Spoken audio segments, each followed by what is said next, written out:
Chapter 1. I should never have gone on vacation in Europe. Jessica Hart thought. After climbing the Matterhorn, starting high school again feels ridiculous. The day was a Friday, the last day of the first week of school, but Jessica's first glimpse of Tab High. Less than 20 hours earlier she had been enjoying the crisp, cool air of Switzerland's Alps. Now she had Southern California's worst to breathe. The morning was as smoggy as it was hot. Plus she had a terrible case of jet lag. She probably should have skipped what was left of the school week and rested up over Saturday and Sunday, but she had been anxious to see her friends and to check out the place where she was doomed to spend her one and only senior year. So far it had not impressed her. I want to have a party, Alice McCoy was saying to her as they wove through the crowds in the outdoor hallway toward Jessica's locker room. We could get, say, 30 kids from Mesa, with 30 kids from Tab. Mesa High had been their alma mater until midsummer when those in power had decided that the district could not afford two partially full high schools. Tab had absorbed perhaps 3/4 of Mesa's students. Although Tab was older than Mesa, it was far bigger. The other 25% had ended up at Sanders High, 5 miles farther inland. Fortunately for Jessica, the majority of her friends had moved with her to Tab, not the least of whom was Alice McCoy. 2 years younger, she was, in Jessica's unbiased opinion, the sweetest girl in the whole world. You mean as a get-to-know-each-other sort of thing? Jessica asked. Yeah. I think it would help break the ice between us. I wouldn't worry about any ice today, Jessica said, brushing her dark hair off her sweaty forehead. On hot days like this she wished she had Alice's bright blonde curls, they seemed to reflect most of the sun's rays. Does this joint have air conditioning? Jessica asked. In some of the rooms. Some. The teacher's lounge is real cool. I was in there yesterday. They want me to paint a mural on the wall. Alice laughed. They want a mountain glacier. It figures. I hope you're charging them. I'm not. Fool. Back to this party business. How would you know which 30 Tab kids to invite? Alice nodded. That's a problem. But maybe in the next week we'll meet some neat people. Have you run into anyone that you like yet? Jessica shook her head. No, and I've been here all of 30 minutes. But maybe by lunch I'll get some guy to fall in love with me. The words came out easily, but were accompanied by a slight feeling of uneasiness. She had gone on few dates while at Mesa High. Guys just didn't ask her out much. Her best friend, Sarah Cantrell, said it was because they were intimidated by her beauty. Quote, You're right, Sarah, that must be it. All those guys watching me from across campus and thinking to themselves that there's a babe beyond their reach. Really, they have a lot of nerve even looking at me. Quote, Actually, Jessica knew she was pretty. Enough people had told her so for enough years, and they couldn't all be wrong. Besides, she had only to look in the mirror. Her face was a perfect oval, with a firm chin and a wide, full mouth that she had trained to smile even when she didn't feel much like smiling. Her hair and eyes matched beautifully. The former was dark brown, long and wavy, with a sheen that had stayed with her from infancy, the latter, an even darker brown, large and round, giving her either a playful or nasty look, depending on her mood. And with a carefully controlled diet and daily jogs around the park, she kept her figure slim and supple. She'd even picked up a tan this summer. I sound practically perfect. But, No, she wasn't perfect. She believed, like most teenage girls who don't date much, that there was something wrong with her, something missing. Yet she didn't know what it could be. She didn't understand how Alice, a nice enough looking girl, but certainly no fairy princess, drew girls and guys alike to her in droves. Some people were charismatic, she supposed, and others weren't, and that was that.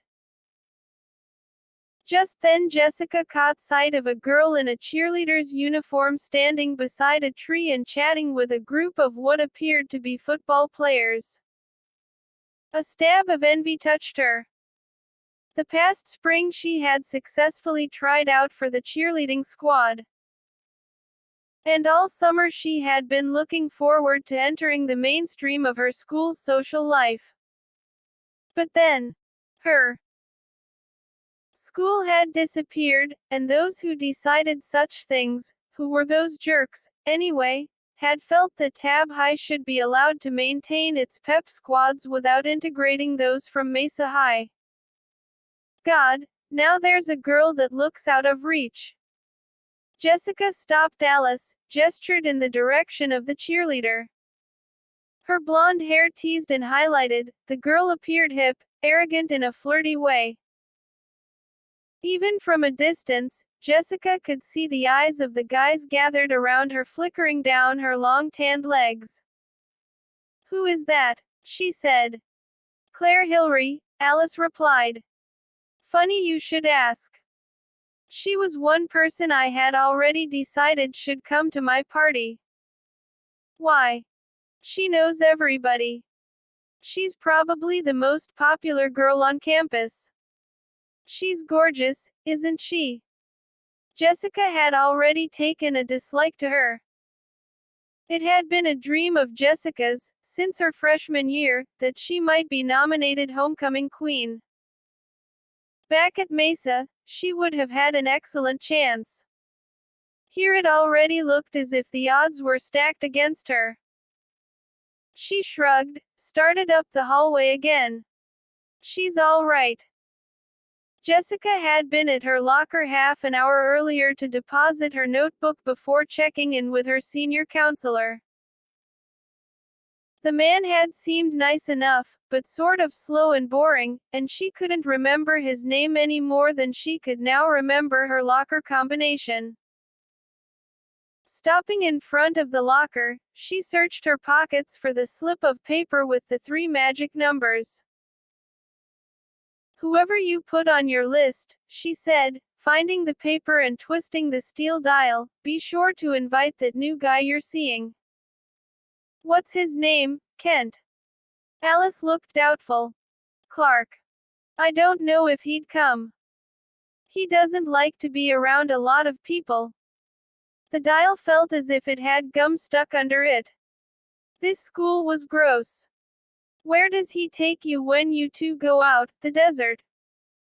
Alice smiled briefly. "We don't really go out.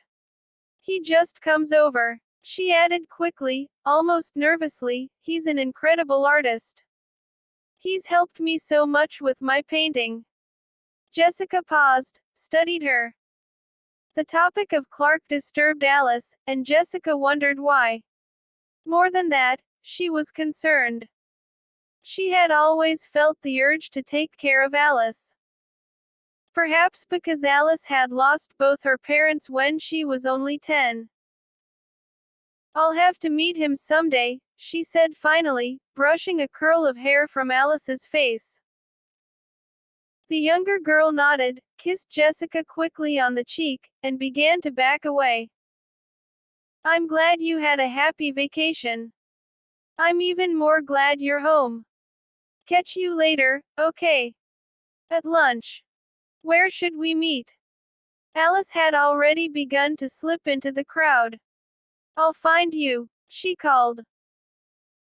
After waving a quick farewell, Jessica turned and opened her locker and discovered that the light blue cashmere sweater her mother had bought for her in Switzerland for 200 francs was being spotted with somebody's grape juice.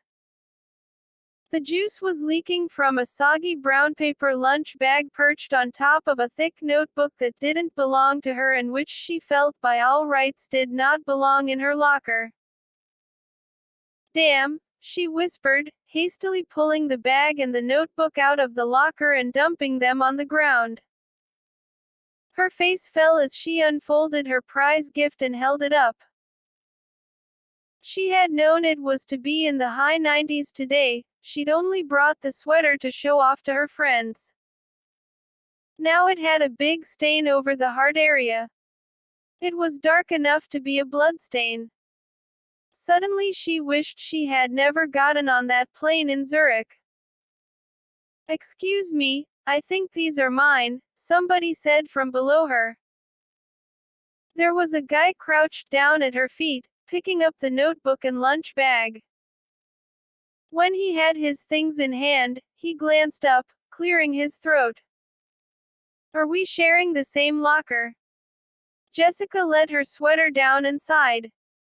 "You mean you don't even get your own locker in this school?" "What kind of place is this?" "I had my own locker in kindergarten." The guy stood, frowning as he noticed the juice dripping from his bag. "I guess it does take some getting used to. But I don't think I'll be getting in your way much. I only keep my books in my locker. And your lunch." The fellow noticed her sweater and did a quick double take, from it to his bag. "Oh, no, did my grape juice leak on your sweater?" "Somebody's grape juice did." He grimaced. "I'm sorry, I really am. Do you think the stain will come out?" "I'll probably have to cut it out." "That's terrible." He reached a hand into the bag. "It's all my fault. Boy, can I make it up to you? Could I buy you a new one?" "Not around here." "Well, how much did it cost?" "I could pay you for it at least 200 Swiss francs. How much is that?" "I don't know." Jessica leaned an elbow on the wall of lockers, rested her head in her hand, blood pounding behind her temples. What a lousy way to start the day, the whole school year for that matter. "I can't remember." The guy stood staring at her for a moment.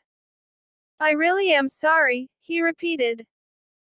Jessica closed her eyes briefly, taking a deep breath, getting hold of herself. She was making a mountain out of a molehill. Fatigue often made her overreact. Chances were the dry cleaners could get the stain out. And if they didn't, they didn't. Her bedroom closet was overflowing with clothes. When she thought about it, she realized she had little right to blame this guy. After all, she was invading his territory. He had probably had this locker since he was a freshman. She straightened up, letting the sweater dangle by her side, out of the way. "Don't worry about it," she said. "I have another one at home just like it." She offered him her hand, lightening her tone. "My name's Jessica Hart. I'm a Mesa High refugee." The guy shook her hand. "I'm Michael Olson. Pleased to meet you, Michael." She wondered if this were their first meeting. She could have sworn she had seen him before. "Are you a senior?" "Yeah. So am I." "I thought so. Did you just get here?" "I didn't see you earlier this week." "Yeah, my family's vacation ran a few days too long." Michael nodded, looking her straight in the face, and as he did, Jessica realized that, besides seeming familiar, he was rather attractive. He had thick black hair and eyebrows, pleasant friendly features. Yet it was his eyes that sparked her interest. There was an extraordinary alertness and intelligence in them, a sharpness she had never seen before in anyone her age. But perhaps she was imagining it. For all she knew, he could be the local druggie, high on something. "But he seems nice enough." "I bet you were in Switzerland," he said. She laughed. How did you guess? Your accent. He glanced about. I suppose this place looks old to you after Mesa. She nodded. And crowded. And hot. We had air conditioning. Some of our rooms are cooled. The gym is. We take our basketball very seriously here at Tab. Jessica brightened. Oh, now I know who you are. You're on the basketball team. I saw you playing last year. You killed us, didn't you? Michael shrugged. It was close most of the way. Yeah, right, all through warm-up. Well, you guys were never very nice to our football team. What did we lose to you, the last 9 in a row? The last 10. And you know what's worse? Practically our whole varsity was transferred to Sanders High. I guess we couldn't expect to get Beauty and Braun both. Did he just compliment me? It sounded like a compliment. Jessica didn't take compliments well. To simply accept them, she felt, was to acknowledge that her looks were important to her, and she always thought that was the same as saying to the world that she was superficial. On the other hand, she did love to be complimented. She was nuts, she knew it. She laughed again.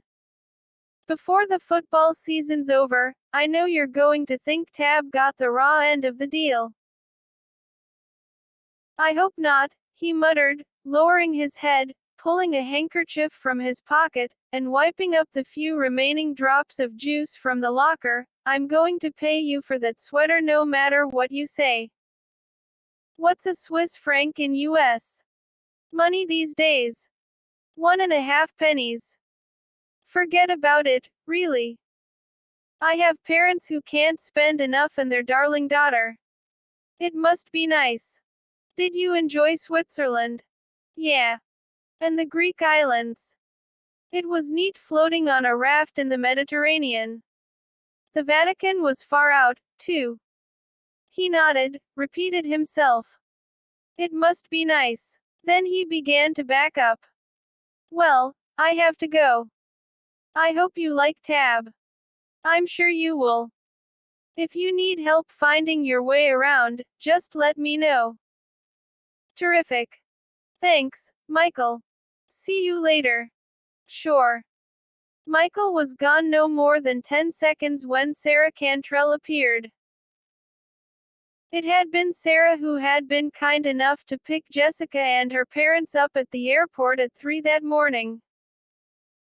Sarah had grumbled about it, naturally, but that was to be expected, and wasn't to be taken seriously. The two of them went back to the beginnings of time. They had taught each other to talk. Or rather, Jessica had learned to talk, and Sarah had learned to make astute observations. Sarah had a biting wit and was usually hungry for potential victims. Tab High did not yet know what it had inherited. It would know soon, though. Hello Jessie, can't believe you dragged yourself in today. God, you look wasted. You should go home and put your face back under a pillow. Jessica yawned. I didn't even go to bed. I was too busy unpacking. What are you doing here? When you dropped us off at home, you said you were taking the day off. I was until I remembered my mom wasn't working today. She would just drive me nuts. Hey, do you know who that guy you were talking to is? Michael Olson. Yeah. I hear he's the smartest guy in the school. Better get on good terms with him. You're taking chemistry, and I hear our young Olson wrote the lab manual they use here. Are you serious?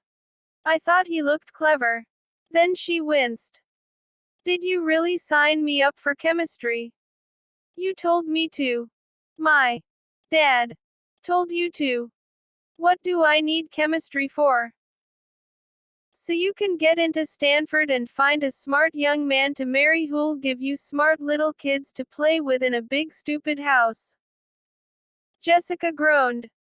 I didn't know that's why I was taking chemistry. Sarah pointed to her sweater. Did your ears explode while going up in the plane or what? That looks like a bloodstain. I didn't get it on the trip. It's something old. I got it at Penny's. Sarah grabbed the tag. Is Penny's charging us in francs these days? Jessica pulled the sweater away and shut it in the locker. Don't hassle me, all right. I'm still getting acclimated. She wiped at the grape juice on her hands. Last night you said we share first period. What class is it? I lost my schedule already. Sarah wrinkled her nose.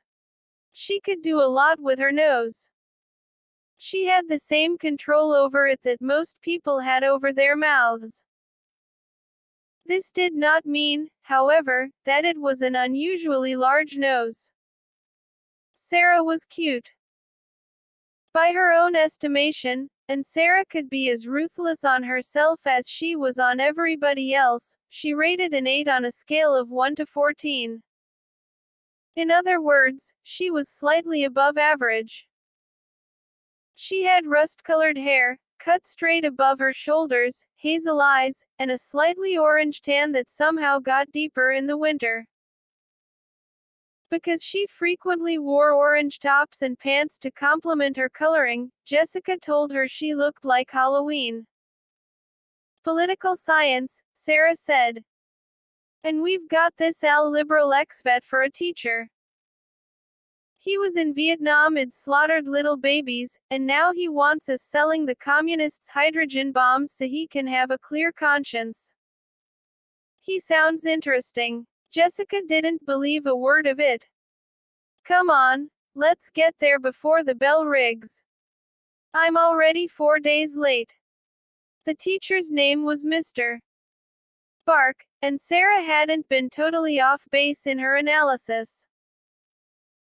The first thing the man did when they were all seated was dim the lights and put on a videotape of a nuclear attack. The footage is from the big TV movie. The day after. They fetched a solid 10 minutes of bombs exploding, forests burning, and people vaporizing. When the lights were turned back on, Jessica discovered she had a headache. World War III always depressed her. Plus he wasn't wearing her glasses as she was supposed. Watching the show had strained her eyes. Sitting to her right, Sarah had put her head down and nodded off. Jessica poked her lightly, without effect. Sarah continued to snore softly. I hope my purpose in showing this tape is clear, Mr. Bark began, leaning his butt on the edge of his desk. We can talk on and on about how incredibly destructive nuclear weapons are, but I think what we have just seen creates an image of horror that will stay with us a long time, and will remind us that above all else we can't allow the political tensions of the world to reach the point where pushing the button becomes a viable alternative. If Sarah hadn't been lying about his being a vet, then Mr. Bark hit it well. He didn't look like someone who had seen battle. In fact, he looked remarkably like a plump, balding middle-aged man who had taught high school political science all his life. He had frumpy gray slacks, black-rimmed glasses, and an itch on his inner left thigh that he obviously couldn't wait to scratch. Jessica poked her friend again. Sarah turned her head in the other direction and made a low snorting sound. One Trident submarine, Mr. Bark continued, raising one finger in the air for emphasis, striding down the center of the class, has the capacity to destroy 200 Soviet cities. Think about it. And think what would happen if the captain of a Trident sub should go off half-cocked and decide to make a place in history for himself, or to put an end to all history. Now I know most of you believe that the failsafe device the president has near him at all times controls. We should have had someone else pick us up at the airport. Mr. Bark paused in mid-stride, suddenly realizing he didn't have Sarah's full attention. Impatience creased his wide fleshy forehead. He moved to where he stood above her. She had a late night, Jessica said. Mr. Bark frowned. You're the new girl. Jessica Hart. Yes, sir. And you're a friend of Sarah's. Yes, sir. Would you wake her, please? I'll try. Jessica leaned close to Sarah's head, hearing scattered giggles from the rest of the class. Putting her hand on the back of Sarah's neck, she whispered in her ear, "You are making fools of both of us. If you don't wake up this second, I am going to pinch you." Sarah wasn't listening. Jessica pinched her. Sarah sat up with a bolt. Holy Moses, she gasped. Then she saw the stares, the smirks. Unfazed, she calmly leaned back in her chair and picked up her pen as if to take notes, saying, "Could you please repeat the question, Mr. Bark?" "I didn't ask a question, Sarah." Sarah stifled a yawn. "Good. But I'll ask one now. Were you awake through any of the videotape?" "I got the highlights." "I'm glad. Tell me, what was your gut reaction while watching the bombs explode?" Sarah smiled slowly. "I thought it was neat." Mr. Bark shook his head. "You might think you are being funny, but I can assure you that you are." No, Sarah interrupted. "I'm telling you exactly how I felt. The whole time I was watching it, before I nodded off, I was thinking, wow." Mr. Bark grinned in spite of himself. "Granted, Sarah, the visual effects were outstanding. But didn't the wholesale destruction of our civilization upset you?" "No. Come on, be serious. I had girls crying when I showed this tape in 5th period yesterday." Mr.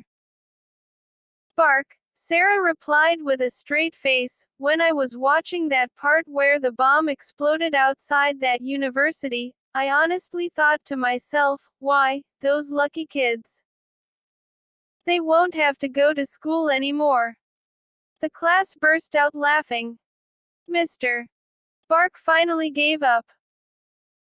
He tried to dig up more heartfelt testimonials from the less bizarre-minded, and while he did so, Jessica noticed a handsome blonde fellow sitting in the corner.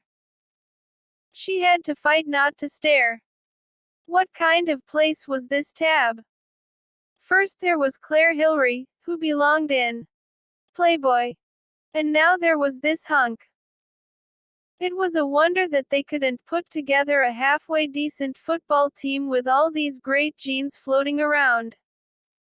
She poked Sarah again. "Who's that in the corner?" she whispered. "The football quarterback," Sarah whispered back. "What's his name?" "He hasn't got one. But his jersey number is 16. Tell me, damn it. William Skater, but first call him Bill." Pretty, huh? Amazing. Do you know if he has a girlfriend?" "I've seen him hanging out with this cheerleader named Claire. God, I hate this school." "Miss Hart," Mr. Bark called. "Yes, sir." He wanted to know about her feelings on radiation, and of course, she told him she thought it was just awful stuff. When the class was over, Jessica did her best to catch Bill's eye, but he wasn't looking. "I've been here less than 2 hours. I can't be getting a crush on someone already." She ditched Sarah and trailed Bill halfway across campus. "He had a great ass." The following period was the dread chemistry, and the teacher's lecture on molecular reactions proved far harder to absorb than Mr. Barks on atomic explosions. This was definitely one class she wouldn't be able to BS her way through. Toward the middle of the period, they started on the first lab of the year. Jessica ended up with a quiet Hispanic girl named Maria Gonzalez for a partner. They hardly had a chance to talk, but she struck Jessica as the serious type. Jessica just hoped she was smart and took excellent notes. She wondered if Michael Olson really was a wizard at science. It would be asking too much, she supposed, to hope William Skater was. Maybe Bill will be in another one of my classes. Break came next. Before leaving for school that morning, Jessica had spoken to another friend of hers, Polly McCoy, Alice's older sister, filling her in on everything that had happened on her vacation. She had known Polly almost as long as she had Sarah, although she was not nearly so close to Polly. A lot of their friendship was founded on simple geography. Since they were kids, they had lived only a few hundred yards apart. It was hard not to be friends with someone your own age who lived so close. Polly had what at best could be described as a nervous disposition. It showed particularly when she was around Sarah, who enjoyed picking on Polly. Keeping the two girls apart was difficult, however, because none of them really had any other close friends, and they usually ended up going to movies, the beach, or wherever together. Three bored girls each looking for one exciting guy. When Polly and Alice's parents had died, they left the girls a large construction company. It was at present managed by a board of directors, but both girls were potential bosses and millionaires. They lived in a big house with a partially senile aunt who was their legal guardian. They lived as they wanted. Only the McCoy sisters could think of throwing a party to introduce two schools to each other. But it turned out that Alice had not told Polly about the party. "She's going to do what?" Polly asked as they waited in line at the soda machines. Polly had already gotten a hold of a candy bar. She ate a lot of sweets these days, and it showed, especially in her face. It was a pity. When thin, Polly was a doll. "She's going to invite 30 of our own people and team them up with 30 of Tab's people," Jessica said, casting an eye toward the front of the line. Apparently the machines here took kicks as well as quarters. The guy up front was busting a toe for a Coca-Cola Classic. "She never told me. Maybe she just thought it up. I don't care. We're not having it. They'd rip up the house." "No, they wouldn't." The guy kicked the machine one final time and then stalked off. He was from Mesa. "But let's not invite that guy. Hey, is there another place we can get something to drink?" "There's the mall. It's less than 5 minutes away in the car. But I don't want to go there now. And I don't want a party at my house." Jessica decided she'd let Sarah and Alice argue with Polly. She had already made up her mind that they had to have the party if only to invite Mr. Football quarterback. Right, all right, we'll have it in my bedroom." "What did you do while I was gone?" "Nothing." Polly took a bite of her candy, her bright green eyes spanning the jammed courtyard. Then she grinned. "I take that back. I did do something funny. They were running a contest on the radio to see who could send in the best album cover for a new heavy metal band. I can't even remember the group, it was Hell and Steel something. Anyway, I sent in one of Alice's paintings. She won." "What did she win?" a free trip to one of their New York shows and a backstage pass.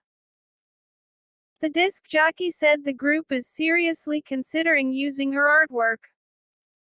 Is Alice going to go? I don't know. You know she hates loud music. Wait a second. One of Alice's paintings on the album cover of a heavy metal band.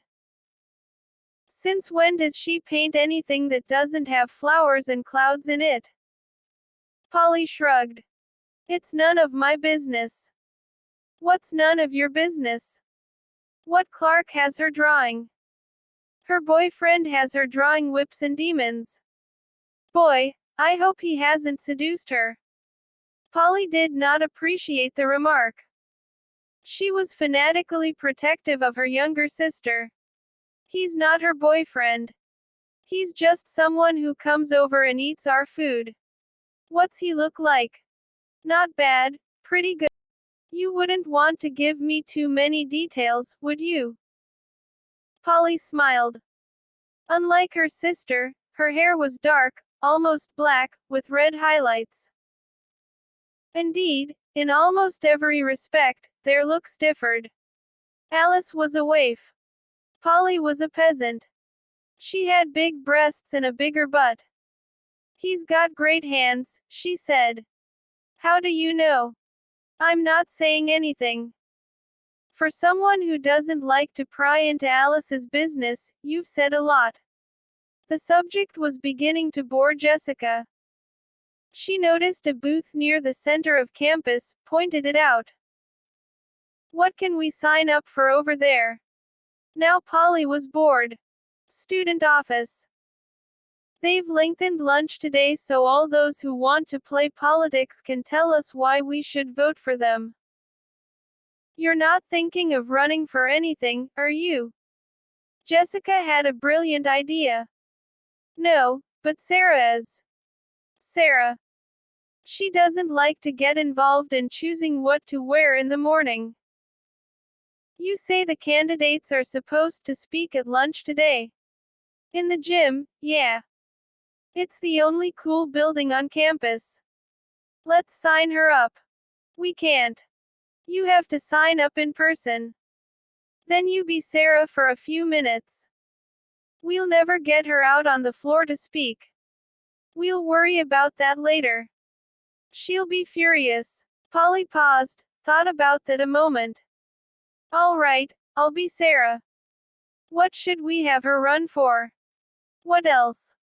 Student Body President. Chapter 2. Michael Olson had not heard Jessica Hart's comment to Alice McCoy about finding a guy to fall in love with by lunch, but had he been listening, he might have believed her to be a beautiful witch capable of casting potent spells. Michael had thought of Jessica, and nothing else, all morning. He had a terrible feeling he was going to spend a substantial portion of the remainder of the year thinking about her. And I'm going to have to see her every day, several times a day, until June. Whereas most guys would have been delighted with a setup that would bring them repeatedly in contact with a girl they found attractive, Michael didn't, for the simple reason that he knew he'd never be able to get past the hello how are you stage. It was true that he had said much more to her than that during their first meeting, but that had been before he'd had a chance to fantasize about her. Now just the memory of her made him uneasy. He didn't know what it had been about her that had hit him so hard. He wondered if her effect on him hadn't been largely because of his own state of mind. His summer had been particularly lonely. He had worked and read a lot, and gone out seldom, and never with anyone of the opposite sex. Since school started he'd been looking over the new girls from Mesa. There was no doubt he was ripe for a crush. Or a heartache. Remember that scene in War Games, when Matthew Broderick changes the girl's grade with his home computer? Bubba asked as he and Michael strolled across the deserted campus. Fourth period had just begun, but neither Bubba nor Michael was cutting. Because of extremely high scores on IQ tests taken when they were in junior high, both guys were in the MGM, Mentally Gifted Minors program. They had a free period each day to pursue individual projects that their superior intelligence qualified them to pursue. In actuality, they probably were cutting. So far this year, they had used fourth period primarily to get an early start on lunch. I remember the scene, Michael said. You couldn't do that here, though, could you? Bubba was a wizard at computers, and at life itself. He was 5'4", and because he enjoyed food and denied himself nothing, he was also rather round. But stature and weight were no obstacle to Bubba. He went out with practically any girl he wanted and enjoyed the reputation as the coolest person in Tab High. Not without the codes that give access to the school district's data files. I didn't think the scene was very realistic, Michael said. Hey, why are we going to the administration building? To get the codes. What? Bubba smiled faintly. He endeavored to maintain a serene countenance, like the Holy Buddha, from whom his nickname had been derived. Michael couldn't remember who had thought up the nickname. Perhaps it had been Bubba himself. His real name was John Free. Mr. Bark wants me to write a program that will automatically read and count the votes on the cards that will be used in the voting for student body officers, Bubba explained. But you don't need the district data files to do that. Does Miss Fenway know that? Miss Fenway was a secretary in the administration building. What does Miss Fenway have to do with any of this?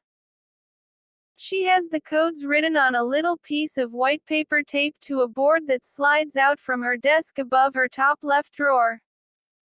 I saw them there yesterday. Did you memorize them? No, I didn't have a chance. But I will today. But what does this have to do with the program you're writing for Mr. Bark? Absolutely nothing. Once inside the administration building, they went straight to Miss Fenway's office. She was busy sorting files at a corner cabinet when they entered. Michael had always liked Miss Fenway.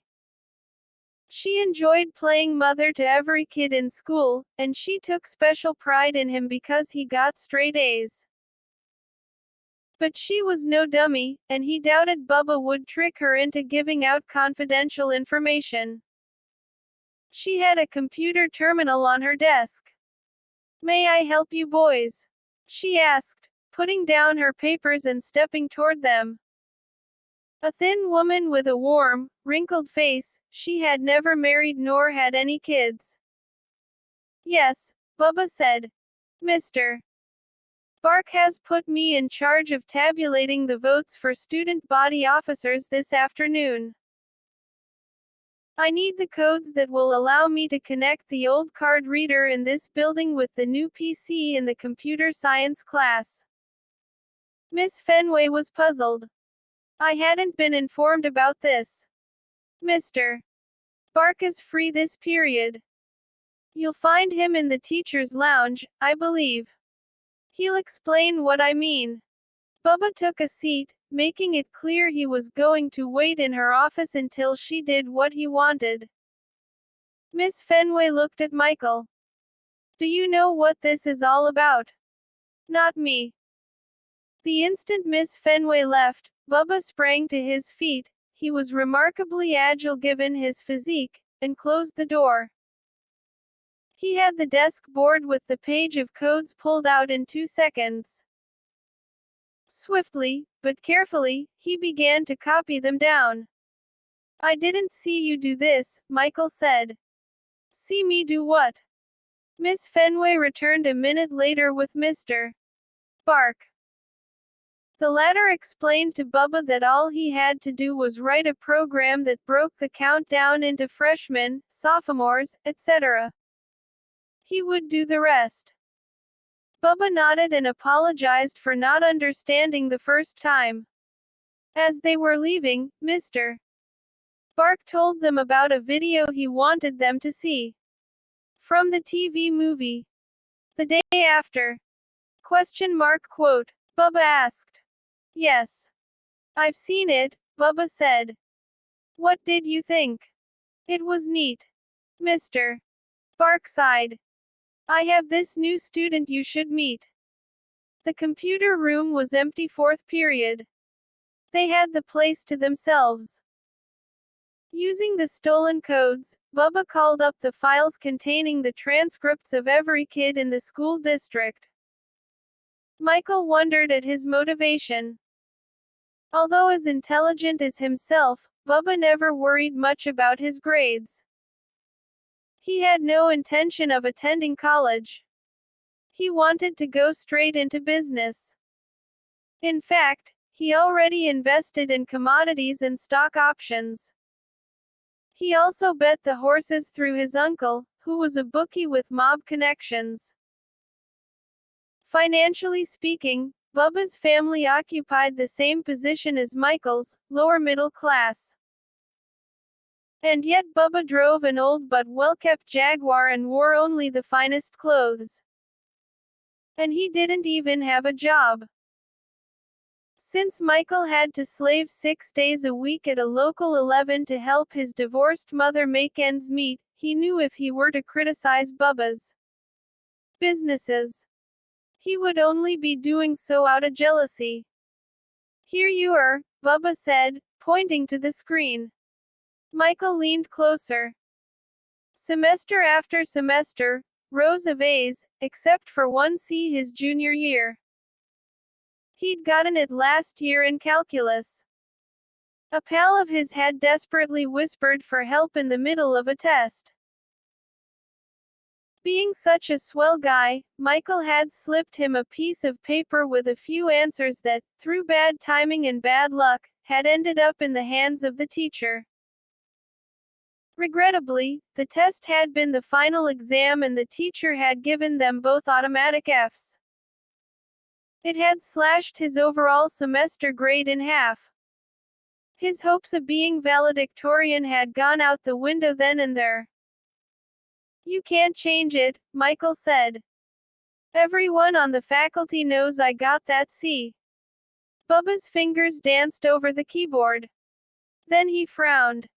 We can't change it, anyway. The file's protected. I should have known. Once transferred to the district offices, the grades are carved in stone.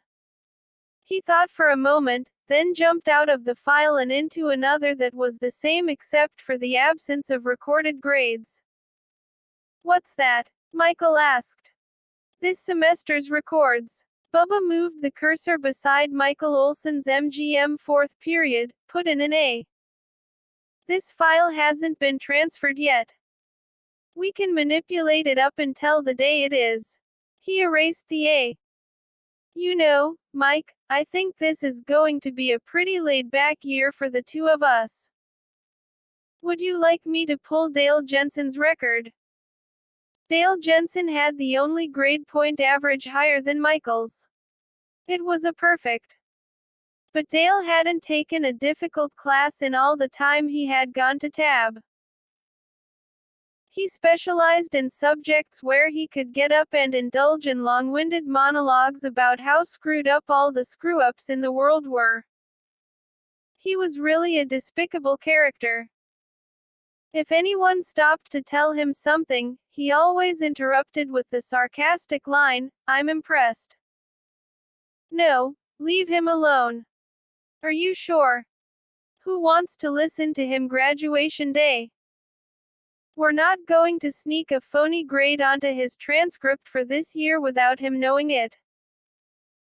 I suppose you're right, Bubba replied without much conviction, sitting back from the screen and stretching.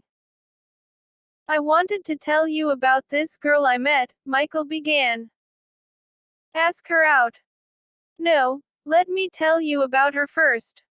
What for? I'm sure she's the greatest discovery since sliced bread. Just ask her out. What's her name? You probably haven't seen her. She just got here this morning. Jessica Hart. Bubba nodded approvingly. I know her, a quality chick. A friend of hers is having a party for the whole school. Where did you hear that? Bubba shrugged. He seldom revealed the sources of his information. He was seldom wrong about anything. I don't think you should wait until the party to go after her. She won't last, not around here. Someone will nab her. It may as well be you. Michael chuckled at the crude manner in which Bubba referred to Jessica. He knew that Bubba had a strong admiration for the female species, or at least a powerful appreciation of them, which was almost the same thing. Girls who went out with Bubba once wanted to go out with Bubba twice. He knew how to satisfy them. Why don't you ask her on a date? Michael asked. I can't. I've got to save myself for Claire Hillary. I thought Claire was going with our esteemed quarterback, Bill Skater. They've dated a few times. They went to the baked potato restaurant last Saturday night. But it's nothing serious. Does Claire know this? Give me a couple of weeks, and I'll make it clear to her. Michael scratched his head. Didn't Claire tell you last spring that she thought you were the most disgusting human being in the whole school? It makes no difference. Over the summer your average teenage girl forgets 9/10 of what happened the previous school year. I'll ask her out at tonight's game, during halftime. She'll say yes. Michael shook his head in amazement. I'm going to enjoy watching this. Bubba sat up, speaking seriously.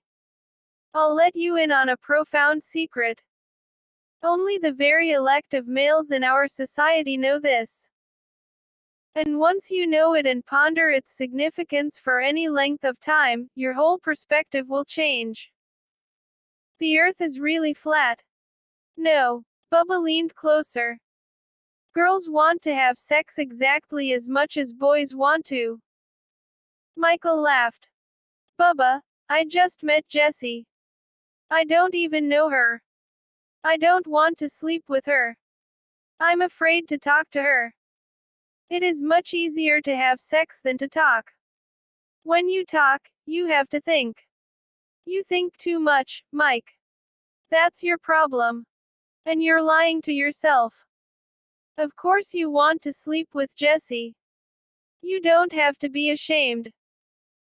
Chances are she probably wouldn't mind sleeping with you if she thought she could do it and not have to pay for it later in some way. That's why girls love me so much. I let them know that with me everything is okay. But you kiss and tell. With what you just said, that makes you a hypocrite. Take how you carried on about Cindy Fosmeyer. Who do I tell except you? And I know you would never damage a girl's reputation. He smiled. And since we're talking about Cindy, did I ever tell you she has the hots for you? Cindy Fosmeyer had huge breasts. They were so huge they fairly blotted out any personality she might have had. You never did because it's not true. Believe what you want, buddy. Bubba stood. But I give you my word on this, if you don't ask Jessica out by Monday, I will. Michael was not amused. He had known Bubba a long time. They'd had a lot of good times together. But there was a lot about him he didn't know, that he didn't want to know. Is that a threat? Think of it as an incentive. What about saving yourself for Claire? Bubba patted his bulging gut. There's enough of me to go around. He turned toward the door. I'll be back in a minute. Bubba was gone much longer than a minute. While waiting, Michael entertained himself scanning Jessica Hart's transcript. He felt mild guilt at prying, but couldn't resist. He was mildly surprised to discover she was taking chemistry. She must have some smarts, but then, he had observed that talking to her, perhaps she would need a tutor. He knew the subject so well that a rumor had gone around last year that he had written the lab manual. It was incredible the things people would believe. When the door opened behind him, he assumed it was Bubba. The cool, soft hug from behind caught him by surprise. "Hi, Mikey." "Alice, what are you doing here?" Michael had met Alice McCoy the previous winter, a couple of weeks before Christmas. Wearing what he was later to discover to be her typical sunny expression, she had popped into his 11 and asked if she could paint Santa Claus and Frosty the Snowman on his windows. He had been immediately taken by her enthusiasm. She told him he could pay her what he thought it was worth, and if he didn't like it when she was done, he wouldn't have to pay her at all. It sounded like a good deal, but the owners of the store were Muslims from Lebanon, and he didn't know if they'd appreciate Christmas decorations all over their place of business. A quick call dispelled his fears. The two brothers were eager to have their store look as American as possible. The next day was a Saturday. Alice showed up at 9 o'clock in the morning. He expected her to chalk out a few reindeer and spray on a couple of featureless snowmen and call it done. Her supplies threw him for his first loop. She had a huge, flat black case of paints and brushes.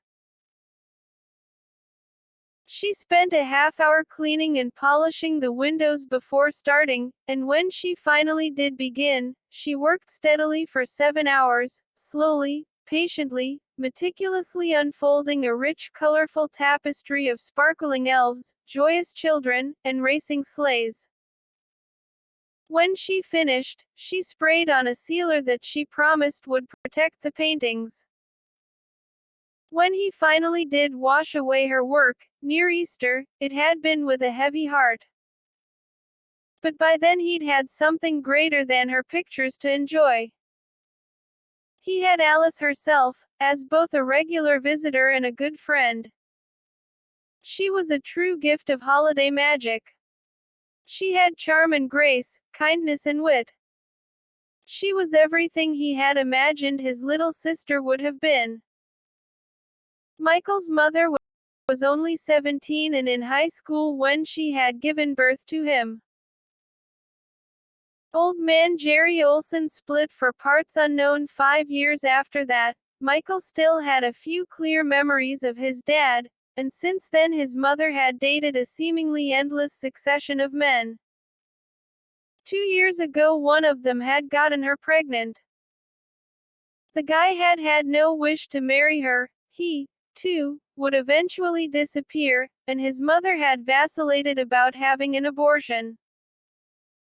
Finally, over Michael's bitter protests, she had decided on the operation, sort of late. He did not understand why the doctor had told his mom it had been a girl, or why she had told him. By a strange quirk of fate, he'd always thought of his unborn sister as Alice. After the incident, he often dreamed of what she would have been like. His little Alice. He still loved his mother more than anyone, but he doubted he'd ever totally forgive her for what she had done. But now, with Alice McCoy here to see him, it was easy to pretend what had gone before had been only a bad dream. "What am I doing?" "I'm cutting, just like you," she said, releasing him and walking around the room, lightly tapping the keyboards on Tab's brand new PCs, touching a printout page. Like a perpetually curious child, Alice was fascinated with everything around her. "You have an art class now, right?" Yeah, I'm supposed to be at the park across the street studying tree branches. But they've just sprayed there with an awful smelling insecticide. She giggled. I did start on this one sketch of a giant mosquito sucking the sap out of a tree. It was really gross. Can I see it? No.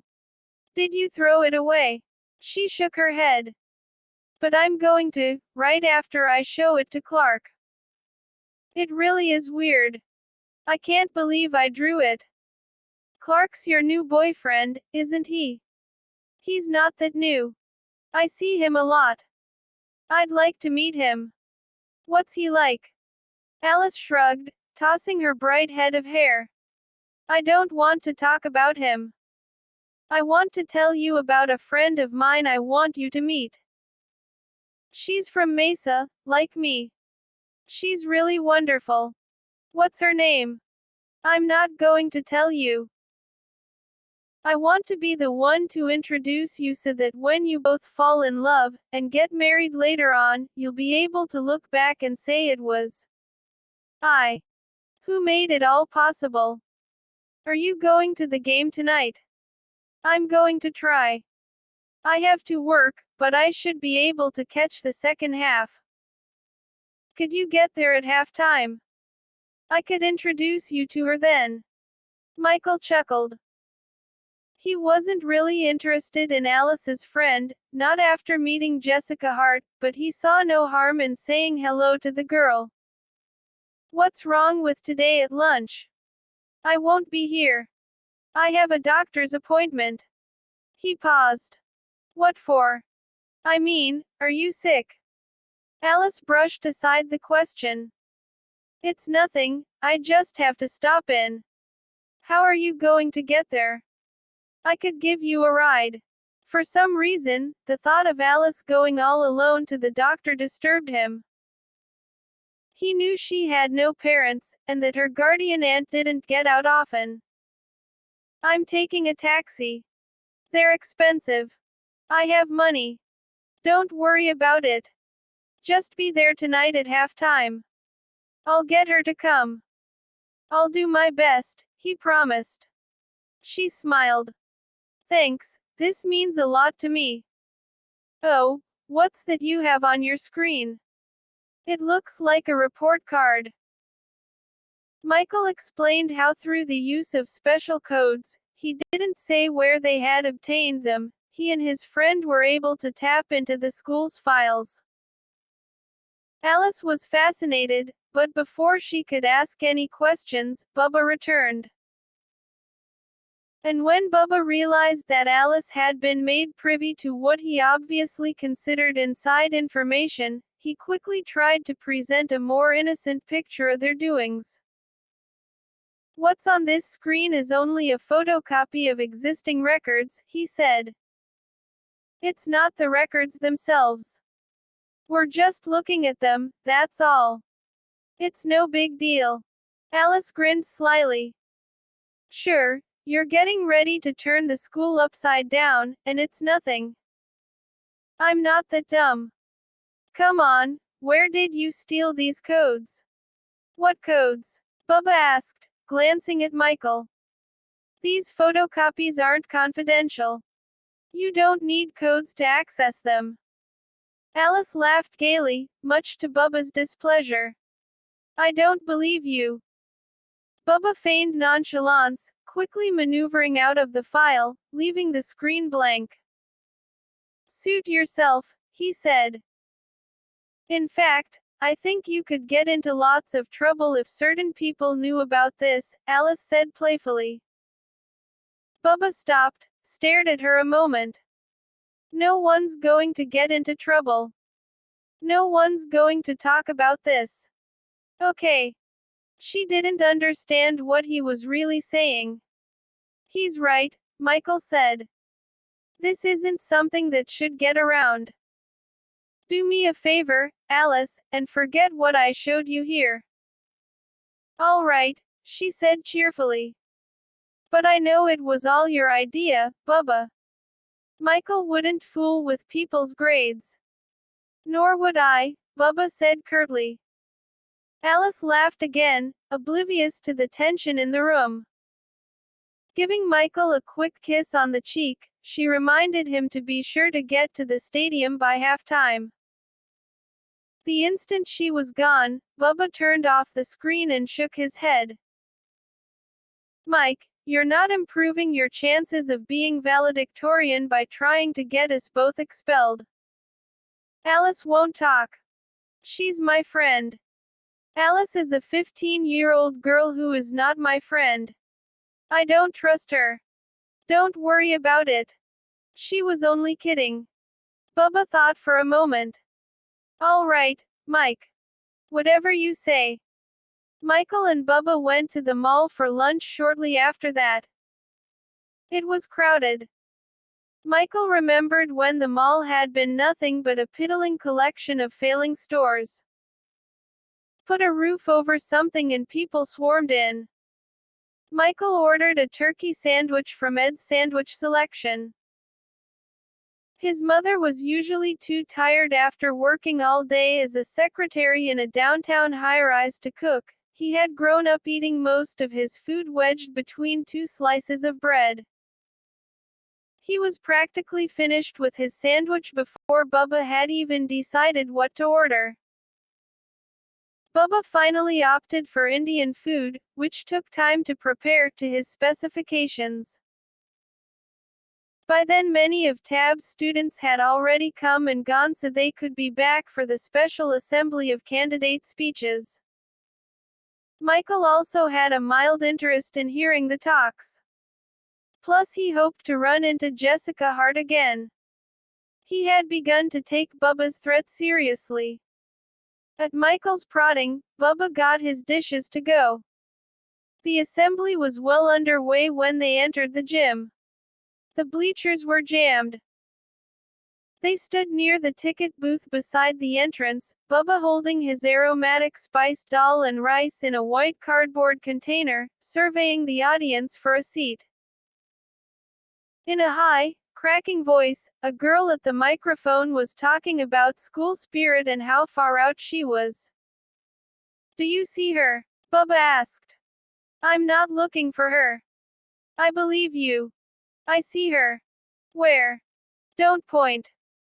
Sixth row on the far right, 2 rows behind Fosmeyer's body. Michael saw her. It was amazing how her beauty had magnified since morning.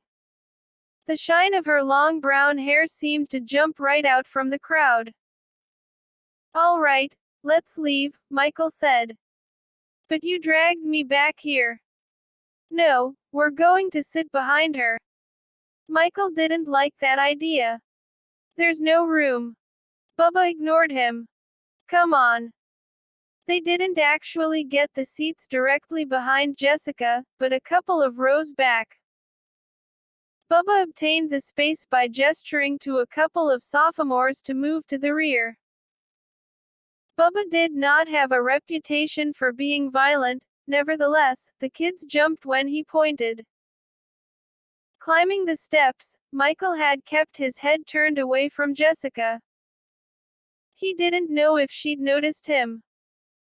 Sitting in the row between Michael and Jessica were a couple of Tab's football players.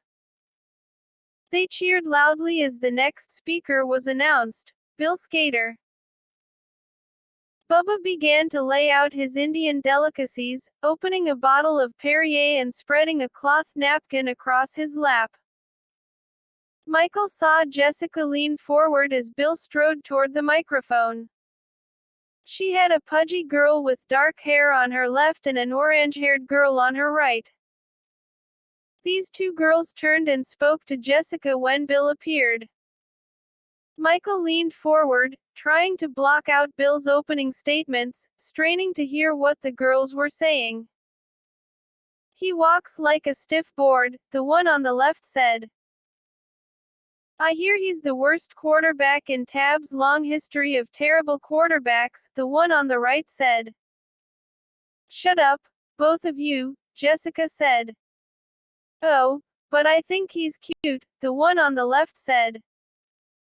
He should take his shirt off and give his speech, the one on the right agreed. Shish. I want to hear what he has to say, Jessica said. What for? We've heard it all before, the one on the left said. Yeah, I wish I could get down there and tell them what this school really needs, the one with orange hair said. This last comment caused Jessica and her pal on the left to break into laughter. Michael didn't know what was so funny. He wondered if Jessica was interested in Bill Skater.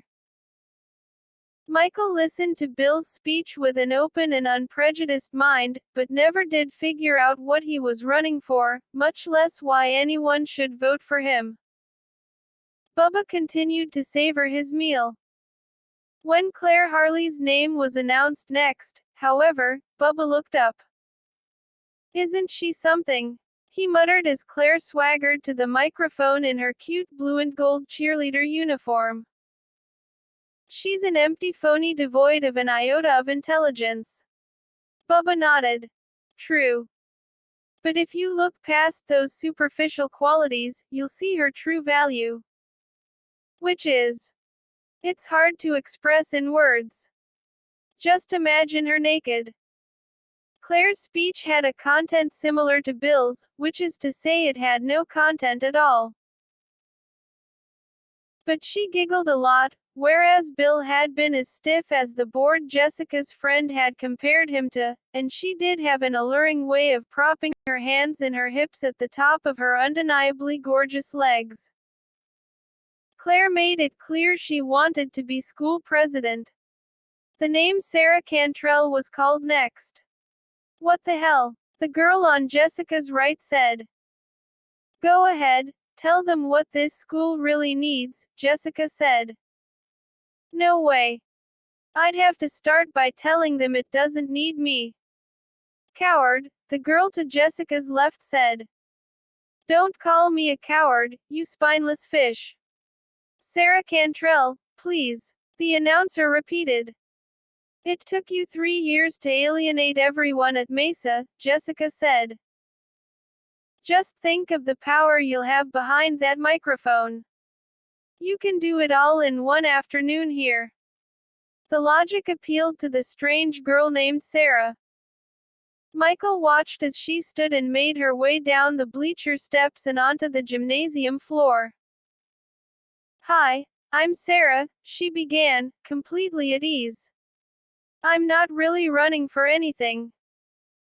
My friends Jessica Hart and Polly McCoy signed me up because they thought it would be funny to get me down here. Sarah pointed toward her friends. They're sitting right over there. Let's give them a big laugh to show them that at least we think they're funny. The audience cheered loudly. Jessica and Polly turned beet red and buried their faces in their knees. Michael burst out laughing. But since I am here, Sarah continued, I do have a few things I'd like to say. First, I don't think you should vote for anybody who's spoken this afternoon. They all struck me as a bunch of insecure idiots, looking to get their egos stroked. Second, I don't believe we need student officers at all. What did they do? I'll tell you. Nothing. And finally, I don't know who out there stole the chewing gum from my locker, but I hope you choke on it. Thank you. Sarah received a standing ovation and thunderous applause. She walked back to her place as though she were just another spectator taking her seat. But she grinned when she reached her friends. How did I do? She asked. You'll probably be expelled, Polly said. Or elected, Jessica said. I think your girlfriend's right, Bubba whispered in Michael's ear. Chapter 3. Nick Grudler did not go to the mall for lunch nor did he attend the afternoon assembly. He didn't own a car to drive anywhere, and no one had told him about the election. Indeed, although Nick had been in school every day since Monday, no one at Tab had even spoken to him outside of class, and that included his teachers. Nick Grutler was 6 feet 4, wiry as a hungry animal, and as black as midnight. No one had spoken to him for the simple reason that they were afraid of him. Tab High had several black students, 4 to be exact, 2 girls and 2 boys, but none of them was a recent transfer from East LA, where youth gangs ruled. None of them had the pent-up emotion that came from having to master the use of a switchblade by age 12 just to survive. Nick had not killed anybody, no one he had been forced to stab, at least, had died in his presence, but he had seen more violence than most war vets. And he had always hated it, and worse, in his own mind, for someone of his size and strength, had been afraid of it. None of teachers that had yet to speak to him had noticed that the new boy from the other side of the city who sat so still during class actually had tremors beneath his skin. Nick had a lot he wished he could forget. But it was his intention to forget, or if that was not possible, at least to put the past behind him. He considered the new job his divorced father had landed in a nearby aerospace firm as a gift from above. Another summer in East LA. Like the past one, Nick knew, probably would have seen him killed. On the other hand, Tab High was no paradise either, so far. He was enrolled as a senior, but he had to admit to himself that he hardly qualified as a freshman in this part of town. He was going to have to read the textbooks they had given him. He was going to have to learn to read. He had absolutely no one to talk to. The white kids at school were all caught up in things that he had always imagined were just for TV characters. They went to the beach and parties and worried about what they were going to wear to the next dance. In a way, they were like children to him. They had never stared down the barrel of a sawed-off shotgun and been ordered to kiss cold metal. They had lived incredibly sheltered lives. And yet, they were light years beyond him.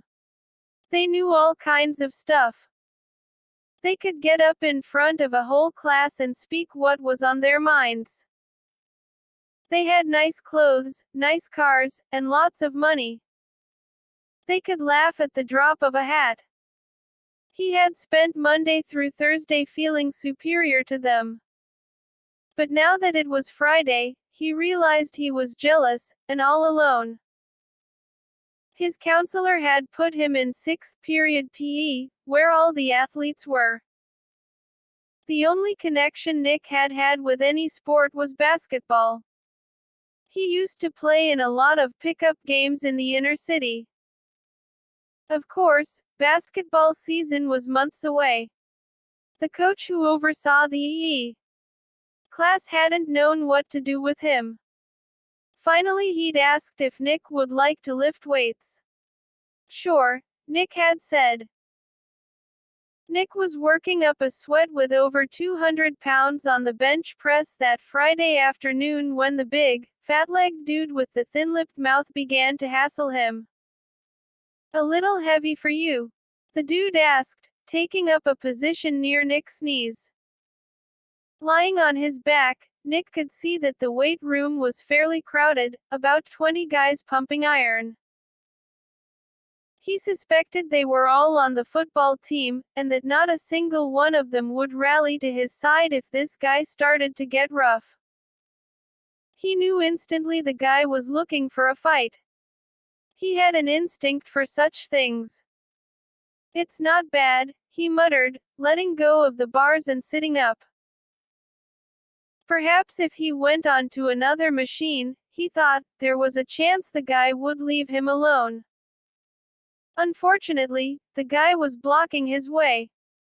What did you say, boy? The big white kid asked. Nothing. Yeah, you did. I heard you say something. What was it? Nick scooted back to where he was able to swing his leg around the bench press table without touching the guy. I said, it was not bad. The weight wasn't. The guy smiled. A couple of his buddies behind him stopped lifting to watch. You must be pretty strong, boy. How many pounds were you lifting there? I don't know. You don't know. How come you don't know? Nick stood up. T wasn't keeping track. The guy followed him to the next machine, which exercised the hamstrings. To use it, Nick would have to lie face down, which was not something he wanted to do at the moment. He stood undecided as all around him more guys stopped working out to stare. What are you waiting for? The dude asked, moving closer.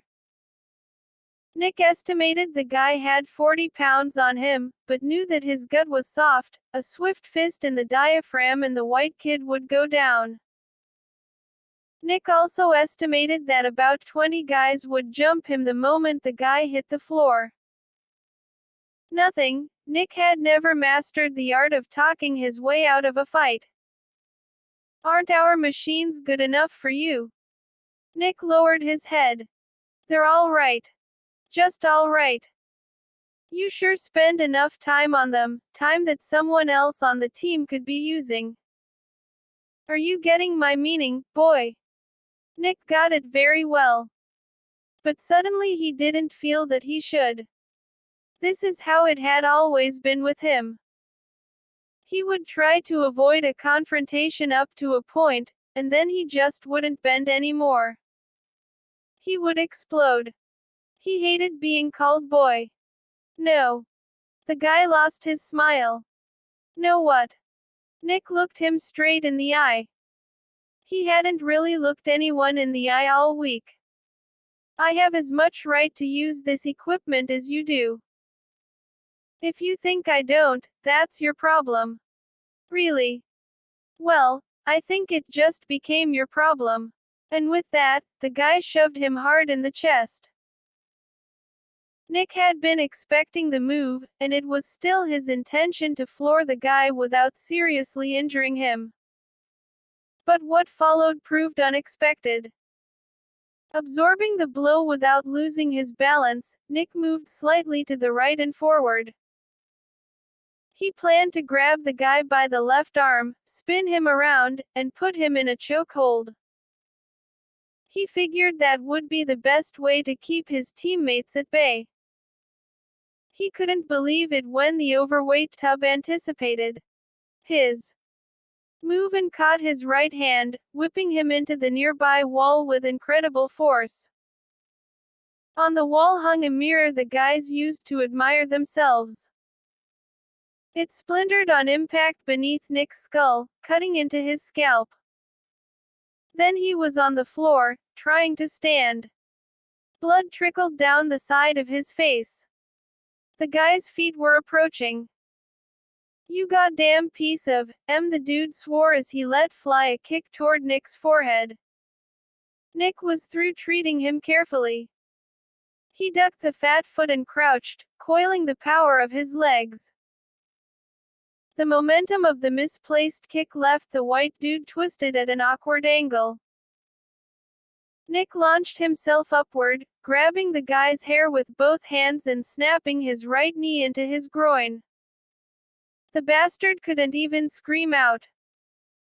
Doubling up, making a strangled gasping sound, he fell to the floor, turning a sick pasty color. Who's next? Nick barked, glaring at the remainder of the room. He doubted that he'd scare off the whole gang, and he was right. You couldn't bluff people out of a 22 advantage. A few of the stockier fellows began to close in. Instinctively, Nick knelt and grabbed a hold of a large jagged slice of mirror. The players paused warily, glancing at one another. It was then that the head of the football team, Coach Campbell, barged in. Nick had seen the man before. Approximately 40 years old, he had tan leathery skin and a wide blunt face Nick thought particularly ugly. Although below average in height, He was built like a tree trunk and had one of those thick raspy voices that was usually the result of years of shouting. "What's going on here?" he demanded. He saw his player rolled up on the floor and then saw Nick bleeding, with the glass knife in his hand. A look of pure disgust filled his already disgusting face. "Put that down." Nick set the piece of mirror on the floor. He had been gripping it so hard, it had cut into his fingers, and they were bleeding as well. Coach Campbell moved so close to Nick that Nick could feel his hot breath on his bare chest. "What did you do to Gordon?" he asked. "He attacked me," Nick stuttered. "He attacked you? Question mark. Why would he attack someone carrying a knife?" The coach backed off a step, scowled down at Gordon. "Skater, Fields, help the Rock to the infirmary." The Rock, Nick thought. The players did as told and soon the guy had been cleared away. From the outside, Nick knew he was standing perfectly still, but inside he was shaking. He half expected the coach to belt him in the face. Worse, he had no doubt at all that he was to be expelled, and that his father would kick him out of the house when he heard. "What's your name, son?" Coach Campbell asked. "Nick Grutler." "Where you from? What are you doing here?" "This is where I go to school." "Who gave you permission to use the facilities in this room?" "The other coach." "Who?" "I don't remember his name." Coach Campbell folded his arms across his chest, nodding to himself. "I know who you are. You're that transfer from Pontiac High downtown. I was warned about you. I see I should have listened." Nick swallowed. He started it. Coach Campbell looked around the room. "Is this true?" He waited for an answer. No one spoke up. The coach sighed, shook his head. "Grutler, either you're a liar or else no one here gives a damn about your hide. I don't know which is worse. But I can tell you one thing, you're on your way out of this room and off this campus." He began to walk away. "See someone at the infirmary about your cuts. Then come to my office." A heavy weight descended on Nick, and for the first time an outsider might have noticed a crack in his reserve. He was stooped over slightly, he couldn't quite catch his breath. He really had wanted to fit in.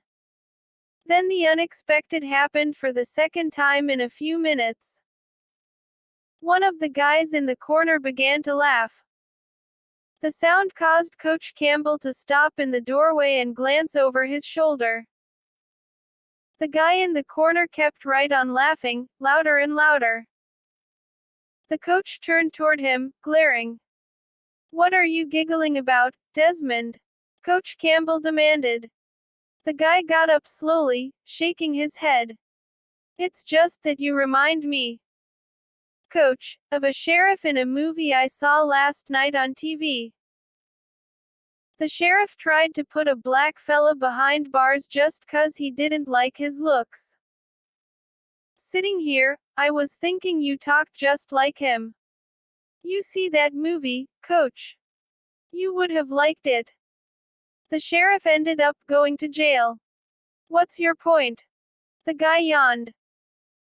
"Seems to me if The Rock wants to pick on people that can kick his ass, I don't see why it's anybody's business except his and the guy he's hassling." "Are you saying The Rock started this? Why didn't you speak up earlier?" "Couldn't be bothered, I guess."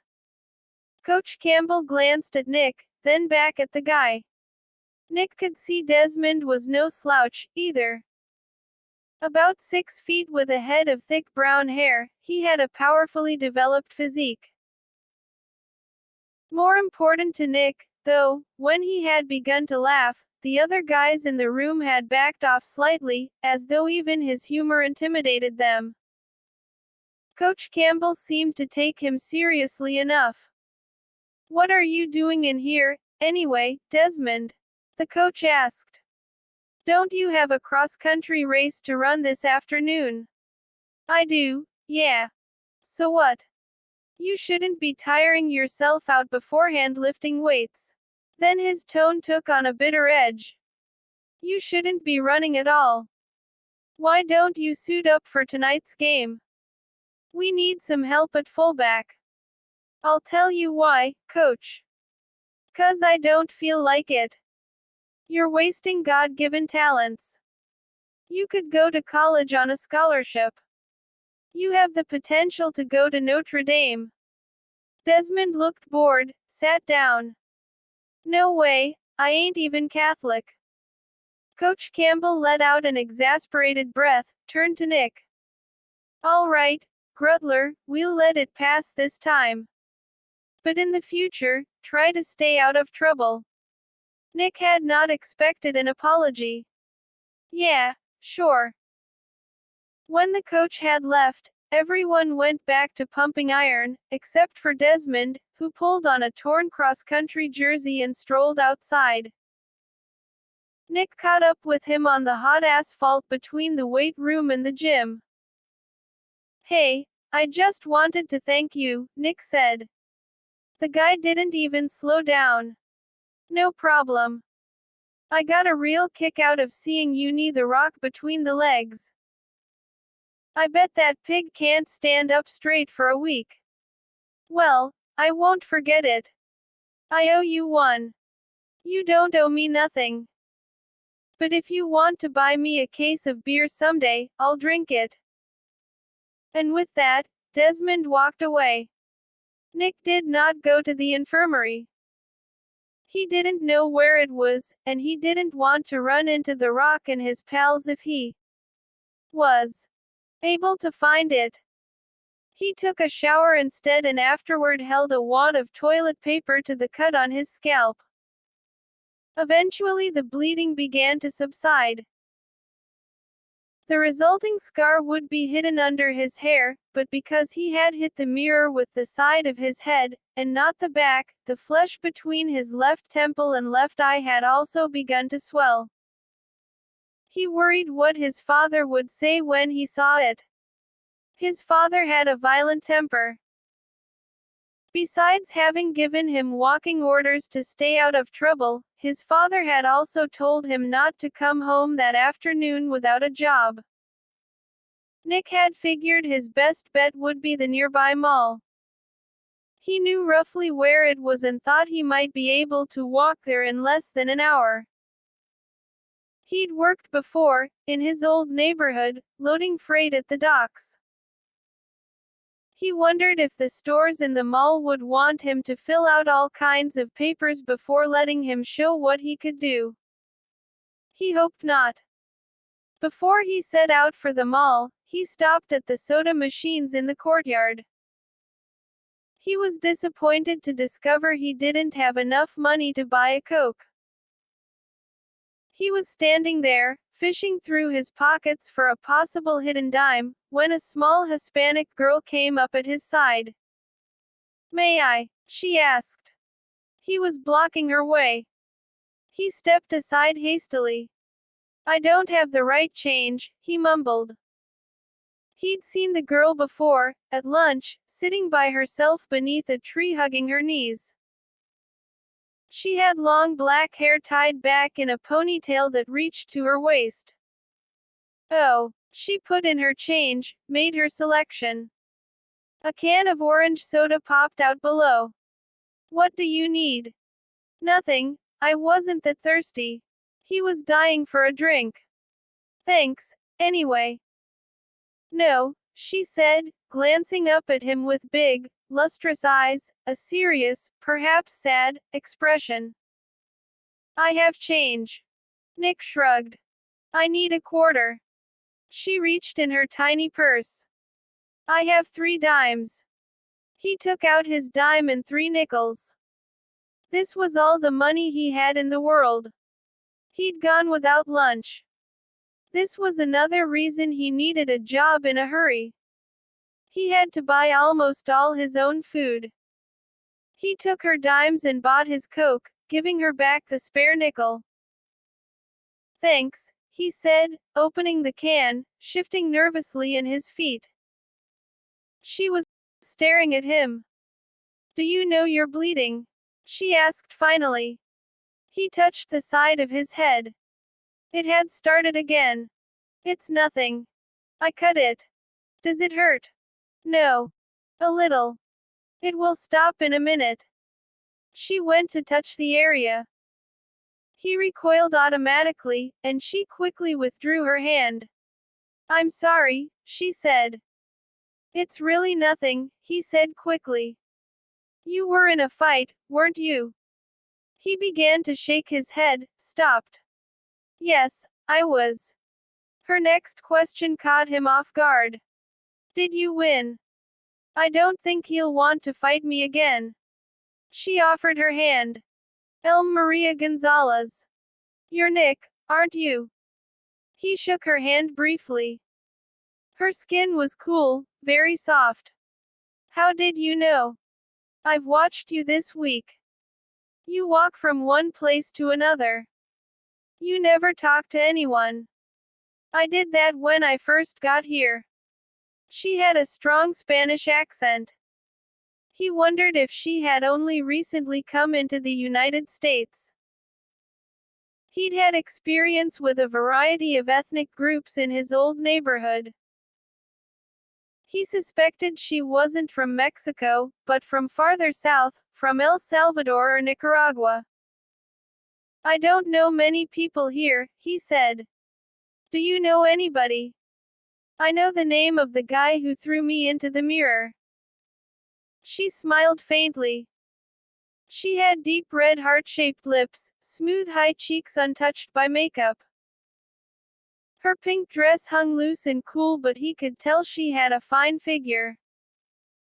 She had a freshness about her he had seldom seen in his old neighborhood. She had probably led a clean life. And I bet he knows your name, she said. Nick smiled, too, pleased with himself for having made a mildly funny remark, and happy to be talking to someone who was kind. Yet at the same time he felt the sudden urge to curtail the conversation. Perhaps he wanted to quit while he was ahead.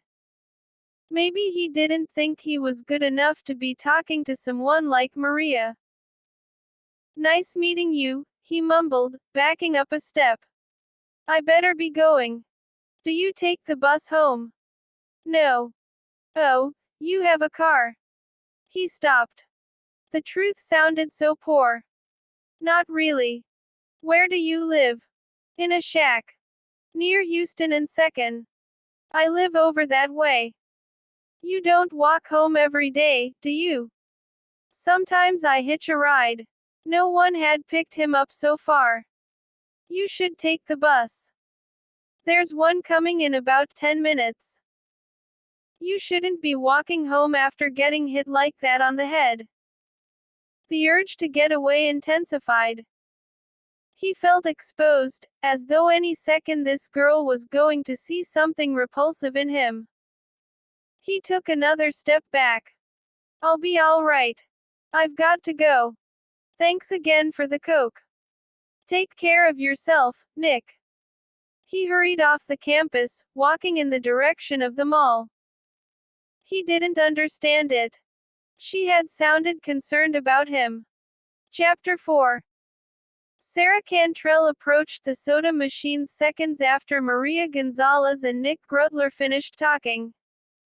Sarah was feeling pretty good.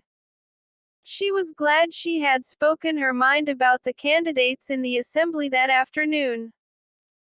The whole country was in love with phonies, she felt.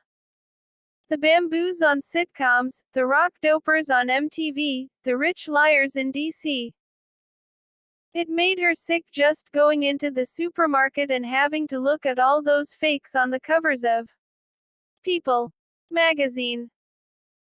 One day she'd like to start a magazine of her own where she could interview people like herself, people who knew it was all a big joke. Sarah had a bad thirst. But when she put her quarters in the soda machine and punched the up button, nothing happened. She tried the other buttons, then the coin return, and still nothing happened. Her good mood went right out the window. Those were the only 2 quarters she had. What did this stupid machine expect her to do? Drink water? She pounded it with her fists, kicked it with her feet. Her quarters must be stuck. The administration's probably behind this. Trying to weasel extra money out of us kids to buy themselves magazines for their goddamn lounge. She remembered a move a guy had done on one of the soda machines at lunch. He had grabbed a hold of it with both hands and tilted it slightly on edge, coughing up not only his money but a couple of free cans as well. Setting down her books, she stretched out her arms, trying to get a grip on it. She was not a big girl, nor was she particularly strong. Nevertheless, when she tilted the machine to the right, she was surprised to see it rock right out of her hands. It hit the asphalt with an incredible bang, causing her to jump. Taking a quick look around to make sure no one had seen her, she collected her books and hurried toward the front of the campus. At Mesa High she'd never once had a soda machine fall over on her. This was a stupid school. Sarah was supposed to meet Polly and Jessica in the parking lot directly across from campus. They had been forced to put their cars there. Tab's lot was filled. Sarah was temporarily without wheels. Her dad had taken them away when she had received her 3rd ticket in a month for running a red light. It was a real drag, and totally unfair. She had only gone through the lights after stopping and looking both ways. Why, she thought, should she have to sit and wait on a mechanism that didn't care if she crossed the road or not? Her dad didn't know she had picked up Jessica and her folks at 3 in the morning. She'd run half a dozen red lights driving to the airport. A row of bushes separated the school from the sidewalk that ran along its west side. They were tall, thick shrubs, and putting one foot onto the sidewalk, Sarah couldn't see more than a few yards in either direction. She didn't even hear Russ Desmond coming. When he hit her, she hardly felt a thing. 1 second she was walking, the next, flying. She must have closed her eyes. When she opened them, she was sitting in the bushes with a branch running up her pant leg and a flower stuck in her ear. Oh, wow, she breathed. A guy with the greatest set of legs she had ever seen was standing over her, breathing hard. "You all right?" he asked. "What happened? You got in my way." "Really? Did this guy throw every chick that got in his way into the bushes?" She sat up with effort, a muscle in her lower back protesting. The guy grabbed her arm and pulled her onto the sidewalk as if she were light as a feather. The second he let go of her, she reeled backward. The sidewalk wobbled under her feet.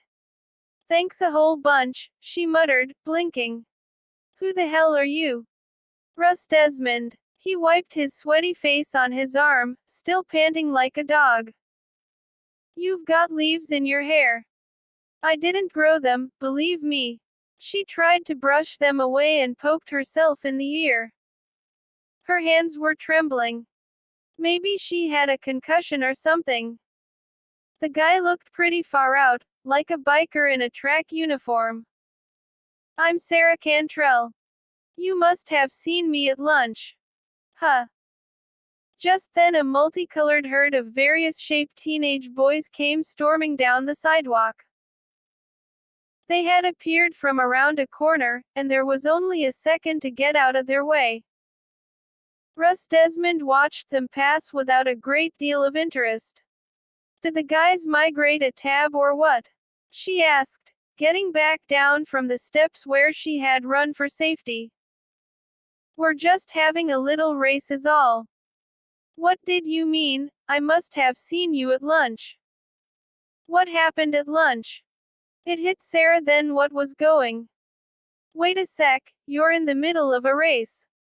That's what I just said. No, I mean, you're in the race. Yeah. But you were winning. She looked down the sidewalk in the direction of the rapidly vanishing group of cross-country runners. Get going. Go after them. Hurry. I will, he said, sounding vaguely annoyed. In a minute. I just want to make sure you're all right. I'm all right. Get out of here. First tell me what happened at lunch. I gave a speech. Didn't you hear my speech? It doesn't matter. I'm sure someone taped it. You can listen to it after your race. Now get out of here. Go. Scoot. Goodbye. He nodded, gave a quick smile. You've wrecked my time, Sarah. Watching him run off, pulling leaves from her hair, she muttered, well, you wrecked my makeup, Russ. Russ Desmond. Polly and Jessica showed up a few minutes later. They were talking about Alice's party, or rather, arguing about it. Sarah loved arguments. She hated to simply discuss things. Food doesn't have to be a big deal, Jessica was saying. We don't have to feed everyone dinner for God's sake. All we need are a few sweet and salty dishes, and plenty to drink. Isn't that right, Sarah? That is true. But people are going to be showing up with beer, Polly said. You remember what happened at Alice's last party? Claudia Phillips got drunk and threw up all over Kirk Holden. So we won't invite Claudia, Jessica said. Or Kirk, Sarah added. And we can put on the invitations that no alcohol will be allowed, Jessica said. Polly grimaced. We have to print up invitations. Of course, Sarah said. We have to show these barbarians we have class. Who's going to pay for all this? Polly asked. Me. No, of course not, Sarah said. Alice will. Alice has the same account as I do, Polly complained. Then she paused, staring at Sarah. What happened to you? You have leaves in your hair, Sarah. Well, you have a fat ass, Polly. And this evening I'll wash my hair and look just wonderful, and you'll still have a fat ass. You wouldn't look wonderful if a car full of plastic surgeons ran over you on the freeway, Polly retorted. Sarah wrinkled her nose. Huh. Stop it, you two, Jessica said. They had reached Jessica's and Polly's cars. Jessica had a Toyota, Polly, a Mercedes. Both cars were brand new. Sarah had had a nice car once, before she had run into a stupid telephone pole. Jessica continued, we have to decide whether we want to make it a swimming party or not. What do you think, Sarah? Definitely. We can go skinny dipping. We're not going skinny dipping, Polly said. It's against the law. Only when you've got a fat. Sarah stopped, looking around. Where's Alice? Jessica and Polly glanced at each other. She went home early, Jessica said. What's the matter? Sarah asked. Does she have cramps? Polly hesitated. Yeah. That's a shame, Sarah said. She liked having Alice around. That girl could take an insult better than anybody, she always just laughed. Jessica yawned. Let's talk about this later, at the game. I've got to take a nap now or I'm going to turn into a pumpkin. She opened her car door. You want Polly or me to take you home, Sarah? I'll go with you. I can drive us to the game, Polly said eagerly. Whatever, Jessica nodded, still yawning. Get in, Sarah. When they were cruising down the road, the air conditioner on full and Polly following on their tail, Sarah asked, "Why are you going to the game? You should stay home and rest." Jessica rubbed her tired eyes beneath her glasses. She had only put on the glasses at Sarah's insistence. Lately Jessica's sight had gotten so bad that Sarah hated to get in the car when she was driving. That morning in political science, before she fell asleep, Sarah had noticed Jessica straining to see the screen. The girl had a history of allergies, her eyes were too sensitive for contacts, even for soft lenses. Yet she resisted wearing her glasses, even when there was no one else around. Simple vanity, there was no question about it. "I would, but I told my journalism teacher I'd take some pictures for the paper," Jessica said. "You volunteered." "Not exactly. The teacher saw the pictures I'd taken last year for Mace's annual. She likes my work. I think she's been waiting for me and my camera to show up. I don't mind. I've got to do something now that I'm not a cheerleader anymore. And I promised Alice I'd come. She has this guy she wants me to meet. What's his name? I don't know. Bill Skater." Jessica smiled. "I wish. It'll be fun watching him play tonight." "It might be funny. Dot. I wasn't kidding in the assembly when I said I'd heard he was awful." Jessica shrugged. "I could care less what he can do with a football." Sarah sneered. "What makes you think you're ever going to find out what he can do with you?" Jessica grinned. "It's only September. I've got till June. FM going to invite him to the party." "I know." Jessica lost her grin. "You don't think we're pressuring Polly into something she doesn't want to do, do you? Polly's just being Polly. If we didn't give her a shove every now and then, she'd be mummified in her bedroom closet. Besides, the party was Alice's idea." Sarah rubbed her aching arm. A purple bruise was beginning to appear below her elbow. "I have someone FM going to invite, too." "Who?" "This guy the first ran into." Chapter 5. Michael Olson was doing inventory at the 11 when Nick Grutler walked in. Michael had seen Nick at school, it was hard not to see that tall, black body, and wondered if he played basketball. He had thought of asking him. It was not fear of Nick that had kept Michael quiet. Once Bubba had accused Michael of being especially kind to minorities because he felt guilty about not fully trusting them. It was Bubba's contention that everyone was prejudiced to a degree, and the best anyone could do was to try not to let it interfere with how he treated other races. But Michael was genuinely colorblind. People were people to him. Michael had not approached Nick because Nick did not look as if he wanted to be approached. It was as simple as that. The Rock probably wished he'd had as keen instincts. Michael had heard what had happened in the weight room. But unlike Russ Desmond, he did not take pleasure in the Rock's downfall. Michael disliked violence in any form.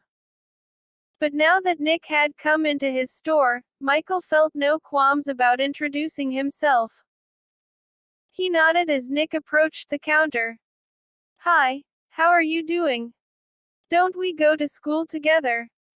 A flicker of surprise crossed Nick's eyes. "I go to Tab," he mumbled. "So do I." Michael offered his hand. "I'm Michael Olson." "Nick Grutler, right?" Nick shook his hand. He had a mean grip. "How did you know?" "You can expect most people at school to know your name after you floored the Rock." A note of wariness entered his voice. "Was he a friend of yours?" "The Rock doesn't have many friends." Michael had only brought up the weight room incident because he wanted to answer Nick's question honestly. He wanted to get off the subject. You look like you've been out in the sun all afternoon. Can I get you something to drink? You know we sell soft drinks in glasses here as well as bottles and cans. Michael picked up the king-size cup behind him. These are only 55 cents. Nick looked vaguely uncomfortable. He pulled a couple of silver dollars out of his pocket and laid them on the counter.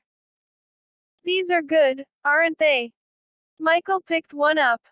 Yeah, sure. Though you don't see many of them around. Did you get them at the bank? No. At the Italian market. In the mall. Man, I love the smell in that place. Their warehouse in the back don't smell so good. What were you doing back there? They needed some boxes moved.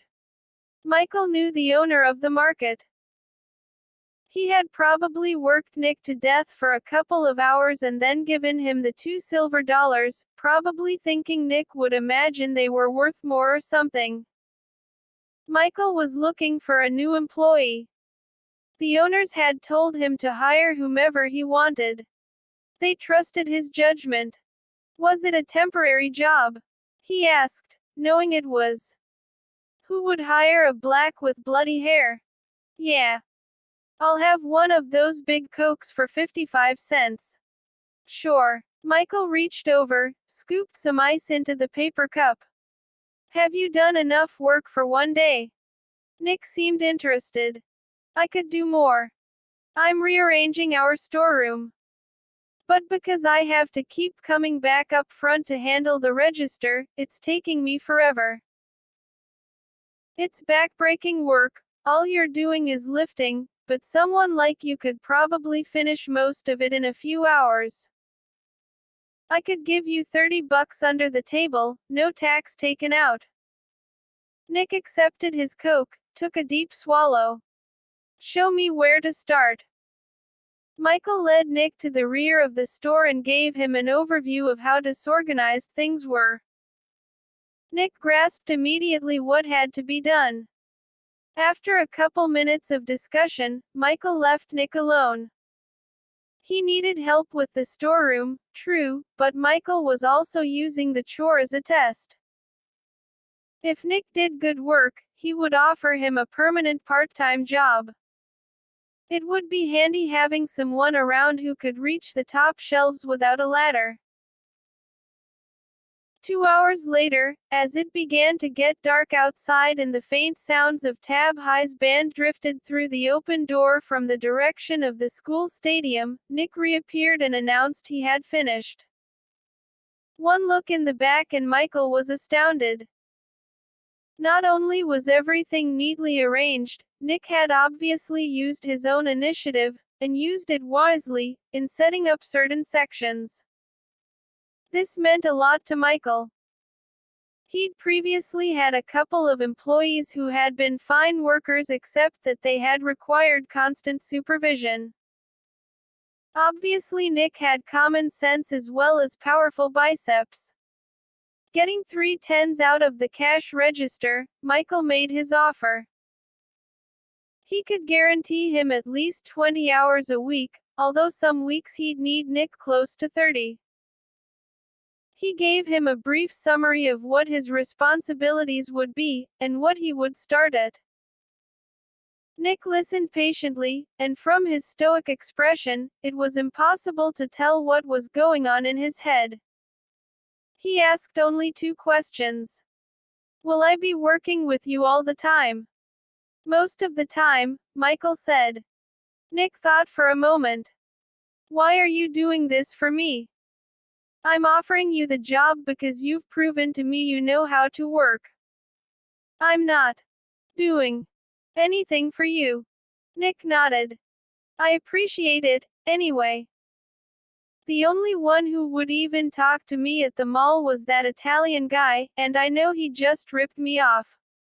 He put his $30 in his pocket. Can I just keep working now? Michael smiled. You'll take it then. Nick smiled, too, finally letting his pleasure show. Yeah. But I'll have to call my dad to tell him I've got a job. Michael pulled the phone from beneath the counter. Sure, then take a break. There's a lot to do here, but you don't have to kill yourself. A half hour later, Michael wondered if he'd lied to Nick about not killing himself. They got held up by a guy with a gun. Nick was in the cooler, putting the beverages in from behind, and Michael had returned to the inventory report and the register when the masked man entered. He wore a dark nylon stocking over his head on top of a blue knitted cap and a pair of silver sunglasses. He had his gun drawn as he entered. Get your hands up, he snapped, waving his revolver nervously. Michael carefully set down his noteboard and pen. His first reaction was not one of fear, but of pure amazement. It was only 8:30. Who would be stupid enough to try to pull off a holdup now, when anybody could walk in at any second? The 11 was open 24 hours a day, for God's sake. But Michael didn't consider suggesting to the guy he come back later. What can I do for you? He asked calmly, slowly raising his hands. There was a button located beneath the counter that would sound an alarm at the local police station. Unfortunately, it was so situated that Michael would have to ask permission of any thief to use it. The clink of bottles continued to sound from behind the cooler. Nick must not know they had uninvited company. What's that? The fellow demanded. He wasn't very good at this. Outside of his obvious anxiety, he had a rather squeaky voice. Shifting the gun from one hand to the other, he scratched under his nylon stocking. What was what? Michael asked. Do you have someone back there? He peered toward the cooler. It must have been hard to see through the disguise. Hey, you back there. Get out here before I blow your buddy away. Yeah, come out here, Nick. We've got a guest. Nick appeared a moment later, his arms hanging by his sides. Mike.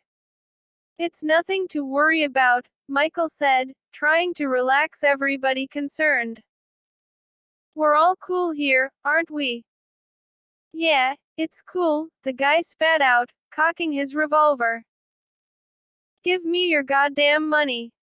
No funny business. He gestured toward Nick. And you, get your hands up and come over here. Michael did not want to give him the money. In no way did he plan on risking his or Nick's life to save it, but he did feel a responsibility to the owners of the store to get to the alarm button if at all possible. Opening the register, he rapidly began to toss all the change on the counter, like he was scared and didn't know what he was doing.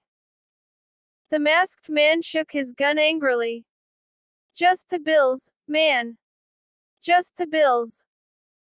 Yes, sir, the bills, Michael answered breathlessly, pulling the drawer out still farther, past the point of no return. The drawer slipped from the register, the money pouring loudly onto the floor. Michael feigned shock. Wow, I'm sorry. He bent over. Here, I'll pick it up. Man, you're a peach. The masked man chuckled, falling for Michael's chicken act, leaning forward to watch him better. But it was already too late. Michael had hit the button the instant he had crouched down. At this very second, several patrol cars would be changing direction and moving toward them. Michael didn't know when he had hired Nick that Nick had never depended on a cop for anything in his life. He didn't know about Nick's incredible reflexes. As Michael began to collect the money behind the counter, Nick lashed out with his foot at the gun, sending it ricocheting off the ceiling and into the cereal row. Startled, the masked man twisted around to retrieve it. Before he could get halfway there, Nick grabbed a hold of his arm and whipped him into a stack of beer bottles. The guy slid toward the freezer on a wave of broken glass, foam, and noise. "Oh, God," Michael whispered. Moving quickly, Nick collected the gun and turned on the fallen thief. Seeing him coming, the guy frantically began to rip at the nylon over his face. "Mike, don't let him kill me," he cried. "It's me. It's Cats." "Cats," Michael said, disgusted. "I should have known." Carl Barber, better known as Cats, was a 19-year-old loser. He had gone to Tab High for 5 years, taken advanced pottery and shop I, II, and III, and still hadn't graduated. He'd had a lifelong dream of joining the Marines, but without the diploma, they wouldn't take him. He worked at the gas station up the street from Tab High. He had oil under his fingernails a surgeon couldn't have removed. Whenever kids from the school drove into the station, dozens of students cruised by every morning and afternoon. Cats got into a fight with them. Admittedly, Cats usually didn't start the fights. He was one of those rare people that no one respected. Guys would pull into the full-service area and tell him to dust their tires. According to Bubba, who took Cats about as seriously as everyone else but who nevertheless spent a fair amount of time in his company, Cats had been genetically cloned from Rodney Dangerfield. Nothing ever went his way, that was for sure. "Stop, Nick," Michael said. "I know this guy." Nick looked bewildered. He shook the weapon in his hand. "This is real, Mike." He was pointing it right at us. Michael came from behind the counter, furious. "So you hold us up with a real gun? What the hell do you think you're doing?" Cats grinned, his ugly teeth protruding from beneath his thin black mustache. It was not true, like some said, that he greased his hair and mustache with oil from the gas station, at least not intentionally. But it was a fact he was always running his hands through his hair even when he was laboring beneath filthy dripping heaps. "I was just trying to give you boys a little scare." Cats giggled. "I did, too. I saw the way you fumbled that cash register." Michael turned to Nick. "All right, go ahead and waste him." "Mike," Cats cried, squirming in a pond of Miller Lite. Michael took a step closer. "I fumbled the drawer on purpose. I hit a button to call the police. It also trips an alarm in the homes of the owners. They're all going to be here in minutes. What am I supposed to tell them?" Cats tried to get up without cutting himself, brushing off scraps of glass knit together with torn beer labels. "Christ, Mike, what's the big deal? The gun wasn't loaded. It was just a prank." He grinned again. Michael really wished he would stop. "Thou'd you like my disguise? I knew you wouldn't recognize me with that voice I was using. Got it off an old gangster movie I watched last night. What do you think of my piece, huh? Picked it up at the swap meet last Saturday. It fires a 22. "Shut up," Michael said wearily. "Just take your piece and get out of here before the police arrive." "I don't know what I'm going to tell them." He tried to count the broken bottles. "But I do know one thing, you're paying for this mess." Cats tried to snap the revolver from Nick's hands, failed. Nick did not appear to trust Cats any more now than when Cats had been holding them at gunpoint. Nick gave the weapon to Michael, instead, who accepted it reluctantly.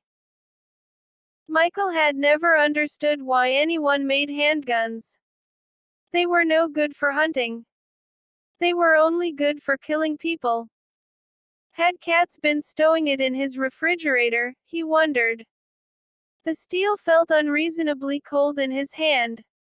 He was anxious to be rid of it. Why should I? Katz said angrily. It was this big lug here who tripped me. I ain't paying for it, no way. If you don't, Michael said flatly, I'll give the police your address. Katz saw he was serious, nodded. Okay, lighten up. I'll pay for the beer. And I'll leave now. He started toward the door. Go out the back, Michael said. I don't want some cop taking a shot at you. He held out the gun. Take this with you. Katz smiled as he accepted the revolver, slipping it into his belt beneath his shirt. He had a fetish for guns. It was probably part of the reason he wanted to join the Marines. His crummy single-room apartment was packed with rifles, shotguns, all kinds of ammunition. Good thinking. Hey, you're not really mad at me, are you, Mike? You know I would never try to rob you. You and me, we go way back. Coming to the game later? Yeah, maybe. Michael chuckled in spite of himself. This was turning out to be a weird day. Go ahead, get out of here. Go home and take a shower. You stink. Thanks, Mike. See you later. When he was gone, Michael called the police. Turned out they had received no alarm. He called one of his bosses, told him he had accidentally bumped the button. The boss gave him the same story as the police, no alarm had gone off. Hanging up the phone, Michael pulled on the wiring attached to the button. It was burned out, shorted. At least now we've got your feet to protect us, he told Nick. That is, if you haven't changed your mind and want to quit. I'm not quitting, Mike. I'm just beginning to feel at home. Between the two of them, they cleaned up the mess. The equivalent of 3 cases had been destroyed. Michael decided to juggle the numbers on the store inventory until Katz came up with the money, if he ever did. Michael figured he'd probably end up paying for the damage out of his own pocket.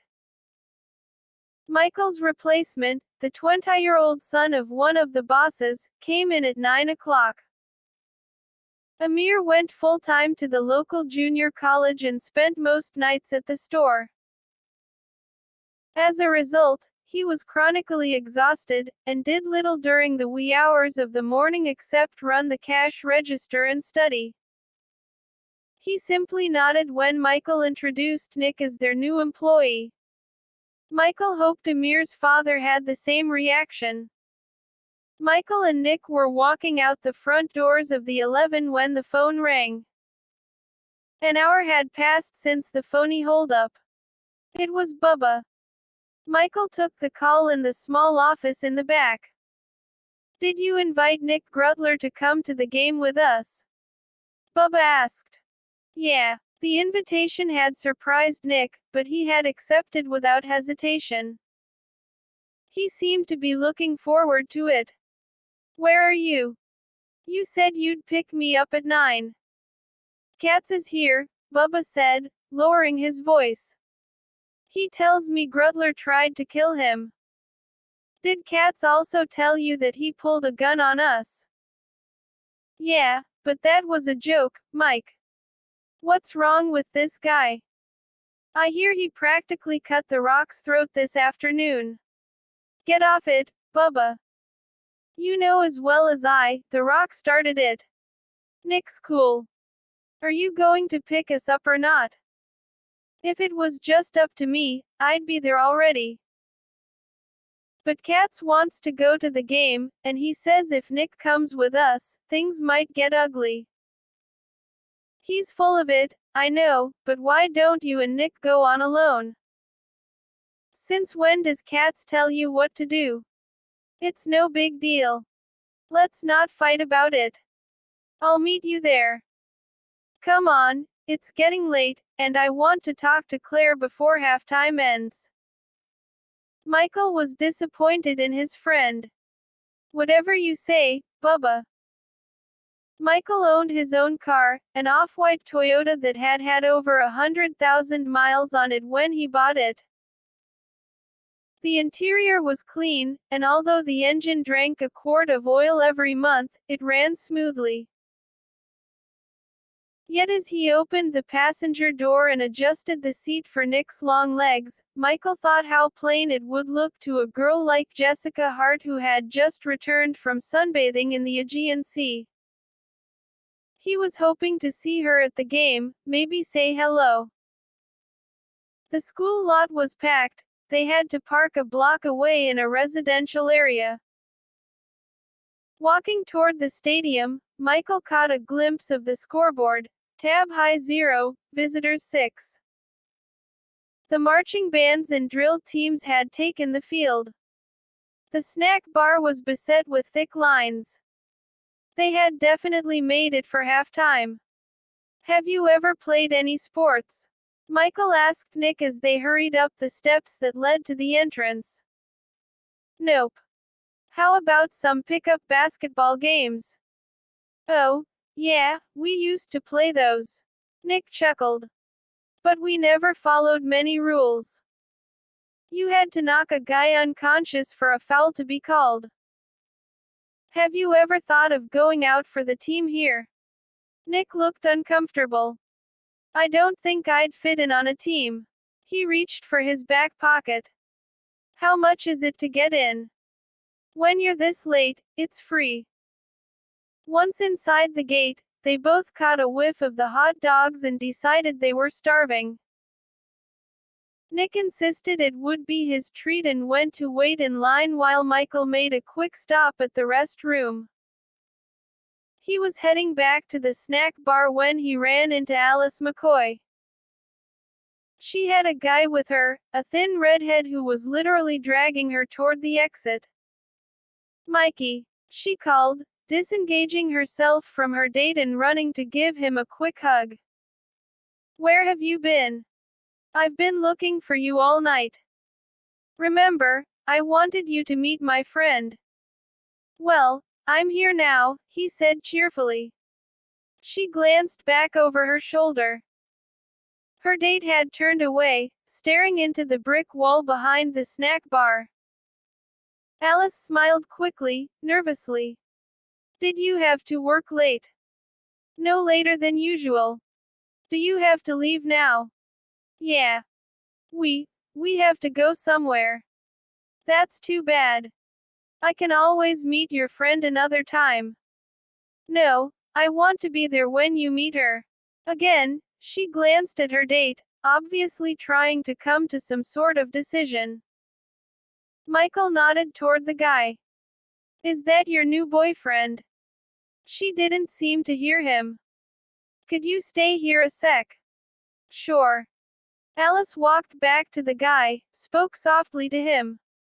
First he shook his head. But as Alice persisted, he shrugged, pulling out a comb and running it through his long, thin red hair. Touching him gratefully on the arm, Alice returned to Michael. I'll go get her, she said. Stay here, right here. Okay. All right. Watching her disappear into the crowd, Michael wondered why Alice had not introduced him to her date. Ordinarily she was extremely polite.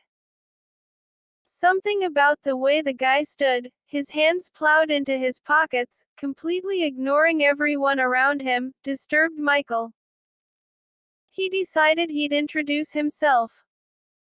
Hi, I'm Michael Olson, he said, walking up and offering his hand.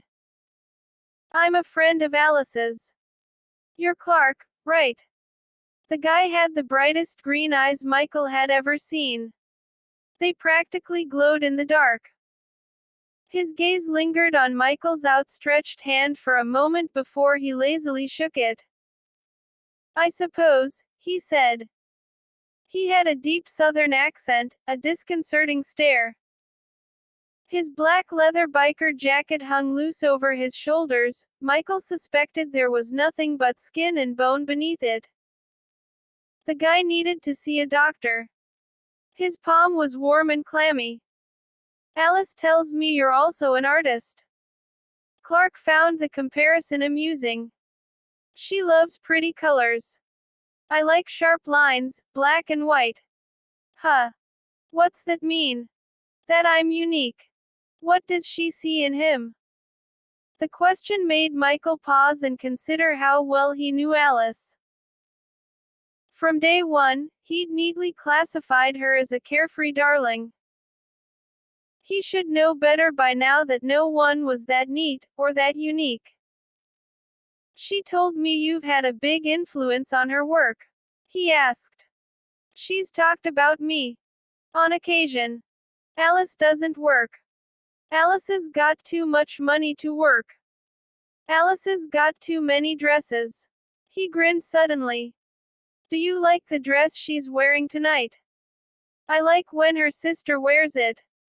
It looks a lot different on Polly. Michael had met Polly once. Alice had brought her by his store last spring. He assumed Clark was making a lewd reference to her large breasts. His dislike for the guy deepened. Where are you from? He asked. Clark lost his grin. Why? I was just wondering, that's all. Do you go to school around here? No. Where do you go? The other side of town. Clark's gaze wandered toward the playing field. Our team's as lousy as yours. But in our stadium, you can always lean your head back and look at the trees in the sky. Michael frowned. I don't mean to be rude, but are you stoned? He was worried about Alice driving home in the car with him. I'm here, man, right here. Clark yawned, turning again to face the wall behind the snack bar. Alice had better get back soon. I've got to get out of here. Why? Bubba and Katz appeared. Since Clark had not bothered to answer his last question, Michael felt under no obligation to introduce him to them.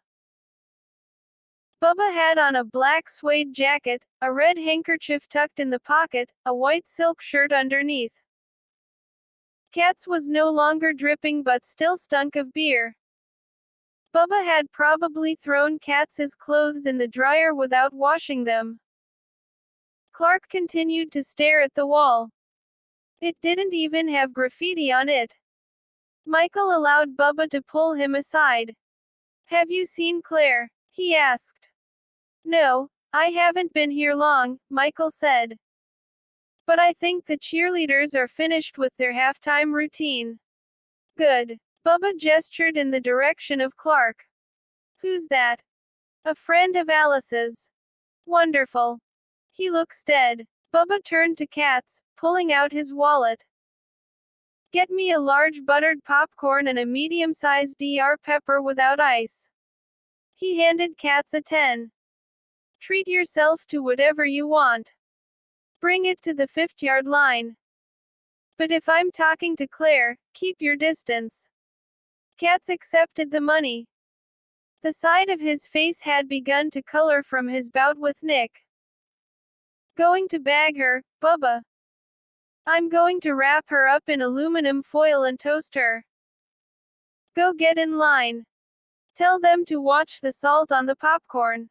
When Katz was gone, Bubba said, Let's do it, Mike. I'm waiting for Alice and Nick. I should stay here. Bubba waved his hand. Don't worry, they'll find you. Come on. Michael really did want to see Bubba in action, especially going after Claire. He figured he'd be able to catch Alice on her way back to Clark. And locating Nick would be no problem. He followed Bubba out onto the bleachers. The mood of the crowd appeared upbeat. Tab High hadn't been down at halftime by only 6 points in years. The cheerleaders were gathered beneath the stands on the track, near center field. Standing nearest to the microphone, Claire was giving her voice a rest, sucking on a soft drink while waiting for the team to return to the field. With her shiny blonde hair tied up in twin gold-ribboned ponytails, her legs deeply tanned beneath her short blue skirt, Michael had to admit she looked awfully sexy. "Are you sure you want me with you?" Michael asked.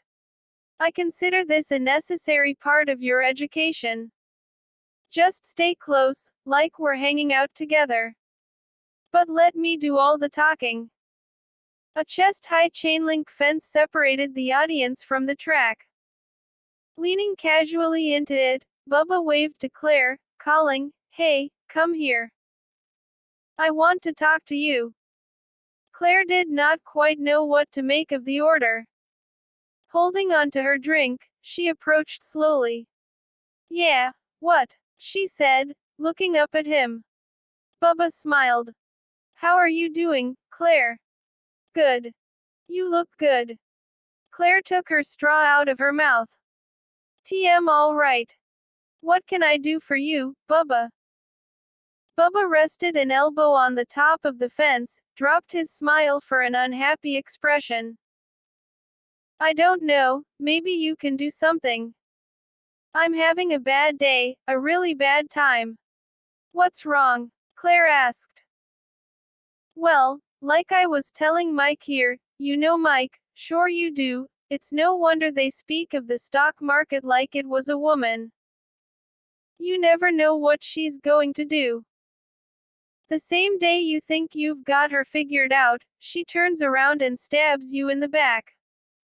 Claire showed interest. "Oh, yeah, someone told me you fooled around with stocks. What happened? Did you lose some money?" "It was all on paper, you understand. I was investing dollars I'd made on earlier trades. But it still pisses me off to be outguessed. I probably shouldn't talk about it. But the market, she's one nasty lady. How are things with you? I love your hair up like that. You should wear it like that all the time, even when you're taking a shower." Claire played with one of her ponytails. "If I did that, I'd get my ribbons wet." Michael recognized Bubba's strategy. It was Bubba's opinion that money and sex were inseparable in the female mind. Thinking about credit cards and spending power, in his opinion, got them more excited than browsing through a Playgirl magazine. "Then you could blow them dry," he said. "Hey, can I ask you something? This has really been a miserable day." "What?" "Let's go out together sometime. I'm always working, I've got to have more fun in life. Let's go out next weekend, next Saturday night." Claire nodded. "Sure, we could. Wait a second. I don't know. I don't think so. I'd like to, but I'm seeing Bill Skater. I don't think he'd like it if I went out with someone else." Bubba waved his hand. Sometimes Michael thought Bubba could convince the Pope to break his vows with a wave of that hand. "Bill won't, I know the guy. He doesn't want to totally monopolize your life. Don't worry about it, we'll have fun." He smiled. "I just got new leather upholstery in my Jaguar." "That's right, you've got a Jag." "I sure do." "Hey, you like music, Claire. You like U2. Bubba must have researched Claire's taste in music. She lit up. "They're one of my favorite bands. They're going to be in town next week. We'll go see them. But I heard they were sold out. I've already got tickets. Third row, dead center. We can eat first and then head on over to the Forum. Give me your phone number." Claire glanced around uneasily. Bubba had come a long way in less than a minute, but Claire was obviously hesitant about handing out her number to a short, overweight guy in front of the entire community. "You really have third row tickets? They could be second row." She paused, sizing him up. She wasn't a total airhead. "You're not just throwing me a line, are you? I've heard about you." Bubba was sly. What have you heard? Claire blushed. Stories. Well, they're all true. Bubba leaned over the fence, spoke seriously. If you don't want to go, Claire, just say so. A lot of guys don't mind wasting their time. But I do. Michael had followed Bubba's moves perfectly up until this point. But when Claire suddenly blurted out her number, he realized he was completely lost. 5554326, she said. I don't have anything to write on. Will you remember it? Bubba nodded, moved back from the fence, straightening his jacket. I'll call you tomorrow. Claire returned to the microphone, her fellow cheerleaders quickly gathering around. Bubba led Michael back in the direction of the snack bar. No sweat, he said. Michael nodded. All right, you were smooth.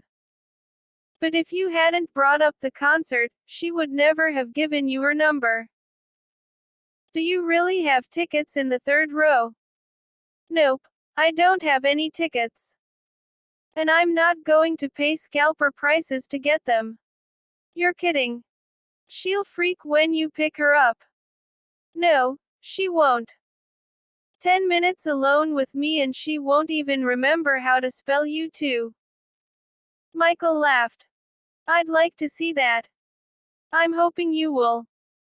You noticed I made the date for next Saturday, and not tomorrow. I wanted to give you time to talk to Jessica Hart. We can make it a double date. I don't think I can move that fast. Then stop where you are and let her come to you. Bubba stopped, gestured toward mid-aisle. She's coming down the steps now. See her. She's got that Sarah chick with her. Michael would not have believed his heart could start pounding so hard so quickly. Jessica had changed into white pants, a bright green blouse. A camera with a telephoto lens hung around her neck. Her long brown hair bounced with each step she took down the bleachers. He turned away. Let's get out of here, he said. Leave if you want. I've been looking forward to a private conversation with Jessie about her tastes in music. I'll stay, Michael grumbled. He hoped, and feared, that Jessica and Sarah would pass them by without noticing them. Perhaps they would have. But Bubba stepped right into their path. Ladies, he said. My name is Bubba. You may have heard of me. This is my friend, Michael. You may have heard of him, too. We are both fairly popular. He extended his hand. We would like to welcome you to Tab High. Giggling, Jessica shook his hand, introducing herself. Sarah was more reserved. I have heard about you, she said. This girl in my PE said I should watch out for you. Did she tell you why? Bubba asked innocently. No. Then she must have a guilty conscience, and you shouldn't listen to her. Bubba pulled his gold pocket watch from his jacket. I have a few minutes, Sarah. Come with me. I want to discuss your political future. I'm not running for anything. But you like hot dogs, don't you? Bubba asked. Sarah threw Jessica a quick glance. I love hot dogs, she said slowly. Bubba reached over and took Sarah by the arm. Then you should have one, with everything on it. Nice meeting you, Jessie. See you later, Mike. When they were gone, Jessica continued to giggle. Is he really your friend? She asked. I think he considers me more of an apprentice. He cleared his throat. I hope he doesn't overwhelm your friend. Sarah can take care of herself. That's right, I almost forgot. I was there at lunch. I saw you when you sat down. Really? Yeah. The conversation ran into a hitch right there. Michael couldn't think of anything to say. Jessica started to fiddle with the focus on her camera. It was a Nikon. The previous year, Michael had constructed an 8-inch reflector telescope. He had a dream of taking time-lapse photos of the sky through it from out in the desert. Jessica's camera would have been ideally suited for the job. Except it cost close to $500. It's jammed again, she muttered, getting frustrated. A roar went up from the crowd. Wiping her hair out of her eyes, Jessica looked up. The team was coming back in the field. Damn, the teacher wanted me to get a shot of the players running out of the tunnel. May I see it? Michael asked. It does this all the time, she said, holding it out without removing the strap from her neck. He gently twisted the lens, trying not to brush up against her breasts. They weren't all that far away. She added, I think I was sold an incompatible attachment. It was indeed jammed. Did you just take the telephoto lens out of its case and screw it in a moment ago? Yeah, how did you know? The camera's warm. You must have been holding it in your hands most of the night. But the lens is cool. Let them both sit out for a moment. When the temperatures average out, the jamming will stop. She nodded. That makes sense. You know a lot about cameras. He shrugged. I've played around with a few. You should be the one taking these pictures, not me. Are you doing this for the paper or the yearbook? Both, I guess. Jessica's attention wandered to the football players. She had a striking profile. He hadn't realized she had such thick lashes, such big eyes. He wondered what it would be like to touch her face. Who are you looking for? He asked. A girlfriend. Is she on the football team? She plays quarterback. Jessica turned his way again. Hey, do you know a guy named Russ Desmond? Michael felt a pang of jealousy. Yeah. But he's not on the football team this year. He runs cross country, right? Yeah. Do you know him well? Not really. Jessica smiled. I suppose I can trust you. Sarah's been searching for him all night. Michael felt better. She's searching in the wrong place. Russ would never come to a football game. Why not? He hates the coach. And the coach hates him. It's a long story. Jessica nodded, her lovely brown eyes drifting up into the stands this time. Where is she? She whispered. Sarah. No, the girlfriend I mentioned. You wouldn't know her. She's from Mesa. She's only a sophomore, an old friend. Jessica chuckled. All day she's been telling me about this fantastic guy I've got to meet. What's her name? Alice McCoy. Michael leaned into the fence. He was lucky he didn't flip over and land on the track. Oh, my, he said. Pardon. Nothing. Jessica suddenly turned her head toward the field. Tall, blonde, and handsome number 16 was walking toward the sidelines. Jessica quickly raised her camera, trying to focus her jammed telephoto lens. Damn, she muttered. Had Jessica not tried so eagerly to take Bill Skater's picture at that precise moment, Michael probably would have admitted he was the fantastic guy Alice wanted Jessica to meet. Later, he was to wonder if he had told Jessica, if the tragedy that was to follow Alice's party would have been avoided. It would be a possibility that would haunt him the entire year. It would be a possibility based solely upon a young girl's strange dream. You might want to give it a few more minutes, he said softly. Jessica did not appear to hear him.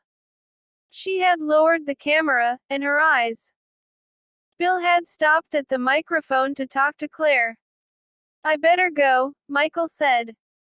Jessica raised her head. Huh. No, don't go, please. I'm sorry. What were you saying? Nothing. He edged away. I really have to go. That's too bad. Thanks. For what? She forced a smile.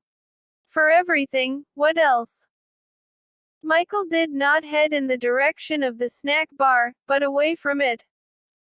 Alice would have to forgive him for ditching her. He couldn't bear the thought of witnessing Jessica's probable, if she went for the likes of Bill Skater, it was virtually certain, disappointment when she learned Michael Olsen was Mr. Fantastic. He only remembered that Nick had gone for their dinner when Nick came up to him with a box full of goodies. I hope you like junk food, Nick said. I live on it. Michael accepted a hot dog, a tub of popcorn, and a large orange. Nick again refused Michael's offer to help pay for the stuff. They continued to walk in the direction of the scoreboard. I bet you've had to search all over for me, Michael said. Sorry I took off. I knew where you were, Nick said. I was watching you talk to that girl. Jessica. You should have come over. I could have introduced you. No, I couldn't do that. Why not? I don't know. I would have gotten in your way. Don't say that. Nick glanced over at him. For an instant, something glimmered deep within Nick's black eyes. But all he said was okay, Mike. They sat at the end of the bleachers, away from the crowd. Nick began to dig into his food. Michael realized he'd lost his appetite. He sipped his drink, stared at the clock on the scoreboard. He didn't even know what he was doing at the game. She had smiled at him, thanked him, all the while thinking about the quarterback. Bubba would steal Claire away from Bill. Bill would find solace in Jessica's arms. It's like the earth going around the sun, a vicious cycle. This is going to be a long second half, he muttered, referring to the rest of his life. Want to leave? Do you?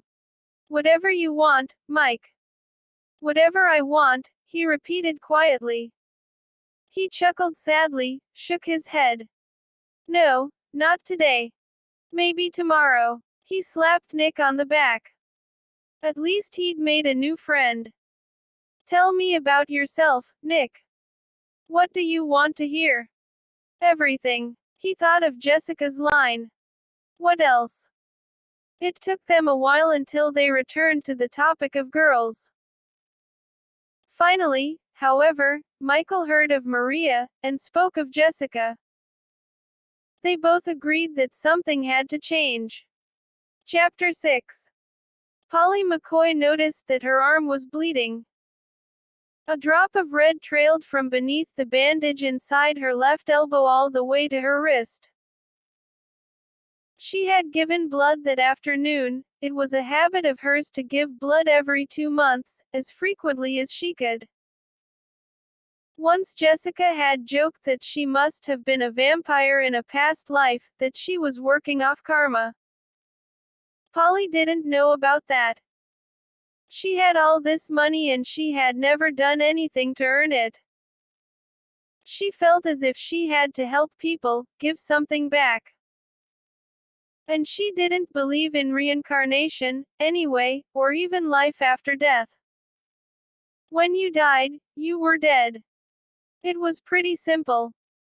On the other hand, she occasionally did wonder about vampires, about demons in general. So many terrible things happened to so many nice people. There had to be something evil behind it all. Taking out a Kleenex and wiping away the blood, Polly saw Alice making her way up the stadium steps. Polly was sitting in the very top row. She liked the view. She could see what everyone was up to. Of course, when halftime finished, she would rejoin Sarah and Jessica closer to the field. They had all come together. But for now she didn't mind being alone. Actually, she preferred it. She was not in the best of moods. She was mad at her sister. Sarah and Jessica had been looking for him, but only she had seen Clark. She'd watched him and Alice carrying on the whole night. And it was me who saw him first. Polly had met Clark 3 months ago, during the last week of school at Mesa High. The day had been beautiful.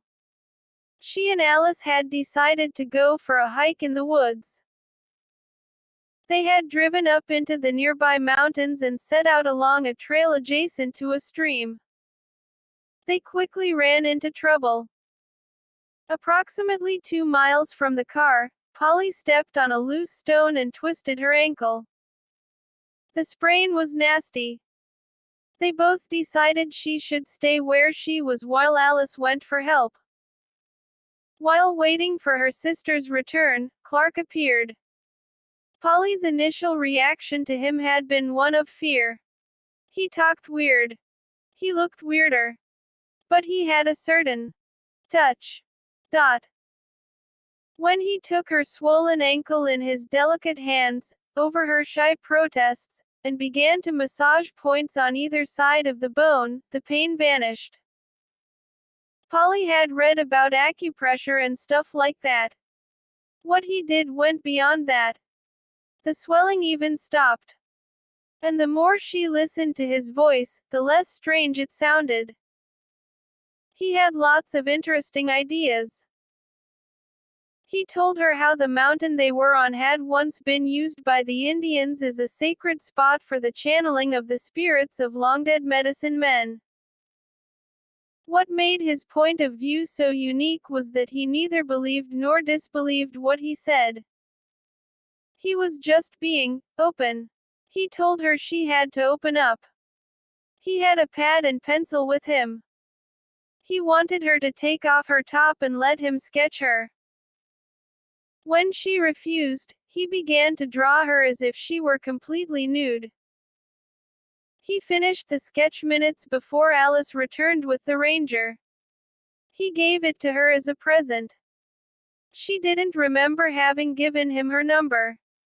But he called her the next day. Over the next 2 months, they never went out once. They spent most of their time together necking in her bedroom with the door locked.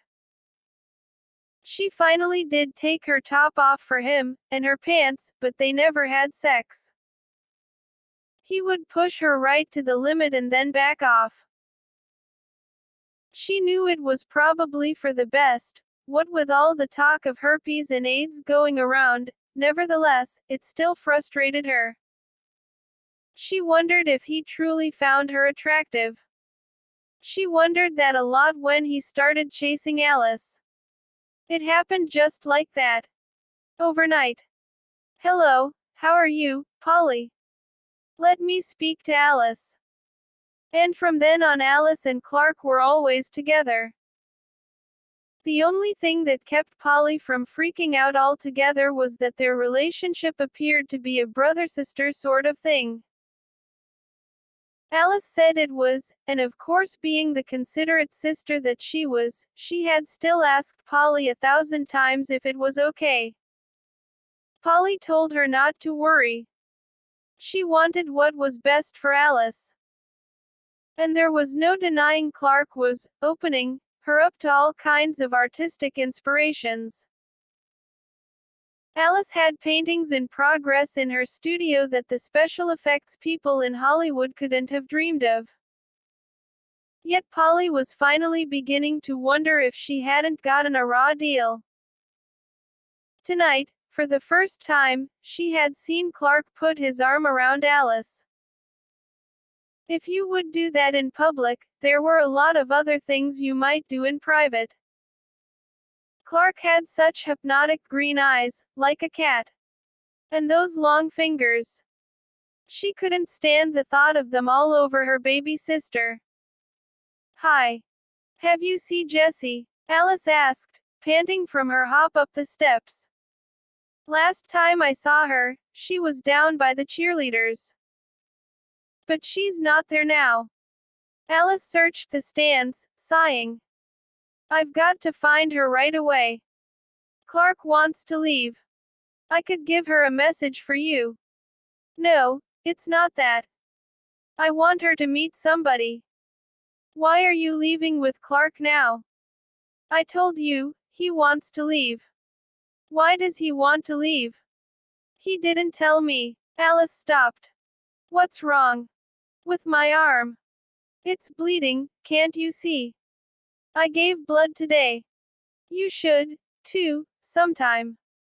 There are a lot of sick people out there who need it. No, I mean, you sound mad. Why would I be mad? I don't know. I'm not mad. Alice smiled. Polly could remember the first time Alice had ever smiled. Polly had only been 2 years old at the time, and Alice 2 months, but Polly remembered everything. Are you having fun? Alice asked. Sure. How about you? Alice beamed at the whole stadium. I'm having a great time. I love this school. I love the people here. Suddenly she leaned over and embraced her sister. And I love you most of all. Polly returned the hug. I know you do, she said softly, feeling the bones of Alice's rib cage under her fingers. When they had both been kids, Alice had tended toward chubbiness. Now, Polly could barely get her to eat one full meal a day.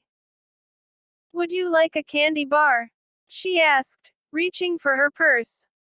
Alice straightened herself. No, chocolate gives me acne. It doesn't do that to me. Polly replied, getting the candy out for herself.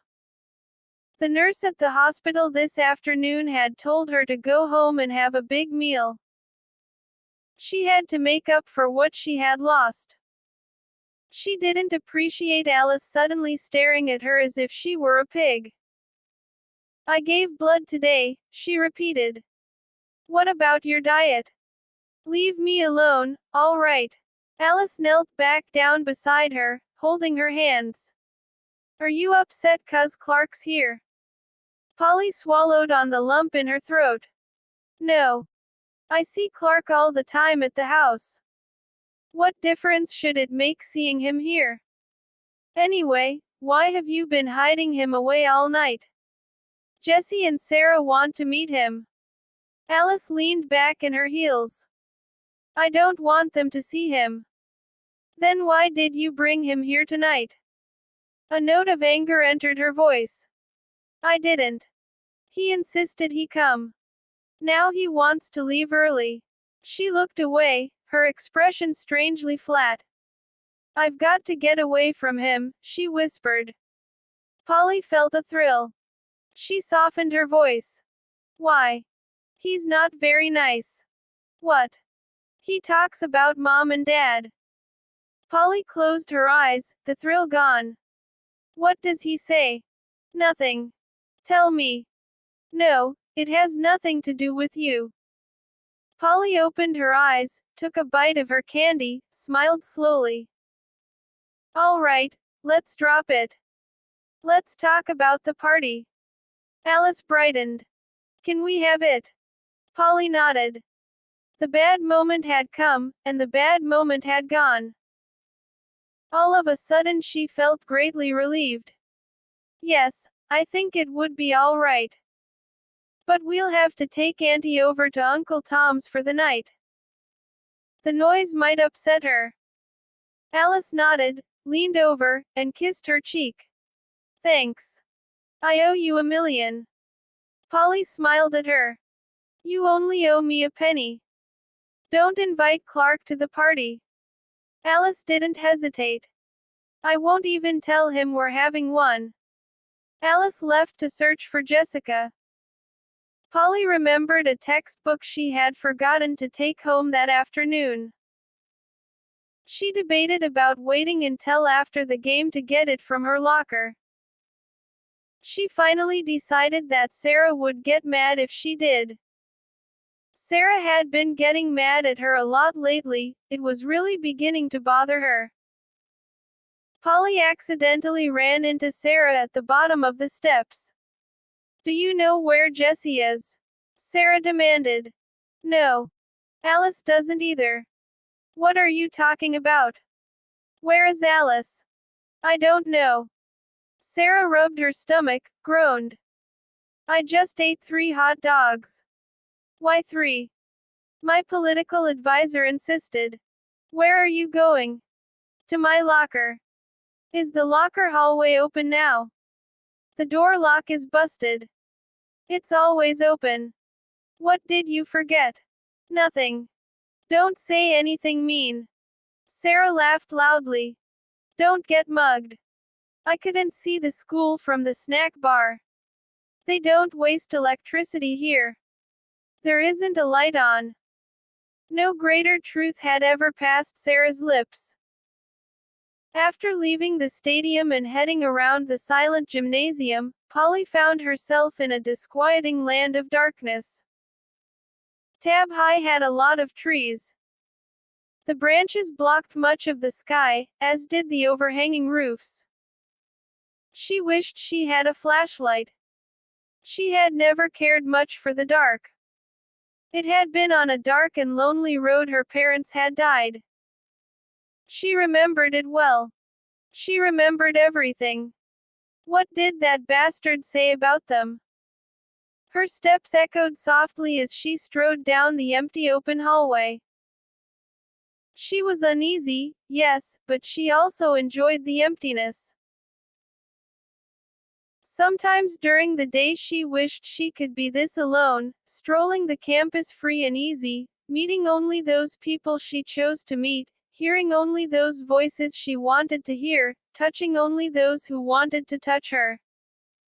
What did Clark say about me? Polly was crossing the courtyard, passing beneath what she had heard referred to as the varsity tree, when the can landed on top of her head. It startled her something awful. She practically had a heart attack right there on the spot. She jumped away from the tree and cried in a trembling voice, "Who's there?" A vague figure shifted above her in the branches. She leaned slightly forward, all the while telling herself to run the other way, straining to see better. "Hello," she croaked. The figure croaked back. No, it was more of a belch. She reached down, picked up the car that had struck her on the head, smelled the beer. Her fear disappeared as quickly as it had come. Somebody was just getting drunk in private. Laughing, she walked toward the tree trunk. "Hey, if I was you, I wouldn't be drinking up there. You could slip and hurt." A flash of metal and wood whipped by, inches from her face. Polly leapt back a step. Embedded in the ground in the grass at her feet was a huge axe. Polly screamed bloody murder. The guy fell out of the tree. Polly kept screaming. He rolled over and looked up at her. "What time is it?" he mumbled. Polly bit her lip. "Past 9:30. The guy sat up, rubbed his head. "Where are the birds?" "What birds?" "I heard birds." He burped again, deep and loud, and reached for his axe. "That was me." "Excuse me, what are you doing with that?" He was using it, Polly realized a moment later, to climb to his feet. She relaxed a notch. There were empty beer cans littering the ground. This guy wouldn't be chasing her anywhere. "Do you need some help?" she asked tentatively. He briefly gained an upright position, clinging to the axe handle, before swaying forward and smacking his skull directly into the tree trunk. "Oh, no," she cried, jumping to his side. "You'll kill yourself." "What time is it?" he breathed in her face. With the lack of light, she couldn't see what he looked like. She could, however, smell him. He must have poured half the beer over his shirt. I told you, past 9:30. Why do you keep asking me that? He tried to get up again. Got to chop this down before morning, before the birds get here. You can't do that. She tried to pull the axe from his hands. No. He wouldn't let go of the handle. Why not? Because it's a pretty tree. Leave it alone. The guy turned, stared at the trunk, and then spat on it. Those faggot footballs. They all stand here. He leaned into the axe, pushed himself up. It's got to go. Polly moved back a step. He'd raised the axe over his head. It looked capable of flying in a dozen different directions. Stop, she pleaded. He let go with a wild swing. The tip of the axe sliced into the bark. Leaning back, he tried to pull it free. His hands ended up slipping from the handle, and he was back in his ass.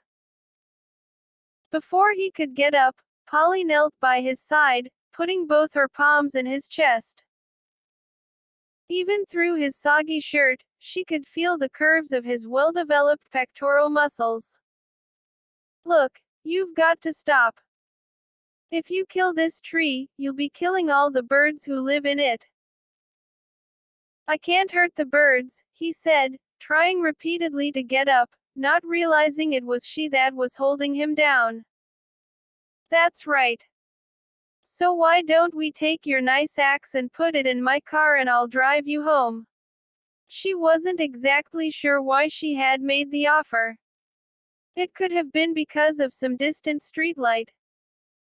A sliver of white had fallen across his face, revealing a rugged, rough would probably have been closer to the truth, handsomeness. He belched again, his jaw dropping open. Is it you? He asked, amazed. Who? What? You. I stopped the race for you. The coach made them kick me off the team. All because of you. No, it wasn't me.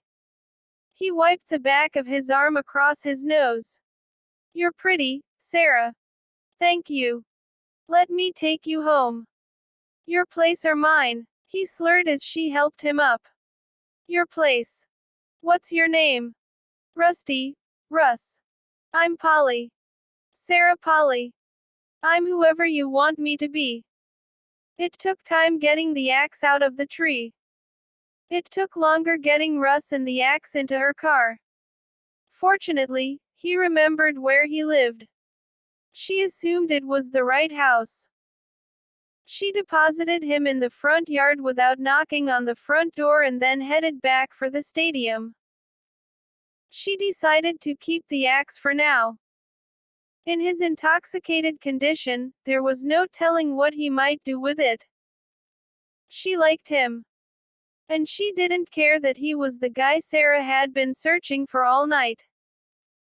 She'd seen Clark first and look where that had gotten her. Nowhere. When it came to love, you were a fool to be nice. Chapter 7. Mr. Bark stopped Sarah the following Monday morning as she was leaving his political science class. Jessica was with her. What is it? Sarah asked defensively. I stayed awake the whole period. It's not that. I have some news for you. He paused, and there was no denying from his expression that he thought it was bad news. You know I am the faculty advisor to the student government. It doesn't surprise me, Sarah said cautiously. What's up? You've been elected student body president. Sarah laughed. What the hell? No, you're kidding. What are you talking about? You were elected by a landslide. Sarah swallowed. But I wasn't running. Jesse, tell him it was all a joke. You didn't want to be president? Jessica asked in surprise. Your name was on the ballot, Mr. Bark said. Now hold on a second, Sarah said. I explained this to the whole school last Friday. Jessie put my name down. Jessica smiled. This was great. No, I didn't. Polly did then. It makes no difference. I can't be president. I hate politics. I hate politicians. No, absolutely not. I don't want you as president, either, Mr. Bark said. I think you have a bad attitude. But the student body doesn't think so. Your nearest competitor didn't get a quarter of your votes. You have a responsibility to your peers. There's a lot of business that has to be taken care of immediately. We don't have time for another election. Who's the new vice president? Sarah asked. Claire Hillary. I thought she was running for president, Jessica said. Mr. Bark frowned. I thought she was, too. Maybe she put herself down for both offices. She shouldn't have done that. Make her president, Sarah said quickly. I can't do that, Mr. Bark said. Then I'll do it, Sarah said. No, you can't do that, either. It's against the rules. The president of the country never follows the rules, why should I? No, wait. If you won't accept my resignation this instant, I'll intentionally break every rule in the book. Then you'll have to impeach me. Mr. Bark was getting angry. You don't impeach student body presidents. Why not? This is a free and vicious society. Why are you being so difficult? There are kids in this school who would give almost anything to have the honor that's been bestowed on you. Sarah started to speak, stopped, silently shook her head. It might be fun, Jessica said. It might make you popular. Sarah glared at her. No, she said firmly. Mr. Bark had run out of patience. I can't stand here all day arguing with you. We're having our first student council meeting tomorrow at lunch in room 16. If you should change your mind and want to accept the office, see me sometime this afternoon. There are notes on the student body's financial status you should go through before the meeting. If not, then I guess we'll have to carry on without you. Jessica had chemistry next. She had to go. Once outside Mr. Bark's class, Sarah refused to speak to her, anyway. She went off in a huff. Jessica couldn't help laughing. The laughter did not stay with her. She'd had a miserable weekend. She was still sleepy and tired from her travels. She'd had to take long naps Saturday and Sunday afternoons just to be awake at dinner time. Also, she'd been lamenting Bill Skater's obvious interest in Claire Hillary. The disappointment was silly, she knew. She had only started at the school. She couldn't realistically expect the resident fox not to have some sort of girlfriend. Nevertheless, she had spent hours since the football game wondering how she could get his attention. In Mr. Bark's class just now, Bill hadn't looked at her once. And she'd worn her shortest skirt. Her gloom deepened when her chemistry teacher announced a surprise quiz in the middle of lab. She practically fell off her stool. He didn't say anything about a quiz on Friday, she complained to her lab partner, Maria. Last Monday he warned us to be ready for a quiz at any time, Maria said, pushing aside their rows of test tubes, getting out a fresh sheet of paper. You weren't here. But I wouldn't worry, it shouldn't count for much. Jessica worried anyway. To get accepted at Stanford, she had to keep her GPA close to a perfect 4. She hadn't even glanced at the textbook over the weekend. The teacher let them stay at their lab desks. He wrote several molecular formulas on the board and asked for their valence values. It appeared no big deal for the bulk of the class, they went right to it. Jessie sat staring at the board. She'd left her glasses at home again. She could hardly read the formulas. What's a valence value? When Jessica finally looked down, she saw that Maria had slipped her a piece of paper with 2 rows of positive and negative values. Sitting across the gray-topped table, Maria nodded. I can't, Jessica whispered. Just this once, Maria whispered back. The teacher wasn't watching. Jessica scribbled the numbers onto her paper. The teacher collected them a few minutes later. Then he wrote the answers on the board. Maria knew her stuff, they each got 100. Jessica thanked her as they returned to the lab. I've never cheated before, she said, embarrassed. But you didn't know there could be a quiz, Maria said, adding softly, sometimes it's hard not to lie. Well, if I can ever make it up to you, let me know. Maria nodded. She didn't talk a lot, and they continued with their acid-base reactions, which made no more sense than they had before the quiz. Jessica swore to herself that she would study chemistry for at least 2 hours every night until she caught up. She even entertained the idea of asking Michael Olson for a couple of tutorial lessons. She wasn't getting much out of the teacher. He talked too fast, and seemingly in a foreign language. Michael obviously had a sharp mind. She'd felt rather silly when she'd needed his help at the game with the camera. He had been right about the jamming disappearing when the temperatures evened out. Although she found his intelligence somewhat intimidating, he was easy to talk to. Yet she worried what he thought of her. He would start out friendly enough, and then after a couple of minutes talking to her, he'd be in a hurry to get away. He probably thinks I'm an airhead. Sarah had cooled off by lunch. When Jessica met her near the snack bar, she even laughed about how her election had proved beyond doubt the substandard intelligence of the majority of TAB students. She had not changed her mind about the job. Polly joined them midway through break. She had not heard of the election results, and neither Jessica nor Sarah brought it up. She had, however, already printed up the party invitations, elegantly lettered orange cards in flowery orange envelopes. Jessica and Sarah both agreed the printers had done a fine job. Polly gave them 6 each.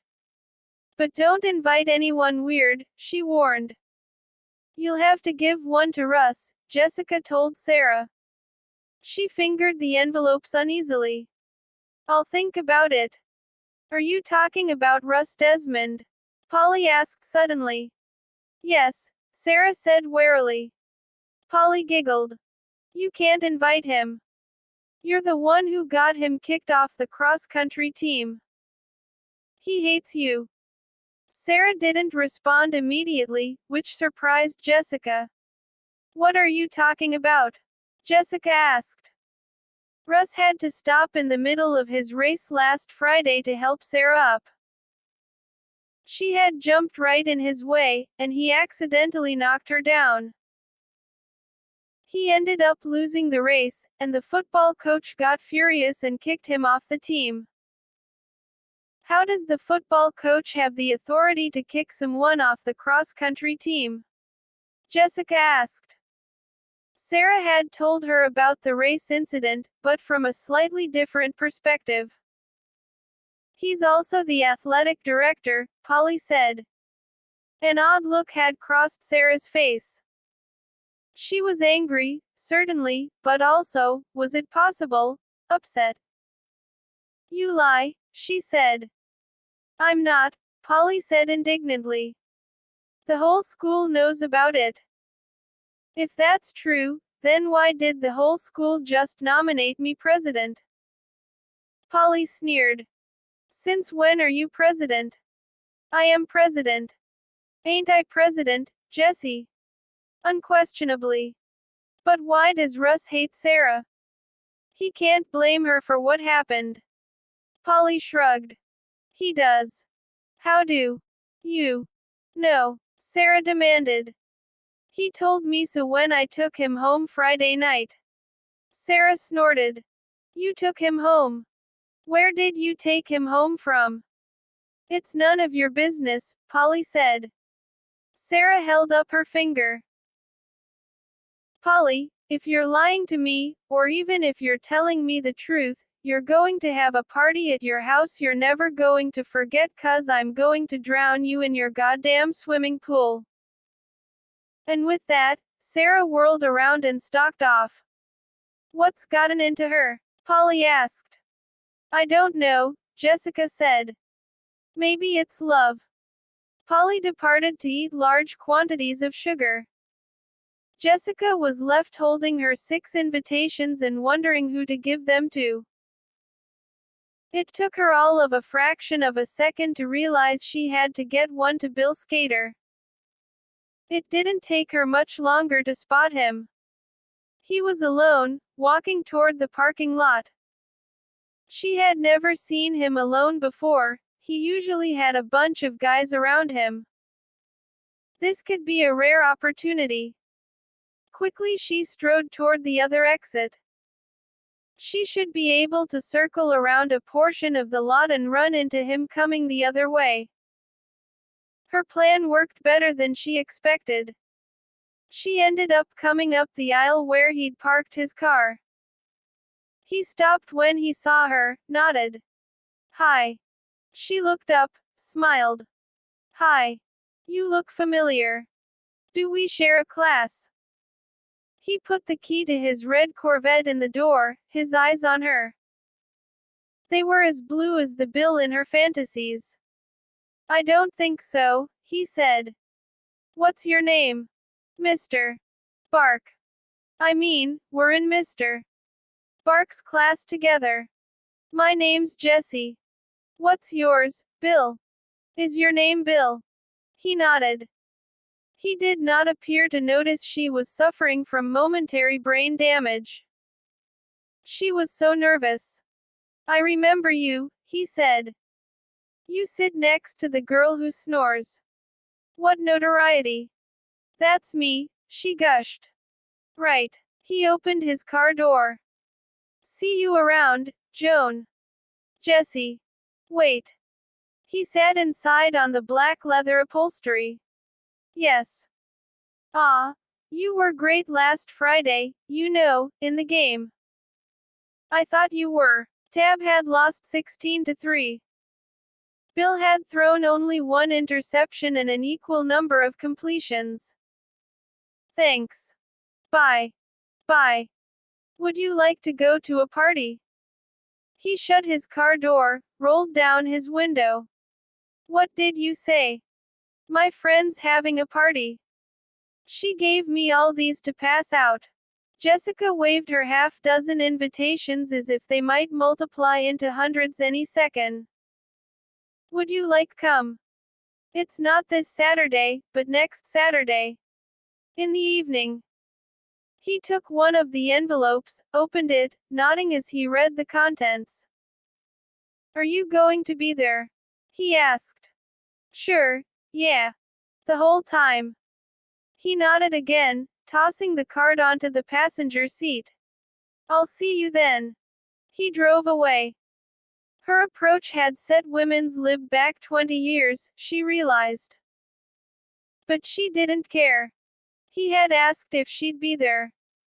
He was only coming to see her. Right, and your name's Joan. Jessica decided to dwell on the positive.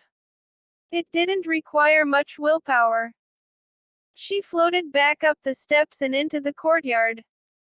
She bought a milk and sat by herself in the shade beneath a tree. Polly had specified on the cards that everyone was to bring a bathing suit.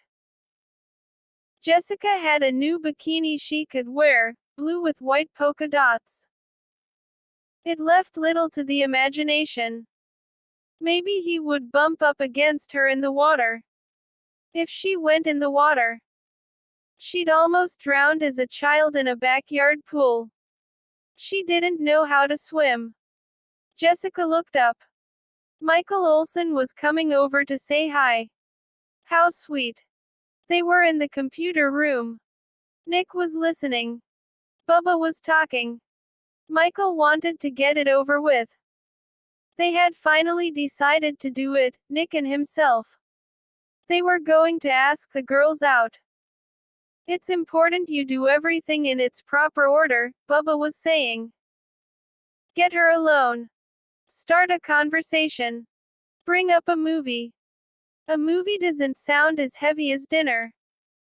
Of course, once you're on the date, you can always go to dinner.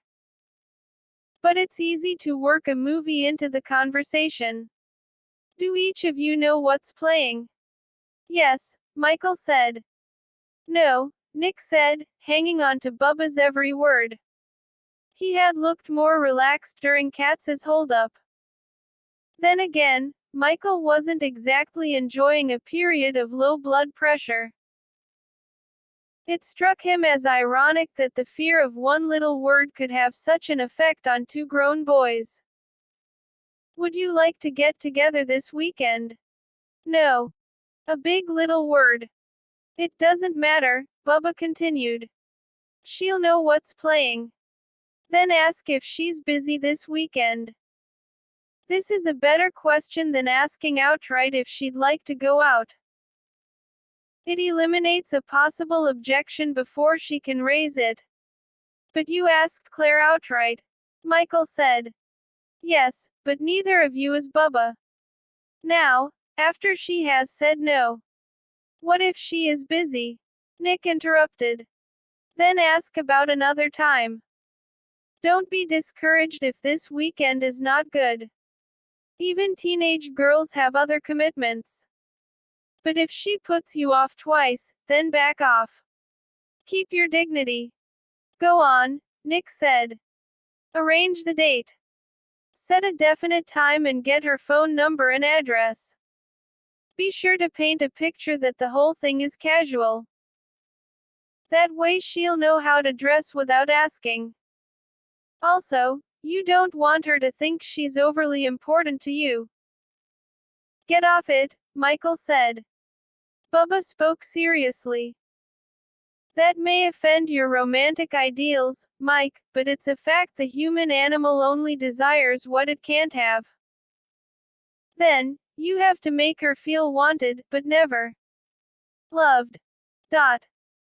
If she knows you can't live without her, then she'll also know she can see you whenever she wants. You want to operate from a position of strength. Always keep her in the dark, unsure of where she stands. Go on, Nick said again. That's it, for now. When the date's set, come back here and I'll give you the next lesson, how to get her clothes off. We have a problem, Michael said. Nick doesn't have a car. Let him borrow yours, Bubba said. Then what is Mike supposed to use? Nick asked. He can borrow my car. And I'll get Claire to pick me up. You'll make her drive, and you don't even have the concert tickets? Michael asked. Bubba smiled. Mike, you worry about the most unimportant things. He stood and slapped them both on the back. Make me proud of you, boys. Michael and Nick left Bubba to his computers. Lunch was more than half over. They had to locate the girls quickly. They hurried toward the courtyard. Why are we doing this? Michael muttered. We don't have to, Nick said with more than a note of hope in his voice. Let's not start that again. They had talked about this moment all weekend at work. Without this mutual encouragement, Michael realized, neither of them would have gotten this far. Yet Michael had another reason for having decided to ask Jessica out. He'd had a dream. It had been beautiful. He had been on a roped bridge stretching between two lands, one a desolate desert, the other a lush green forest. There had been a churning river running beneath his feet, and above, in contrast to the brightly lit lands, a black sky adorned with countless stars. He had been standing in the middle of the bridge facing the desert, hesitating, when a female voice had spoken at his back. "I will follow you," she said. And when he started to turn around, she added quickly, "No, don't. You can't see me." "Why not?" "Because of the veil. I'm still wearing it. But you're young. Go forward, I will follow you." The desert beyond looked most unappealing, particularly compared to the green woods that he could glimpse out the corner of his eye.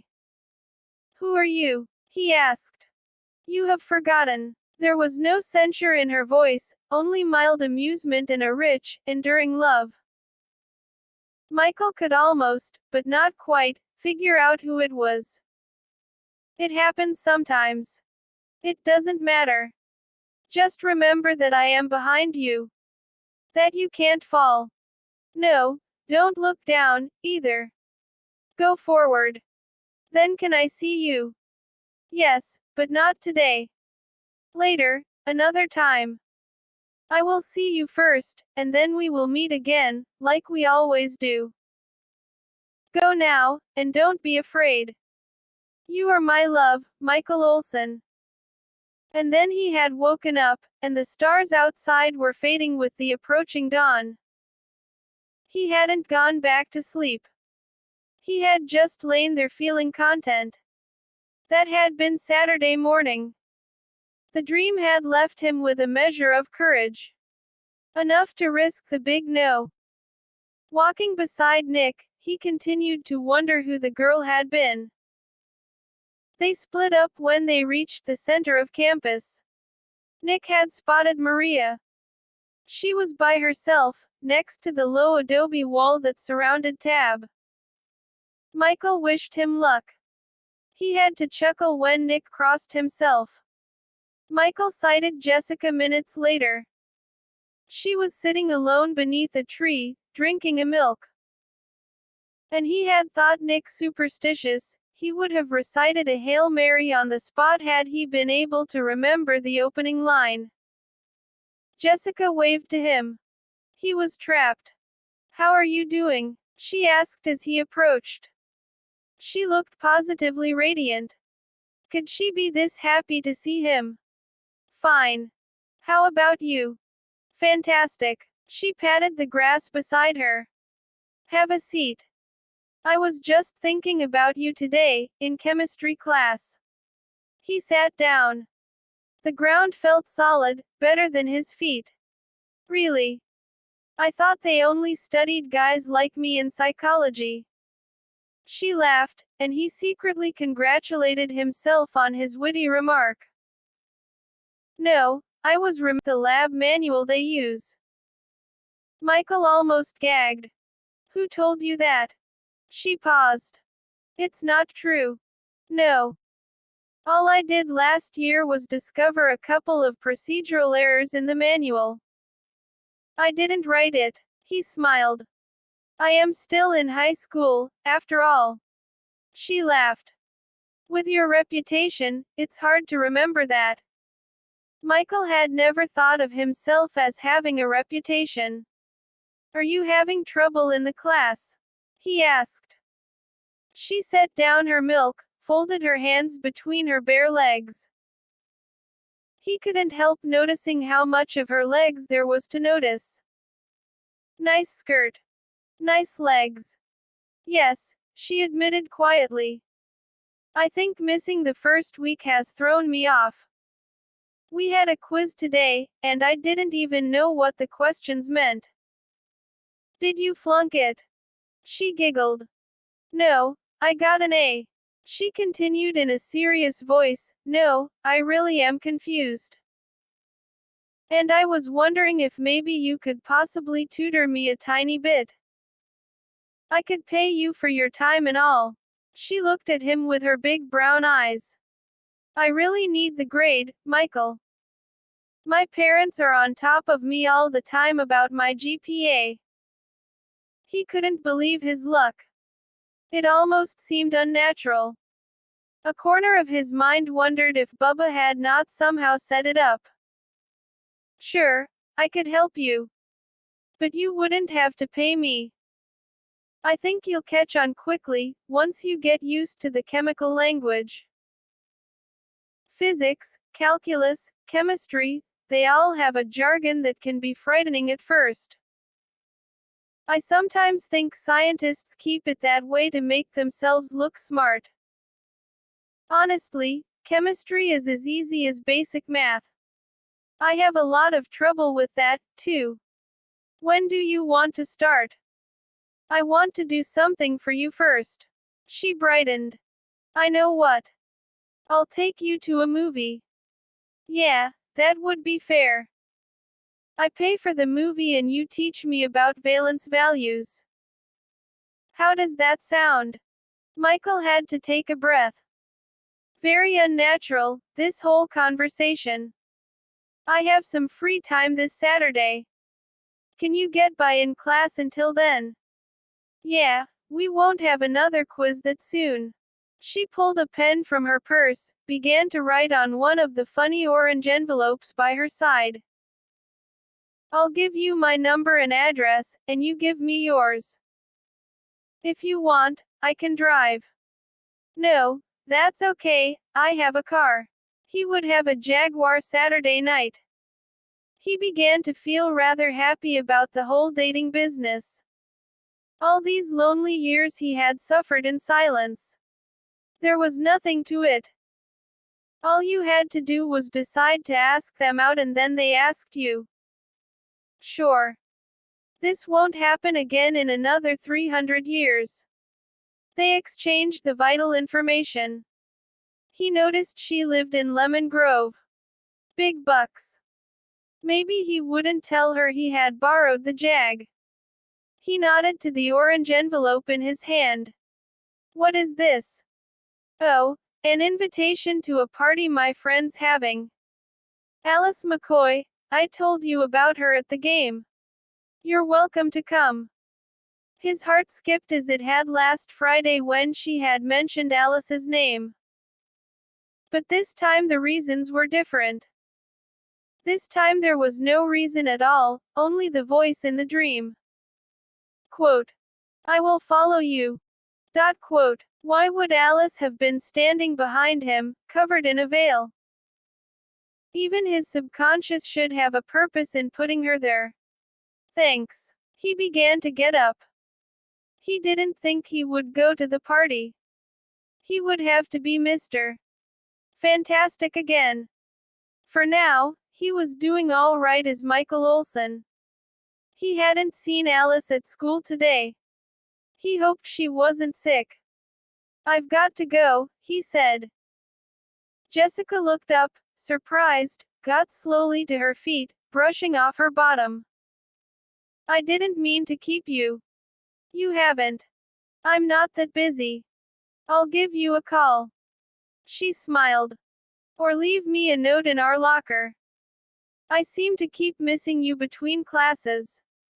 He had missed her on purpose today. We'll talk, he said, turning away. Take it easy. Bye. He wanted to be happy. He had been looking forward to this moment, he had better be happy. He was going out with Jessica Hart, he told himself.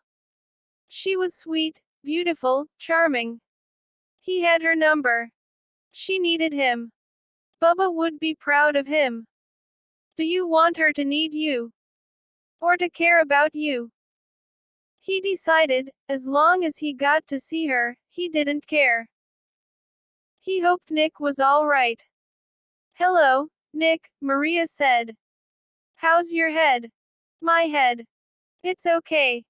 She put down her sack. It appeared packed with oranges, nothing else. He felt as if he had an orange stuck between his ears. He couldn't remember what Bubba had told him to say first. The swelling looks like it's gone down. Yeah. She nodded. Would you like an orange? Nick accepted the fruit. You have a lot of them. My dad brings them home. Her dad probably worked the orchards. The possibility reinforced his suspicion she had not been in the country more than a year, two at the outside, that her father was working for slave wages picking the fruit. Bubba had told him to bring up the movies. You can't get oranges like these at the movies. Maria blinked. They don't sell them there. Yeah, that's what I mean. He put his hand on the nearby wall for support. Unfortunately, he used the hand that held the orange, and crushed it. A squirt of juice hit Maria right in the eyes. Damn it, I'm sorry, he cried, dropping the offending fruit. She calmly reached for a handkerchief in her bag. You got a ripe one, she said. I'm really sorry. It's nothing. It must hurt. She looked up at him, her face serious. If I ever did get hurt, I don't think I could take it like you did last Friday. That was nothing. Someone told me this morning that you got thrown into a mirror. Nick scratched his head. Well, yeah, I didn't walk into it. She liked that. She smiled. She was the kind of girl who needed to smile more often. Sasalam. Would you like another orange? She asked. He waved it away, feeling a sudden surge of confidence. She admired how he had fought. She wasn't afraid of him. Would you like to go to the movies Saturday night? She nodded. Could you pick me up at the library? I'll be there studying. I could, yeah. He would have to ask Michael where the library was. What time would be good? 6. That's when the library closes. That Bubba was a genius. I'll see you then. Chapter 8. Sarah had decided to attend the student council meeting Tuesday at lunch after all. When she arrived with Mr. Bark's papers on the financial status of the council tucked under her arm, the other officers were already gathered around the large table in room H16. She recognized only 3, Claire Hillary, Bill Skater, and that football player everyone called The Rock. She knew of the latter because of the stories that had been circulating about his fight with the tall black guy. The Rock sat slightly hunched over in his chair. He had not played in Friday's game. Sarah heard the black guy had almost killed him. 2 adults were also present, Mr. Bark and Tab's principal, Mr. Smith, both sitting unobtrusively in one corner. They were there to oversee, she had heard, not to interfere. The promise of the principal's presence was one of the reasons she had decided to come. She hoped to speak to him about allowing Russ Desmond back in the cross-country team. That lying Polly had been feeding her a line, there was no doubt about that, but she did feel somewhat guilty about having stepped in his way. She certainly didn't want him hating her. Another factor had brought her to the meeting. The biggest problem she had with school, and life in general, was that it bored her. After thinking about it a while, she had come to the conclusion that being president couldn't make the situation any worse. Of course, if the job ever got to be more of a hassle than it was worth, she could always walk away from it, and to hell with any responsibility she owed to her peers. Have you been waiting for me? Sarah asked, sitting at the head of the table, all eyes on her. Yes, Mr. Bark said. That's a shame. She cleared her throat, glancing around. What are we supposed to do first? I'm the sergeant at arms, The Rock said. I have to call the meeting to order. Do it, Sarah said. The Rock stood and smashed his gavel on a wooden block and mumbled a few lines about the date and the time. Sarah thought it a pathetic comment on student councils across the land that the sergeant-at-arms was an elected position. The Rock sat back down. "Can I begin?" Sarah asked. No one moved to stop her. "All right, I want this meeting to be short. I haven't eaten yet.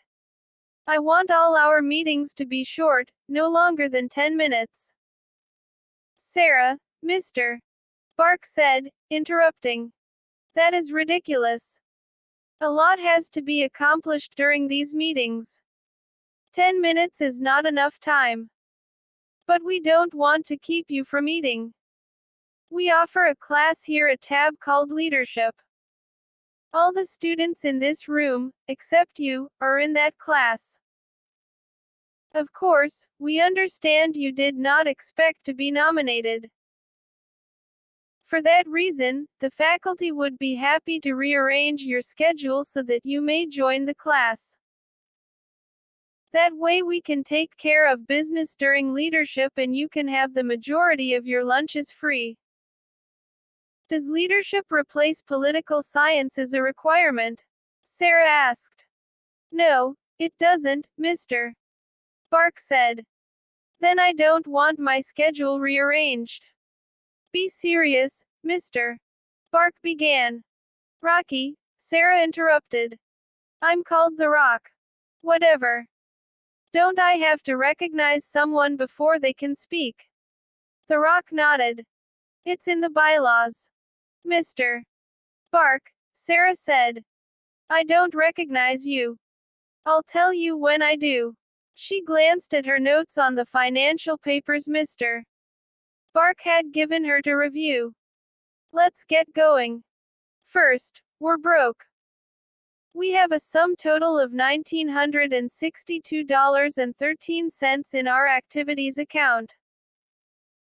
With this we're supposed to put on both the Sadie Hawkins and the homecoming dances in the fall quarter. Now the senior class controls homecoming, and I'll get to that in a second, but the juniors are supposed to take care of Sadie Hawkins. Who's junior class president? A thin Japanese girl on her near right raised her hand. LM. If I give you half of what we've got, Sarah said. Can you book a band, print up tickets, buy a truckload frill of hay, and do whatever else you need to get this thing going? The girl hesitated. I don't know everything involved. It's a question of cash flow. Figure out approximately how many people will attend, how much you'll have to spend to keep them happy. Then decide on a ticket price. The grand or so I'll give you will be to get you started until you can start collecting money. Do you understand? Yes. Can you do it? I don't want to have to think about it. The girl nodded. The junior officers will take care of it. Good. We're making progress. Let's discuss homecoming. I think we should cancel it this year. Now they were really staring at her. Claire, sitting to her left and looking sickeningly gorgeous, protested. Are you out of your mind? It's the biggest event of the year. I have to recognize you, The Rock said. Can I? Yeah, she's recognized, Sarah said, leaning toward Claire. What do you mean it's the biggest event of the year? For you maybe, and for other princesses in the school. But for the rest of us slobs it's just another occasion to have dirt rubbed in our faces. So we're not as pretty as you. Whoever said good looks make a good person? Look at history. It's full of ugly kings and queens. Look at all the suffering that's gone on. Wait a second. Never mind. If the kings and queens had all been good looking, it probably would have been worse. Let's get back to the issue. How many dances do we really need? Last year at Mesa, I never went to a single one.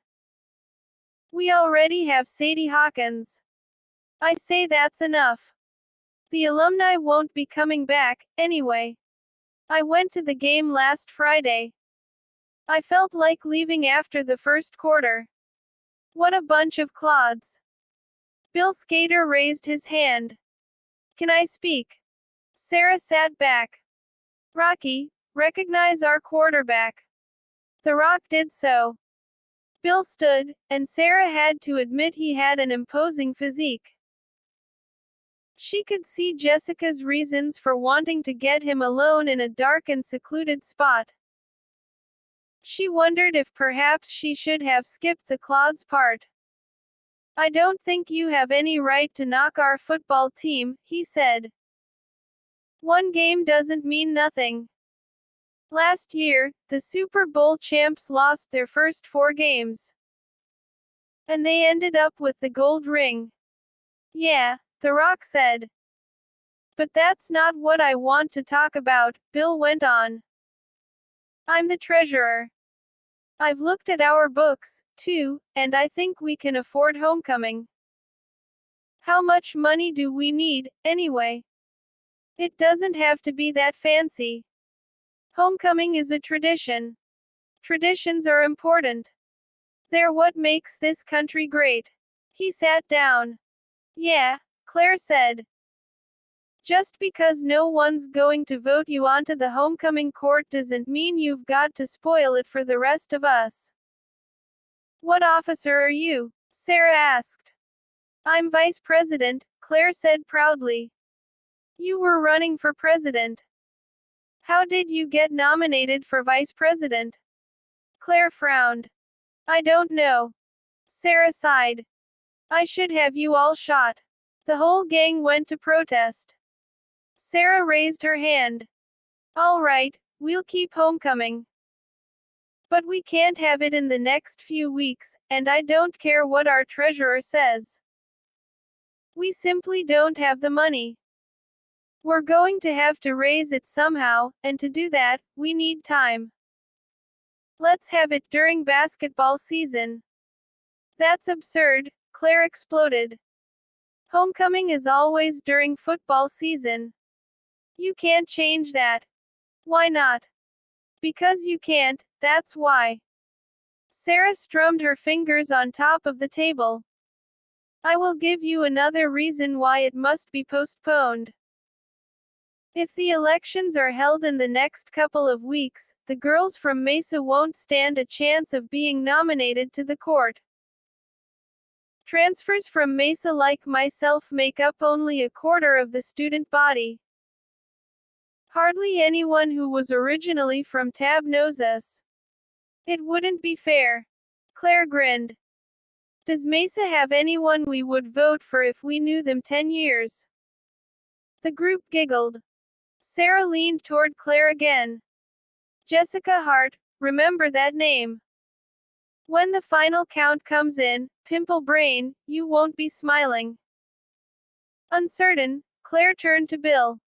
Who? She whispered. Bill nodded. I've met her.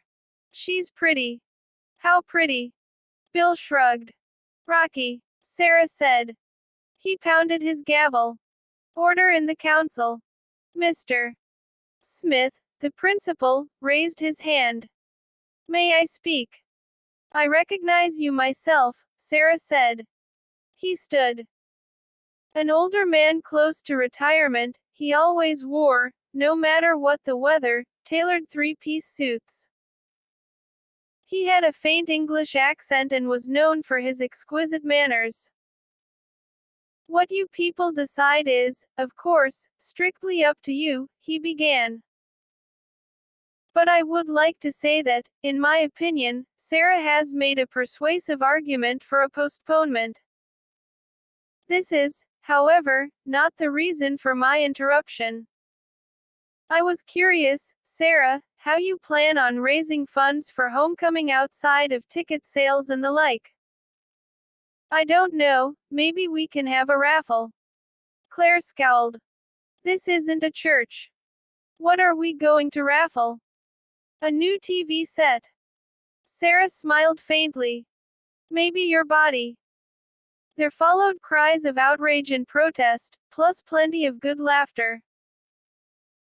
In the midst of it all, especially when Claire called for a presidential impeachment, Sarah realized she was having fun. The remainder of the meeting, she let it run 20 minutes, passed quickly. It was decided homecoming could wait until winter. Naturally, she didn't recognize the vote of anyone who thought different. Sarah caught up with the principal in the hallway afterward. "Excuse me, Mr. Smith." He turned. "Ah, Sarah, you're a strong-willed young lady. You've put a spark back into the council that's been missing for a number of years. But a word of advice from an old gentleman. In the future, please watch the personality attacks. I realize you say all those things in the spirit of jest, but as you must know, not everyone shares your sense of humor. I'll remember that, sir. Could I ask a favor of you?" "Certainly." She told him about Russ Desmond's expulsion from the cross-country team and the reason behind it. When she had finished, he said, "Russ is one of our finest athletes. It sounds like a misunderstanding that can easily be patched up. I'll have a word with Coach Campbell. Thanks a lot. I appreciate it. I do have a piece of bad news for you. It doesn't have to be taken care of immediately by the student council, but we have a soft drink machine that needs to be replaced. The accountants at the school district refused to cover the cost. Apparently, one or more students had the bad sense to tip the machine over. It can't even be repaired." Sarah shook her head. The barbarians. Chapter 9. Stepping onto the track near the runners, Jessica had to shield her eyes from the sun. Heat radiated in rippling waves off the ground over her bare legs. She couldn't imagine how anyone could run 3 miles on a day like this. "They should postpone their race till evening," Alice said, wiping the sweat from her brow. "They'll get heat stroke in this." "Maybe it'll rain," Sarah said. There wasn't a cloud in the sky. She pointed toward the shadow cast by the scoreboard. "Let's go over there." "Where's Polly?" Jessica asked. "She said she was stopping for a drink," Alice said. "Not a bad idea," Jessica said, turning to Sarah. "See Russ?" "No. You haven't even looked for him," Jessica said. "You've got to tell him you're here." "I'm under no contractual obligation to do so," Sarah said. "Why wouldn't you? He's here to run a race. Why should I bug him?" "You're just afraid he won't remember you," Jessica said. "You're right, I should have him knock me down again in case he's forgotten," Sarah snapped. "Get off my case, Jessie. If he wants to talk to me, he can come over and talk to me." "Sorry," Jessica muttered, surprised at her tone.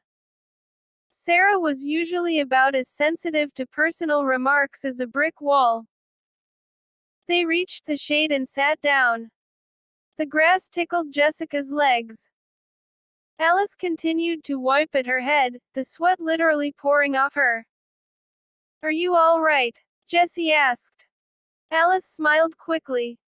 "I'm fine, just glad I'm not running." "But you were sick, weren't you? You didn't come in Monday or Tuesday." Alice found a tiny yellow flower, plucked it. "I was painting." "What?" Jessica said.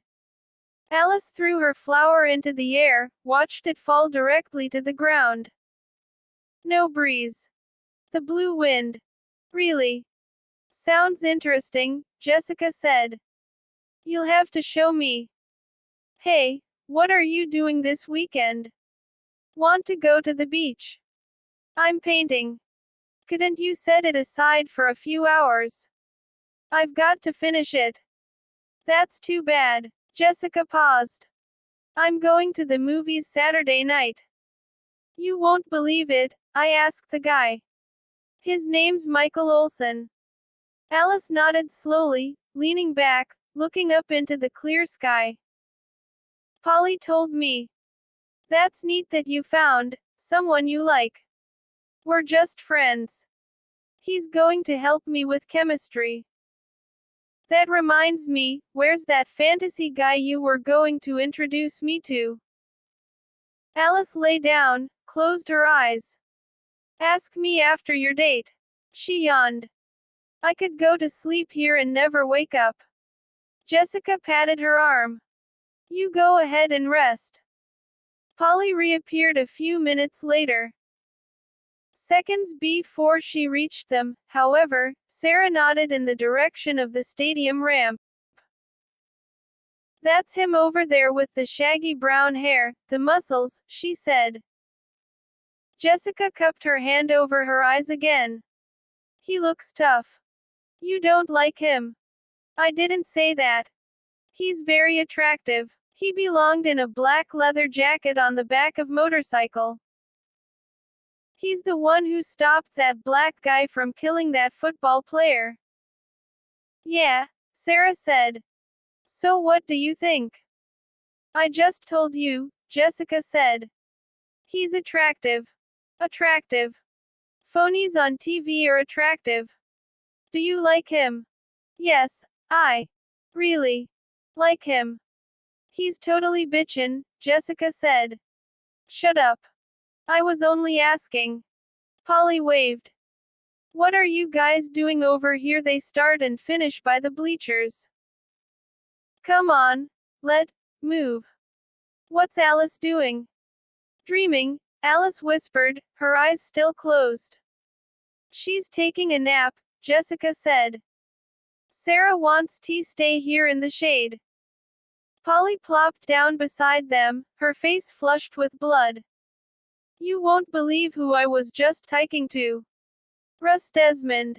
He. Shut up, Sarah said. Polly looked to Jessica. What did I say? It's the heat, Jessica said. They stood, except for Alice, who appeared to have caught an early train to Sleepy Land, for the start of the race. The bang of the gun echoed off the mostly deserted stands. In a colorful jumbled herd, Russ lost in the center, the runners circled the track and vanished out the gate. That's exciting, Jessica remarked. What happens now? We wait till they come back, Polly said. Jessica preferred races where she got to see the runners running. She contemplated joining Alice in sleep on the grass. 15 minutes later Russ reappeared, coming up the ramp. He had company, a short Japanese fellow clad in green dogging his heels. A cheer went up from the people gathered near the finish. Jessica leapt to her feet, her interest level taking a sharp upward climb. It was going to be close. Come on, Russ, she yelled. Russ accelerated sharply as he hit the track, opening up a 10-yard lead. He added another 5 yards as he went into the curve of the track, momentarily heading away from the finish but quickly approaching their vantage spot. Jessica poked Sarah in the ribs. Cheer. Shish, Sarah said, intent upon the race. Shout his name, Jessica said. Shish. Go, Jessica yelled with Polly. Damn, Sarah muttered. With a surge of his own, the Japanese guy had cut his lead in half. Russ, Sarah cried. At the sound of her voice, he twisted his head toward them. He even raised his hand, shielding his eyes to see better. Then his left foot stepped onto the slightly upraised narrow cement strip that circled the inside of the track. The rhythm of his stride faltered, he practically tripped. When he had recovered, the Japanese guy was 10 yards in front. Russ went after him. Go, they screamed. He lost by inches. Maybe he would have lost, anyway, without the stumble. His competitor obviously had a powerful kick. Jessica told Sarah as much. Sarah would have none of it. I should have kept my mouth shut, she said. 2 races, 2 screw-ups. But it sure was exciting, Alice remarked, still on the ground, fresh from her snooze. What makes you think he was looking for you? Polly asked Sarah. He could have been looking for me. Jessica expected Sarah to explode. Sarah, however, ignored Polly completely. Let's get out of here, she said. No, you should congratulate him on his effort, Jessica said. To go with you. Sarah surprised her again. His loss seemed to have depressed her. All right. I'm coming, too, Polly said. No, Jessica said. Stay here. Stay with Alice. Why should I? Because I'm asking you to. Please. Polly gave in reluctantly. Jessica and Sarah approached the gang at the finish slowly, watching as the winner embraced Russ, hanging back for a few minutes while the coach and several of the other runners spoke to him about the race. Finally he separated himself from them and grabbed a can from the ice chest, heading for the shade behind the bleachers. You want to talk to him alone? Jessica asked as they followed after him. No. He must have been totally exhausted. Sitting with his back to a wooden plank, he didn't notice them coming. He had a beer in his hand, Jessica realized, quite a nice chest they had here. Or else he filled it with his own private stock. Hi, Sarah said. He glanced up briefly. Hi. This is my friend, Jessie. Russ grunted. Sarah looked at Jessica, uncertain. That was a great race you ran, Jessica said quickly. His rough edges were more apparent up close, and yet, he also seemed somehow younger, more of a boy than she had thought from a distance. I've run better. He took a slug of beer, his eyes wandering to the baseball field. It's a shame you lost, Jessica said. You win some, you lose some. I didn't mean to distract you, Sarah said. Russ belched. Hey, you got my axe. Sarah paused. What? My axe. You took it the other night. No, I didn't. I need it back. It belongs to the store where I work. I don't have your axe. What did you do with it? Nothing. I don't have it. What are you talking about? What are you talking about? Russ looked vaguely annoyed. You know, you're a weird girl. Sarah sucked in a sharp breath. I'm weird. I'm weird. I'm not the one who's worried about some goddamn axe that he thinks he's lost. He sharpened his tone. I didn't lose it. You took it. Why would I take it? You didn't want me to chop down the tree. What tree? Russ rubbed his head, growing tired of the whole discussion. What are you doing here? He muttered. Sarah chuckled. I came over so you could thank me for getting you reinstated on the cross-country team. Huh. In case you didn't know, I'm the school president. It was I who talked to the school principal. It was I who made it possible for you to run today. She'd caught his attention. No kidding. Sarah nodded.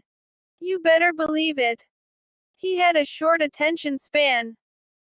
He finished his can, crumpled it up in one hand, and threw it aside. You shouldn't have bothered. She stared at him for a long moment, and Jessica was just thankful Sarah didn't have the missing axe in her hands. She probably wouldn't have killed him, but she might have taken a foot off. As it was, she turned and stalked off. Russ observed her departure with mild surprise. Is it that time of month or what? He asked. I think you might have hurt her feelings, Jessica said diplomatically. Oh, really? He said innocently. Well, I didn't mean to. Tell her I'm sorry. Jessica knelt by his side. This is probably none of my business, but do you like Sarah? Huh. When she shouted for you in the race, I couldn't help noticing how you looked over. I was wondering if you liked her. Yeah, she's all right. She's got a temper, though. God. Would you want to go out with her? Where? Anywhere, you know, like on a date. I don't know. I guess. She supposed that would have to do in place of yes. Are you busy tomorrow night? No. Jessica took a pen and paper from her purse. It would be hopeless to give him Sarah's number. He would only lose it.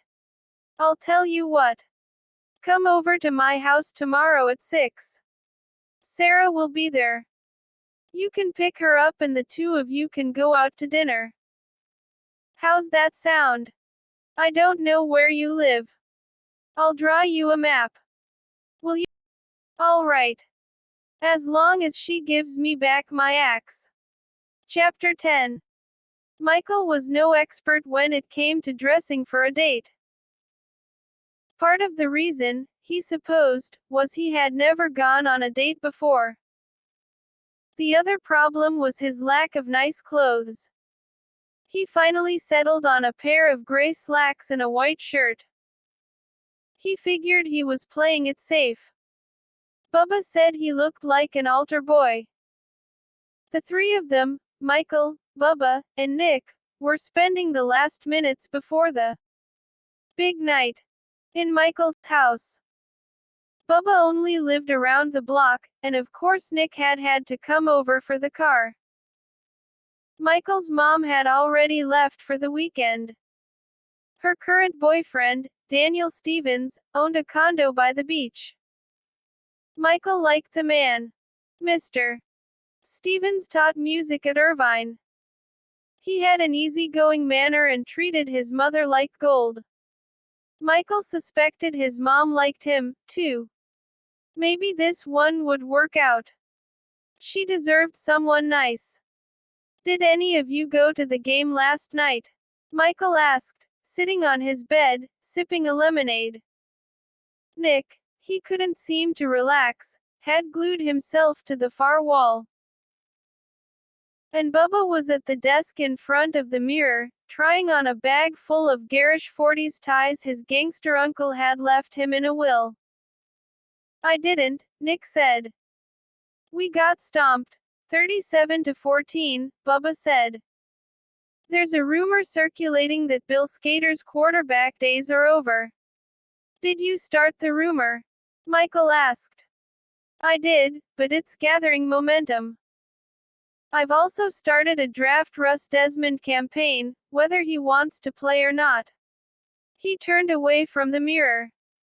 What do you think of this one? Not only was it a depressing brandy red color, it had a dime-size hole in the center. It's awful, Michael said. That looks like a bullet hole, Nick said. Bubba nodded. My uncle was wearing it when he got wasted. He tightened the collar. Claire will love it. What did Claire say when you told her she had to drive? Michael asked. We'll see, Bubba said, reaching for the phone. He dialed the number from memory. She answered on the second ring. Claire. This is Bubba. How are you doing? Ellipsis. Hey, that's great. I can hardly wait myself. But I've got a small problem. You know Michael Olson. Ellipsis. Yeah, he sure is smart. He's going out with Jessica Hart tonight. What? No, she's cool. Never mind what you've heard. Anyway, he has to borrow my car. Could you pick me up? Ellipsis. What a sweetheart. Let me give you my address. He chit-chatted a minute longer before signing off. She loves me, he said as he put down the phone. Do you swear you don't have those tickets? Michael asked. You two played their final LA show last night. How could I have tickets? What did she say about Jessie? She called her a stuck-up bitch. Don't take it personally. It's only because Jessie's pretty. Pretty girls always hate other pretty girls.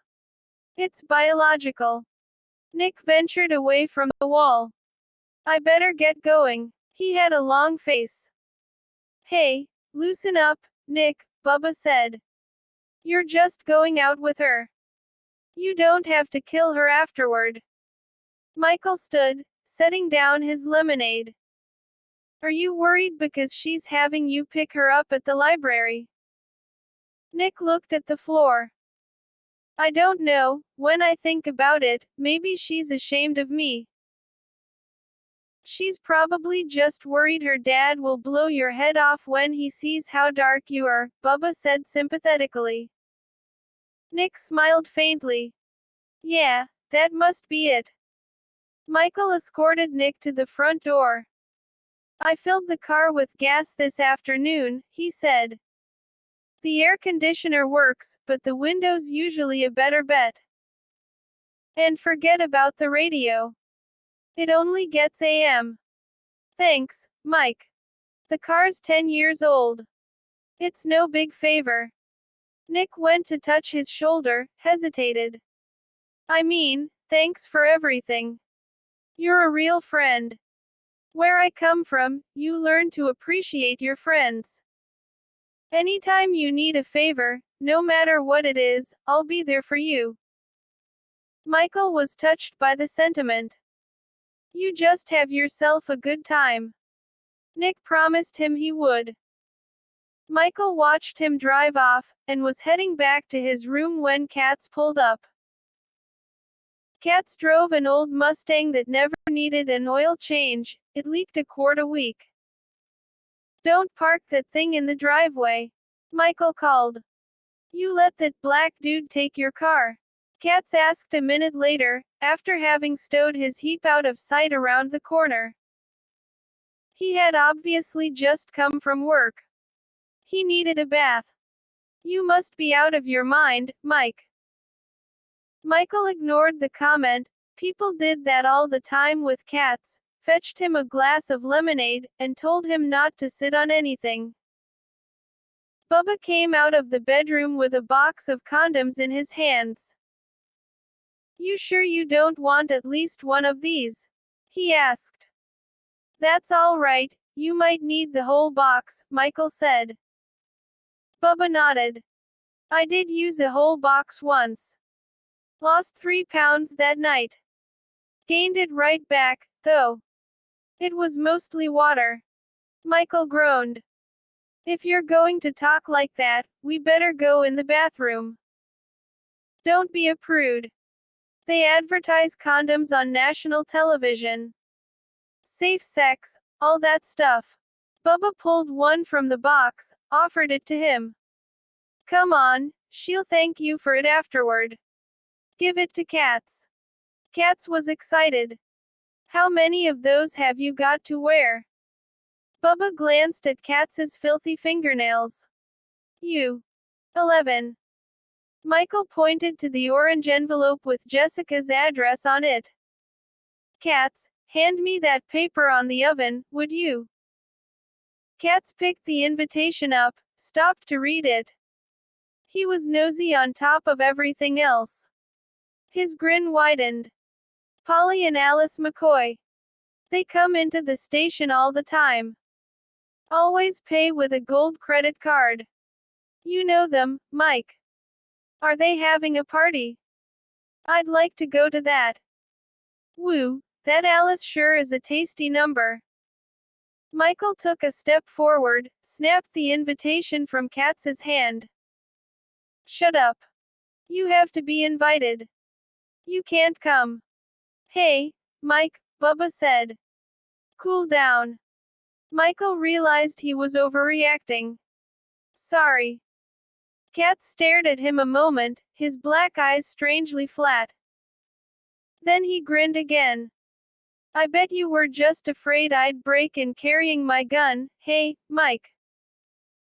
Michael folded the invitation, put it in his back pocket, out of sight.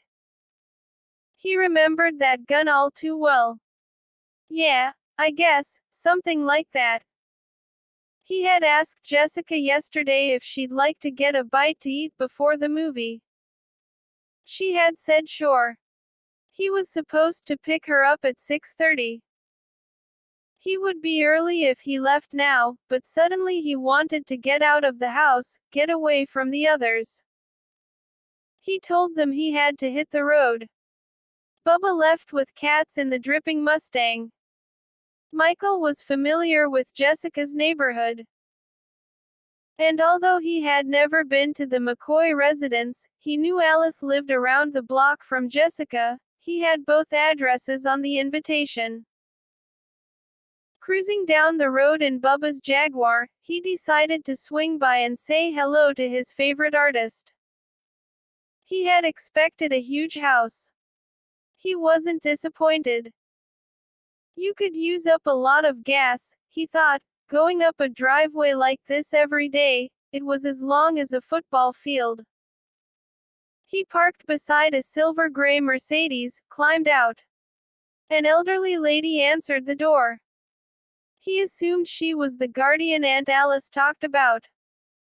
Her posture was terrible. In better years, she must have been half a foot taller.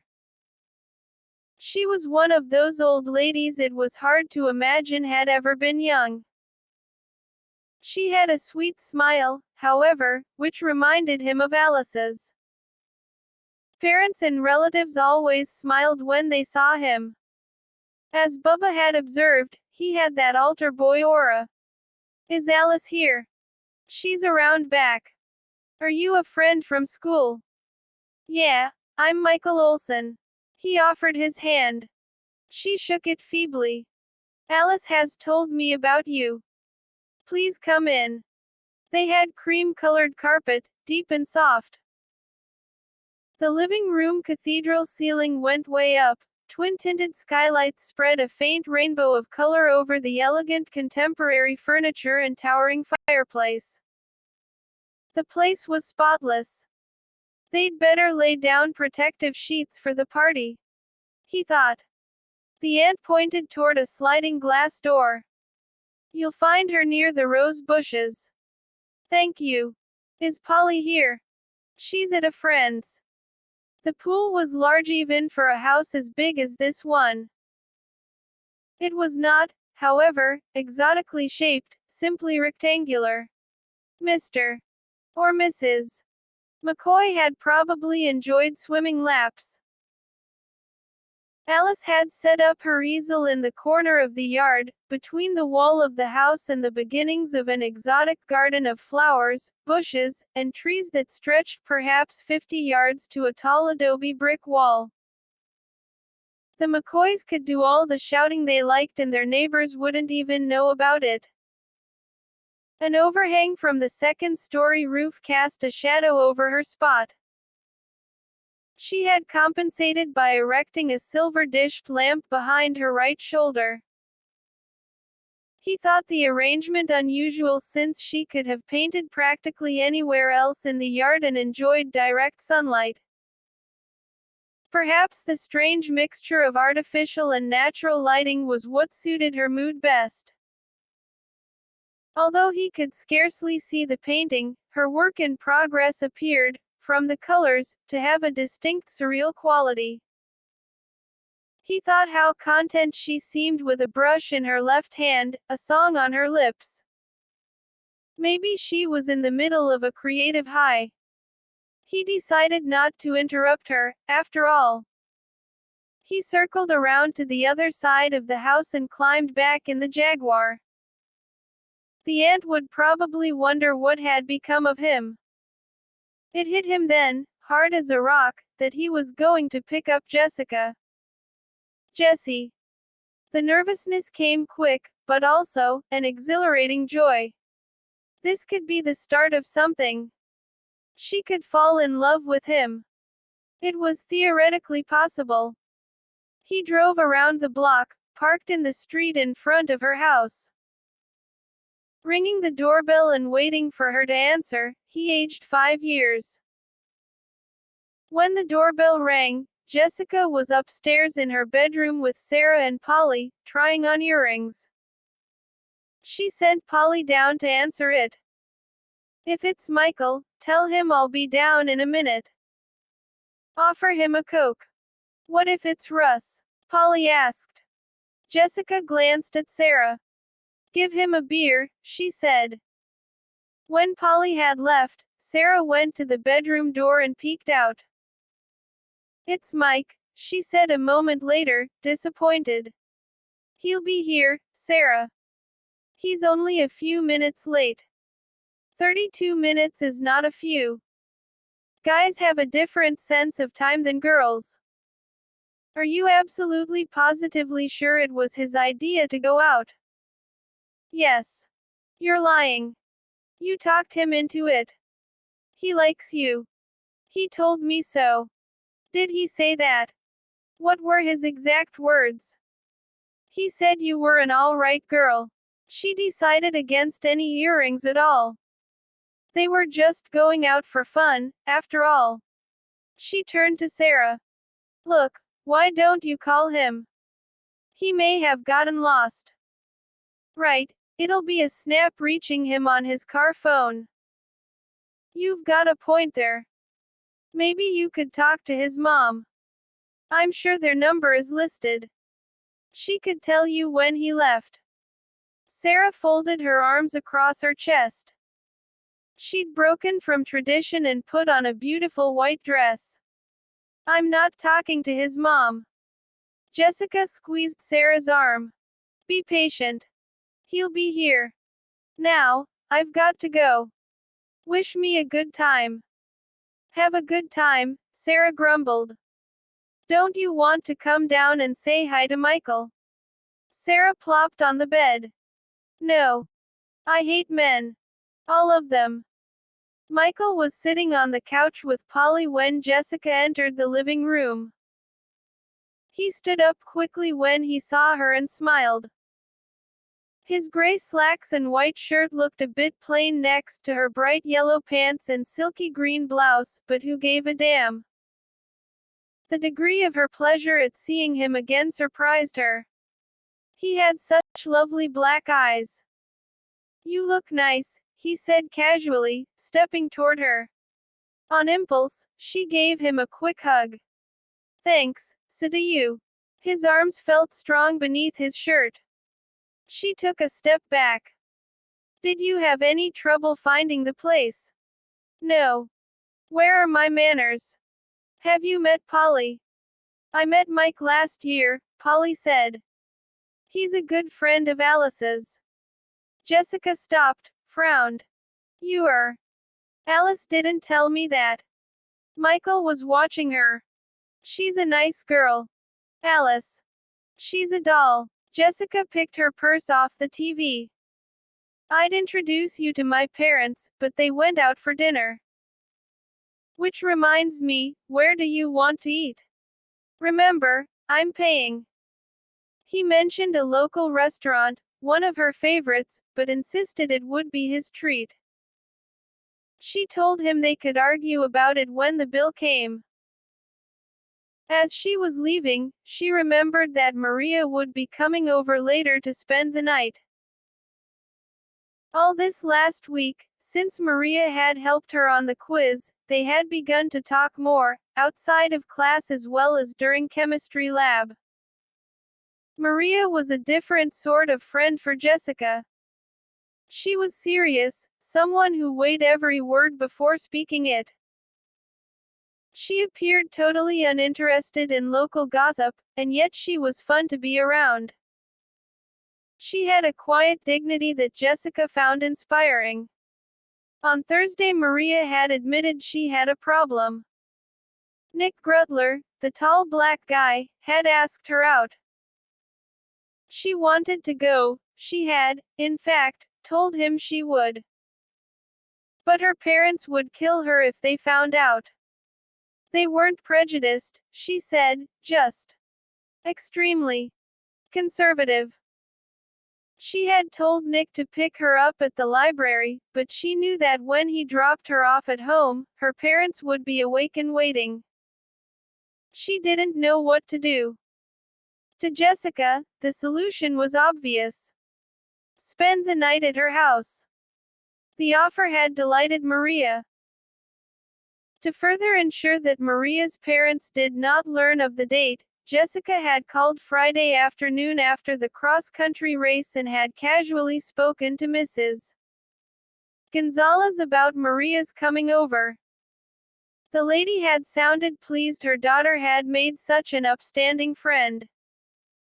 You just had to know how to handle parents. Are you going to hang around for a while? She asked Polly. I forgot to tell my mom and dad about Maria spending the night. I might stay for a while. Until Russ shows up, right? Polly started to get mad. Don't say it. If you do leave before they get back, could you leave them a note for me? Sure, Jessie. I hope you two have fun. Michael probably was going to think she was a jerk. The second they left the house, she asked if they could stop at the nearest gas station. I have to make a call, she explained. Your house phones aren't working. Yeah. They stopped at an Exxon not far away. Excusing herself, she shut herself in the booth and rang information. There were 3 Desmonds. The first one didn't have a Russ. The second, it sounded like his dad, said he'd go get him. Russ didn't seem all that wide awake when he came on the line. Hello. Hi, Russ, this is Jessica Hart. Remember me? Yeah. Jessica gestured to Michael that she would be off in a moment. Russ, where are you? Don't you remember you were supposed to go out with Sarah tonight? He yawned. It was tonight. Jessica wondered if she should stop where she was. Chances were, Sarah would eventually kill a guy like this. Yeah, how could you forget? I don't know. Can I come tomorrow? I'm watching Star Trek. Quote. No, you can't come tomorrow. Sarah's waiting for you at my house this minute. She's all dressed up. You get over there right away. Right now. I'm hungry. You made a date, Russ. You should keep it. Do you still have that map I drew you? I think so. Good. Now whatever you do, don't tell her I called. All right. All right. Nick's worst nightmare was coming true. They were in the car together, driving down the road, and they had absolutely nothing to say to each other. He didn't even know where he was taking her. He had assumed she would suggest a place she wanted to eat, the movie she wanted to see. Now he suspected she was waiting for him to make the decision. Unfortunately, he hardly knew the area. He didn't want to risk taking her to the local doghouse. The silence between them dragged on and on. How was the library? He asked finally. Fine. Did you get a lot of homework done? I should have done more. What did you do today? I worked at the store in the morning. Then I just hung out. Oh. They'd had a couple of other mini conversations like this. They had also ended with, oh. The word could be used in practically any situation. Nick worried that they would keep coming back to it all night. He felt he had to say something different, something to break them out of their rut. Actually, he wanted to tell her how happy he was that she had agreed to go out with him, but since he was feeling rather miserable at the moment, he was afraid it would come out sounding insincere. He decided on a different tact. How do you feel? He asked. Good. That's good. How do you feel? Good. I mean, I'm okay. Is something wrong? She asked. No. Why do you ask? No reason. I was just asking.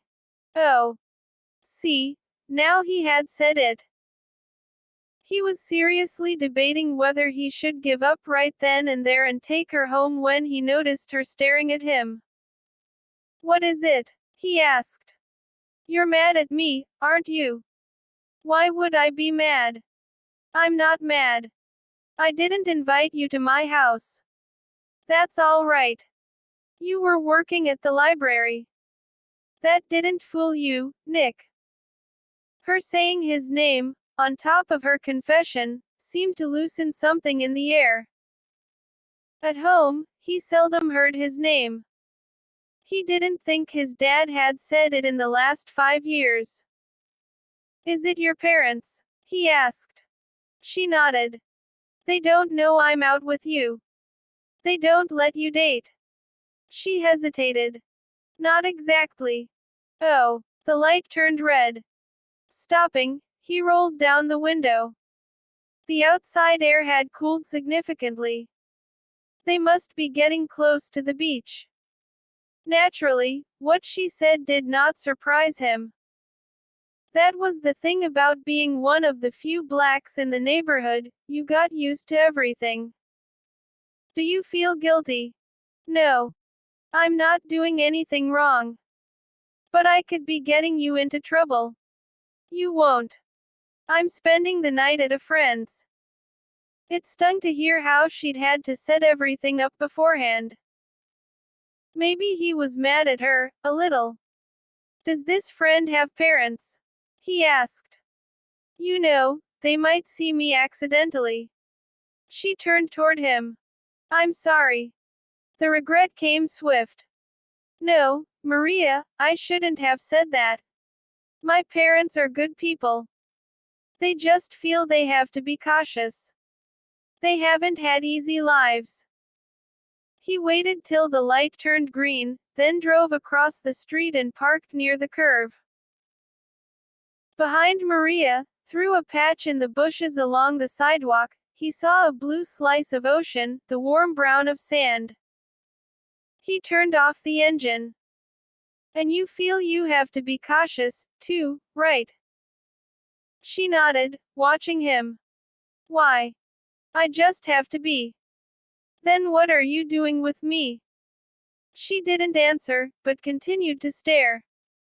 She seemed scared, not of him, but of what he might say. He said it anyway. You and your parents are illegal aliens, aren't you? She trembled, ever so slightly. Yes, she whispered. There were lots in my old neighborhood. She nodded. I knew. What? You would know. When I met you at the soda machines, you looked like someone who knew who didn't belong. He chuckled. I suppose a bloody head might give someone that idea. Then he got serious. What's the big crime? They've loosened the laws. Stay here a few years and they'll make you a citizen. That's not how it works. We got here after the amnesty deadline. In Washington there's talk about changing the requirements, but until then we could be sent home anytime. How did you get registered at school? My dad paid this man some money. He made me a phony birth certificate. How long have you been in the country? Almost 2 years. We're from El Salvador. How is it there? She tensed. Not good. I like it better here. She gently touched his knee. He could not remember when he had last been touched by a female. Probably by his mom, before she had split 8 years ago. I'd rather not talk about it, if you don't mind. I worry too much about it as it is. What would you like to do? She brightened. Eat. I'm starving. You don't know where you're going, do you? He smiled. No. She told him about a Mexican restaurant next to the pier. Nick restarted the car. She hadn't asked him to keep her secret. She'd automatically trusted him to do so. He was glad. Russ had half a roast beef sandwich in his hand when Sarah answered the door, the other half in his mouth. "Sorry I'm late," he mumbled, chewing. He had on blue jeans, a torn red t-shirt, and sandals. Sarah silently cursed Jessica for talking her into dressing up. He hadn't even combed his hair. "Did you have trouble finding the place?" she asked diplomatically. "No." Polly popped her head out the side of the door. "Hi, Russ. How are you doing?" He grinned. "Hanging in there, babe. How are you?" Sarah pushed Polly out of the way. "We've got to go. Remember to feed the cat." She stepped outside, shutting the door in Polly's face. That girl only liked a guy when he belonged to someone else. "Where's your car?" "I don't have a car. I've got a truck. It's right there." Sarah grimaced. It looked like he used it for hauling. She pointed to the mound of grass piled in the back. "Do you keep a cow, or what?" He didn't think that was funny. "My old man's a gardener." "What's yours do?" "He shuffles papers. He was a bank president." "Does he use a truck to deliver them?" Jessica had warned her to watch her mouth. Jessica said guys didn't appreciate being made fools of. "Ah, yeah. What do you want to do?" he asked as they walked toward his truck. "I'm hungry." He took another bite of his sandwich. "You haven't had dinner?" "No. I thought we were going to eat together." "That's cool. Let's go to the McDonald's in the mall." "The McDonald's?" He opened the passenger door, and as he did so, she caught a whiff of his breath. The empty beer cans littering his front seat only confirmed her fears. "You've been drinking," she said. "Is there a law against it?" "If you want, we can go to the Burger King instead." "How many beers have you had?" Judging by his empties, he'd put away several six-packs, but that seemed unlikely. "Why? I can drive." "How many?" "I can't remember." "I'm driving." She held out her hand. He stared at it a moment before giving her the keys. "Do you know how to drive a stick?" "I learned on a stick," she said, reaching into the passenger side and removing what was left of a six-pack. "I'm putting these in the back, under the grass. I don't want some cop stopping and arresting us." As it was, her license was still in suspension. "They'll get warm," he protested. "One of them's half full." "I don't care." The driver's seat was encrusted not only with dirt, sweat, and more dead grass, but also had a dozen or so of those little thorny balls that get stuck on clothes at picnics. She looked down at her white dress, running her fingers over the clean smooth fabric. She'd bought it in Hollywood at a designer shop for big bucks. Then she looked over at Russ, food in his mouth, hair in his face, not much going on behind his eyes. "What the hell am I doing with this guy?" But it was right then that he showed the first trace of decency he had since their collision when he stopped during the race to see if she'd been hurt. Without her even asking, he pulled off his shirt and draped it over her seat. And sitting there naked from the waist up, his powerfully developed chest warm and brown in the evening sunlight, he seemed to her, if not perfect, at least worthy of consideration. She got in. "You've got to watch the brakes," he said as she fiddled with the clutch. King Kong could hardly have pressed the thing in. "What's wrong with them?" "They don't always work." She stopped. "You can't be serious." He shrugged. "If you don't like it, let's take your car. That'll give me a chance to look in your trunk." She didn't have her car. Jessica had picked her up. What's in my trunk? I think that's where you put my axe. Sarah leaned her head on the steering, totally reversing her opinion of a moment ago. Jesus, she whispered. Dinner had been fabulous. Probably because the restaurant overlooked the ocean, they'd both been in the mood for seafood. She'd had a shrimp salad, and Michael, swordfish. Although she was already stuffed, the pastry tray the waitress had brought by a moment ago was too much of a temptation. Fortunately, Michael promised to eat half the chocolate cake she had ordered. She was going to have to jog a few miles this weekend to make up for tonight. She didn't care. She was having a great time. Initially, while thinking about the date that afternoon, she had worried she would come off seeming stupid, shallow. She had always done well in school, but since third grade, she had felt she was faking it. She got good grades, she thought, because she studied twice as much as anybody else. She saw herself as an overachiever and feared that one day, someday, she would be found out. Everyone would know she didn't really belong in the accelerated math class, or chemistry for that matter. Yet rather than trying to hide her insecurity from the smartest guy around, she found herself confiding in him about it. She wasn't even sure why, other than that Michael was an excellent listener. I keep reading about the average GPAs of the kids who get into Stanford, she said. And their SAT scores. They're so high. I'm not taking the test until December, and I've already bought a couple of those study guide books. I took a trial test a couple of nights ago. I won't tell you what I scored. Let's just say if I do as well on the real test, I'm going to save my dad a lot of money on tuition fees. I swear to God, sometimes I think I'm going to end up at the local junior college. What do you want to major in at Stanford? He asked.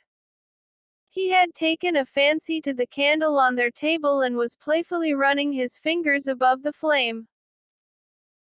She didn't doubt she had his full attention, however, he wasn't staring, but his eyes seldom wandered far from her face. Once again, she wondered how he saw her. My parents eventually want me to get into broadcasting. They tell me I've got the voice, the personality.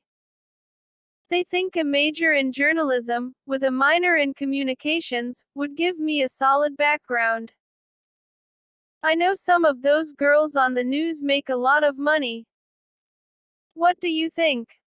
I think I asked the wrong question. She smiled. What do you mean? He momentarily took his hand away from the candle, caught her eye.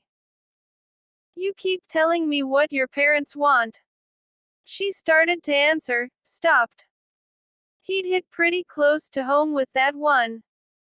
They are paying the bills, she muttered. He backed off. I didn't mean they were giving you bad advice. They obviously care a great deal about you. No, you're right. I need to hear this. I should major in what I want. It is my life, after all. But that's the problem. I don't know what I want. Being an anchor person on TV looks glamorous. Everyone knows who you are. You're where the action is. But that's looking at it from the outside in. For all I know, I might hate it. He nodded. That's true. But if you really are interested, you probably could get a summer job at a TV station. You might only change lights, but at least you'd get a feel for the environment.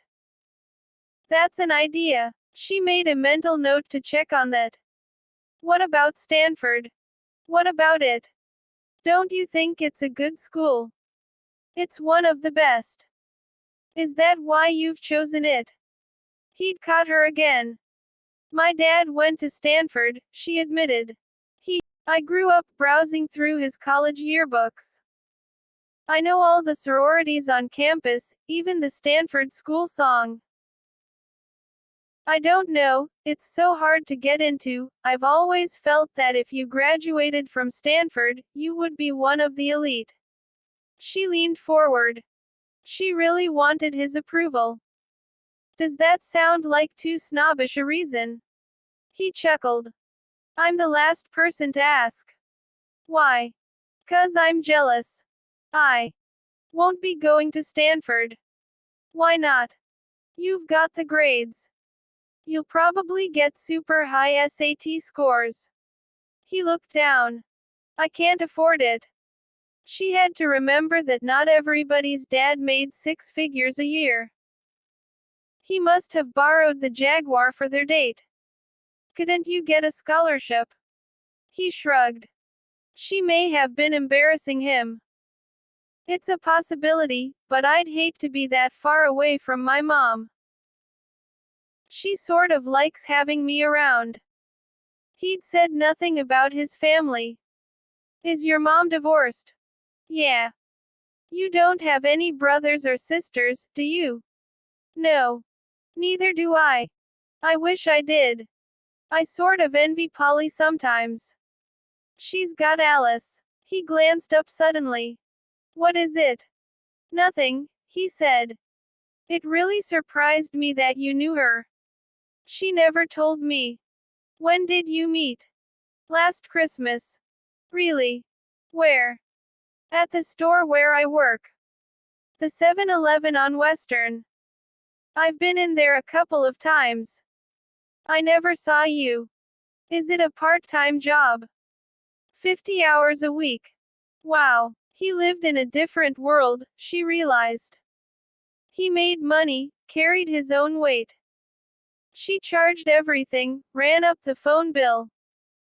And from what he said, he watched out for his mom, when all she did was fight with her parents about nothing. She lived such a superficial life. But what can I do? I'm already spoiled. She decided she couldn't possibly accept his help with chemistry.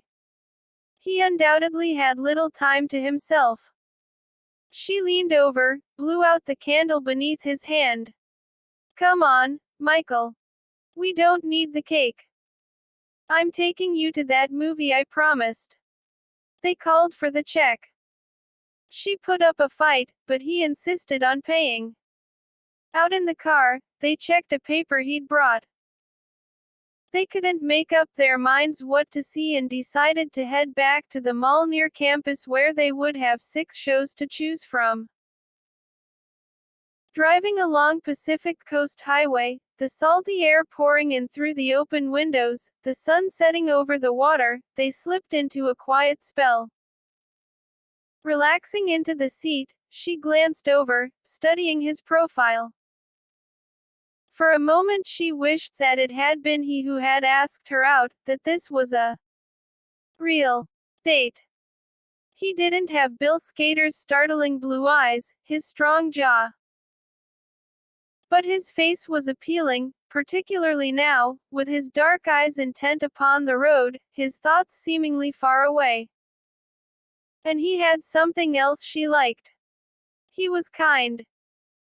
20 minutes later, while reviewing the movie posters outside the mall's theaters, they heard their names called. Maria, she cried, turning. Hi, Nick, Michael said. It's a small city. They made an interesting couple. Maria couldn't have been 5 feet tall, and Nick had to be pushing 6.5. They were not holding hands, but Jessica noticed how close they stood, how their arms and sides brushed as they approached. She had been curious to meet Nick. She'd heard such contrasting stories, that he was a bloodthirsty maniac, that he had risked his life to protect Russ Desmond from a huge toppling mirror, that he had the strength of 10 guys. Watching him now shaking Michael's hand, shyly saying hello to her, she marveled at his politeness. They decided to team up. But if it was difficult for two to choose a movie, it was impossible for four. Not that they were each insisting their own personal taste be the deciding factor. On the contrary, Michael, Nick, and Maria refused to volunteer any preference, and Jessica didn't know what she wanted to see. They had time. They decided to have ice cream first. They ran into Bubba and Claire inside the 31 Flavors. Meeting him at the game, Jessica had thought Bubba a wonderful character, not someone she would like to get too close to, but a guy it would be nice to run into from time to time when she needed a taste of the extraordinary. He obviously had Sarah's highly developed sense of self-confidence, as well as her wit. Yet he seemed somehow both more fun-loving and more devious. She had been surprised to learn he had been a friend of Michael's for many years. Bubba took charge of the introductions. When it was time for Jessica to formally meet Claire, Jessica found herself becoming defensive. She'd heard what Claire had said in the student council meeting about how all the female transfers from Mesa were dogs. Claire, this is someone you have to know, Bubba said, excited. Miss Jessica Hart. She used to be a cheerleader at Mesa. The best they had, I've been told. Jessie, meet my pal, Claire Hillary. He chuckled. Claire is the best. Claire blushed at Bubba's remark, remaining seated beside a half-consumed banana split. She had an overall flushed look, as if she had just been out in the sun, or exercising. A thin gold necklace glittered at her throat. Crossing her exquisite long legs, she offered her hand. I've heard about you, she said sweetly. I've been wanting to meet you. Jessica shook her hand. She wondered what Claire was doing with short, fat Bubba, whether this meant Bill and she weren't a couple, anymore. She forced a smile. I've seen you at the games. Yeah. Cheering, you know. Who did this girl's hair? Jessica wondered. That person should be doing her own. Claire glanced at Bubba, giggled. That's what we cheerleaders do here at Tab. Yeah, Bubba said. They're full of spirit. They never get tired. Hey, why don't you guys join us? We're going to go to the movies in a few minutes. Michael and Nick didn't react to the suggestion one way or the other, although Maria did not seem particularly enthusiastic. The three of them appeared to be waiting for her decision. Claire smiled at her again, the fine lines of arrogance beautifully arranged around her wide, sensual mouth. Jessie almost felt as if Claire were challenging her to stay. Come on girl, see who all the boys start fawning over. Jessica met her eyes. That sounds like fun, she said. They ate ice cream, lots of it, until they were all sick and groaning. Then they headed back to the theaters. They didn't have to worry about selecting a movie. Bubba did it for them. He'd read the reviews and heard the inside Hollywood buzz, he said, and they would be crazy to see anything else. It was something about a female vampire from outer space who didn't wear any clothes. Michael had been right. It was a small city. They bumped into Sarah and Russ next, standing in line for the same movie. Russ must have picked it. Jessica knew how much Sarah hated anything sci-fi. Indeed, Sarah didn't appear to be having a thrilling night. She pulled Jessica aside the first chance she got. I'm going nuts, she hissed, while the others talked together in line. Do you know where he took me for dinner? Where? I'll let you guess. The menu was fabulous. We had a choice of hamburgers, single patty, double patty, cheese on top, and cheese on the bottom. Then we had our choice of shakes, vanilla, strawberry, chocolate. Of course, if you ordered the full dinner, you got complimentary French fries. That sounds like McDonald's. Very good. But dinner was the fun part. Before that, he let me take him for a scenic drive in his garbage truck. And guess what? 2 local civil servants stopped us to point out the 20 bushels of dead grass we had flying out the back. You were driving. Did they ask for your license? That they did. Fortunately, my less than sober male companion ingeniously told them I had accidentally left it in the back before we had piled in the grass. The cops didn't mind. They told me to dig it out. They even helped me. And guess what they found? More dead grass. No. Beer. Alcohol.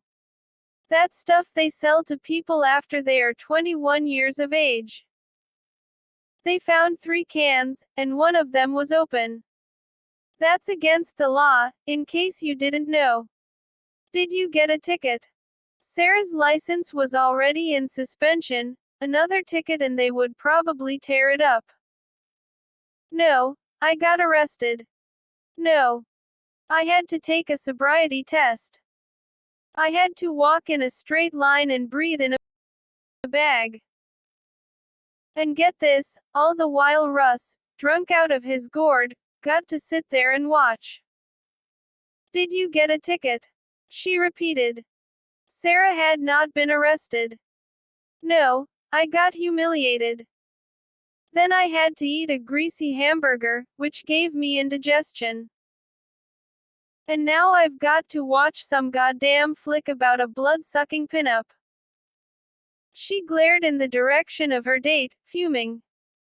I wish the cops had given me a urine test. Then I could have thrown it in his face. But do you like him? Are you having fun? Shut up. What are you guys going to see? The same thing you are. Jessica noticed Claire fixing Michael's collar, her polished nails brushing the back of his neck. Bubba noticed, too, and didn't seem to care. Jessica couldn't say the same for herself. Am I jealous? I can't be jealous. He's just a friend. Let's get back in line, she said. Claire backed away from Michael the moment they returned. For the first time that night, Jessica took Michael's hand. Claire whispered something in Bubba's ear, causing him to laugh. What's up? Michael asked innocently.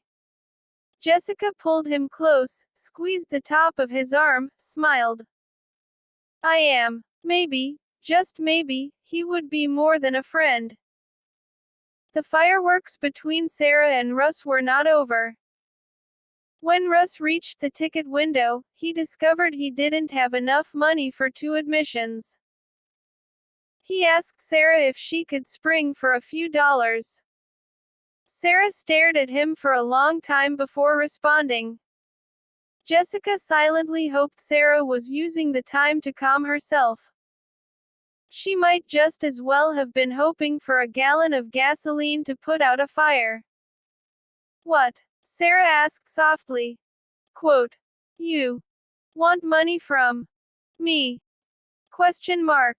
You want me to pay for your movie? Is that what you want? Poor Russ, he was looking right into the face of a volcano and he couldn't feel the heat. The girl behind the ticket window waited with an expression of infinite boredom. Yeah, he said. Sarah took out her purse, opened it for all to see. She must have had $40, in 10s and 5s, and plenty of change. She smiled when she saw the money, and Jessica shivered. It was a crooked smile Sarah saved for special occasions, immediately before she exploded into a frenzy. Hey, why don't we make this my treat? Jessica said quickly, stepping up to the window, pulling out a 20. Why don't I? She's got plenty of dough, Russ interrupted. He stretched his hand over to pluck a bill from Sarah's purse. Sarah held it out of reach. He frowned. Hey, come on, we're holding up the line. No, Sarah said. What do you mean, no? Russ demanded. You didn't say please. Please what? Please give me a couple of bucks. Man, you're, all right, please give me a couple of bucks.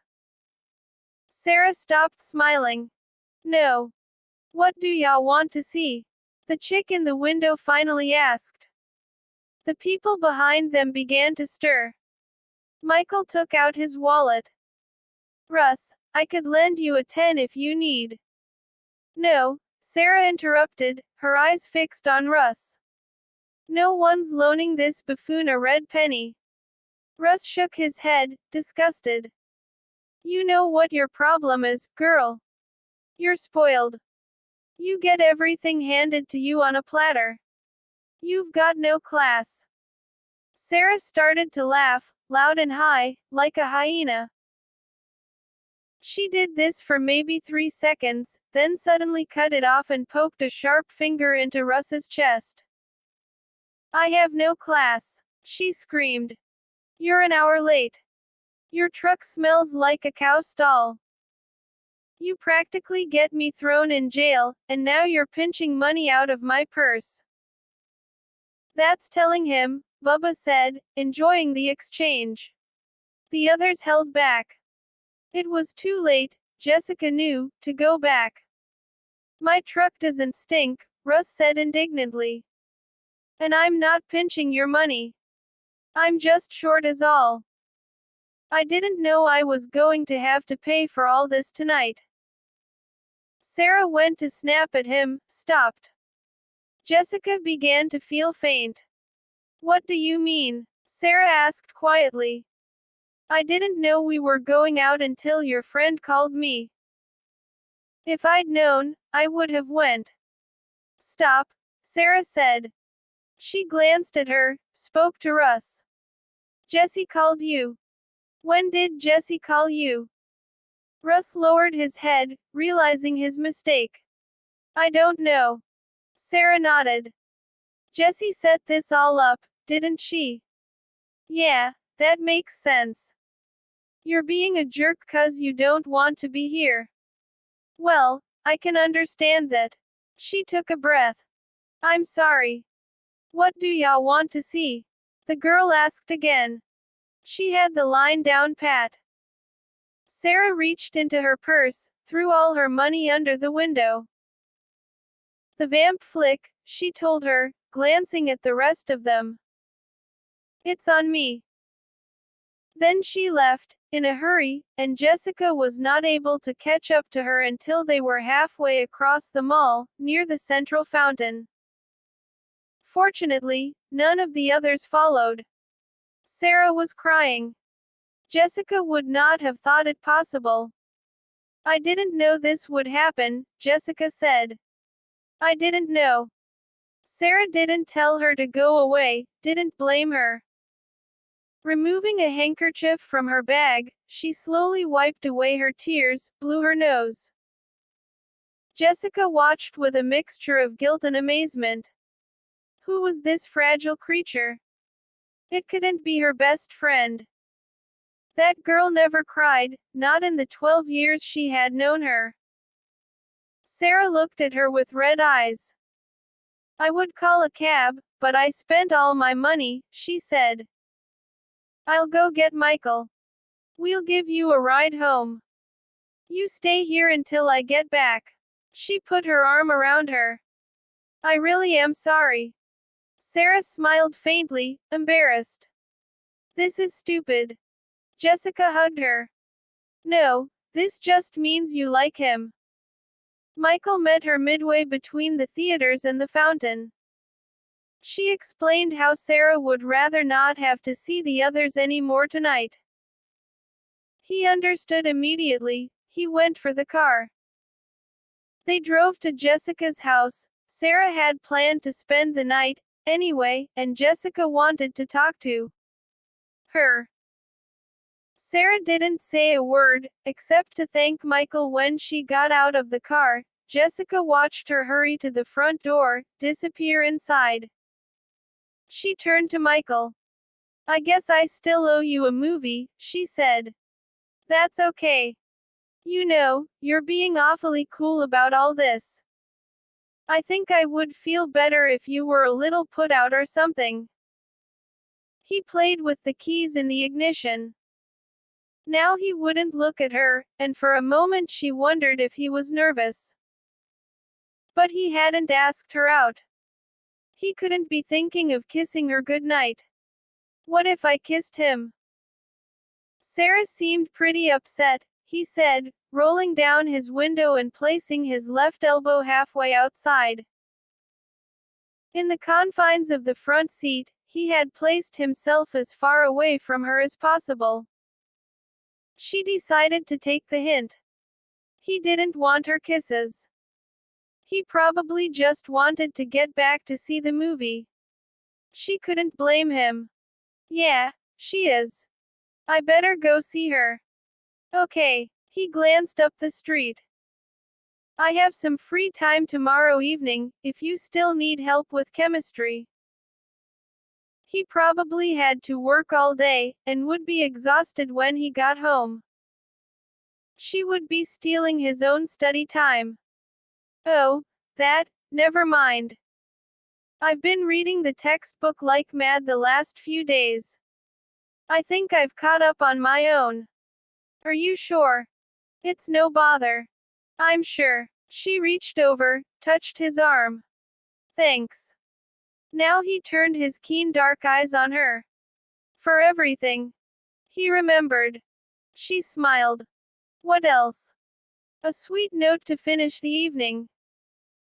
Nevertheless, walking toward her front door, alone, the sound of his car disappearing around the corner, she felt a little sad. She would have to remember to make sure Michael came to Alice's party next Saturday. Chapter 11.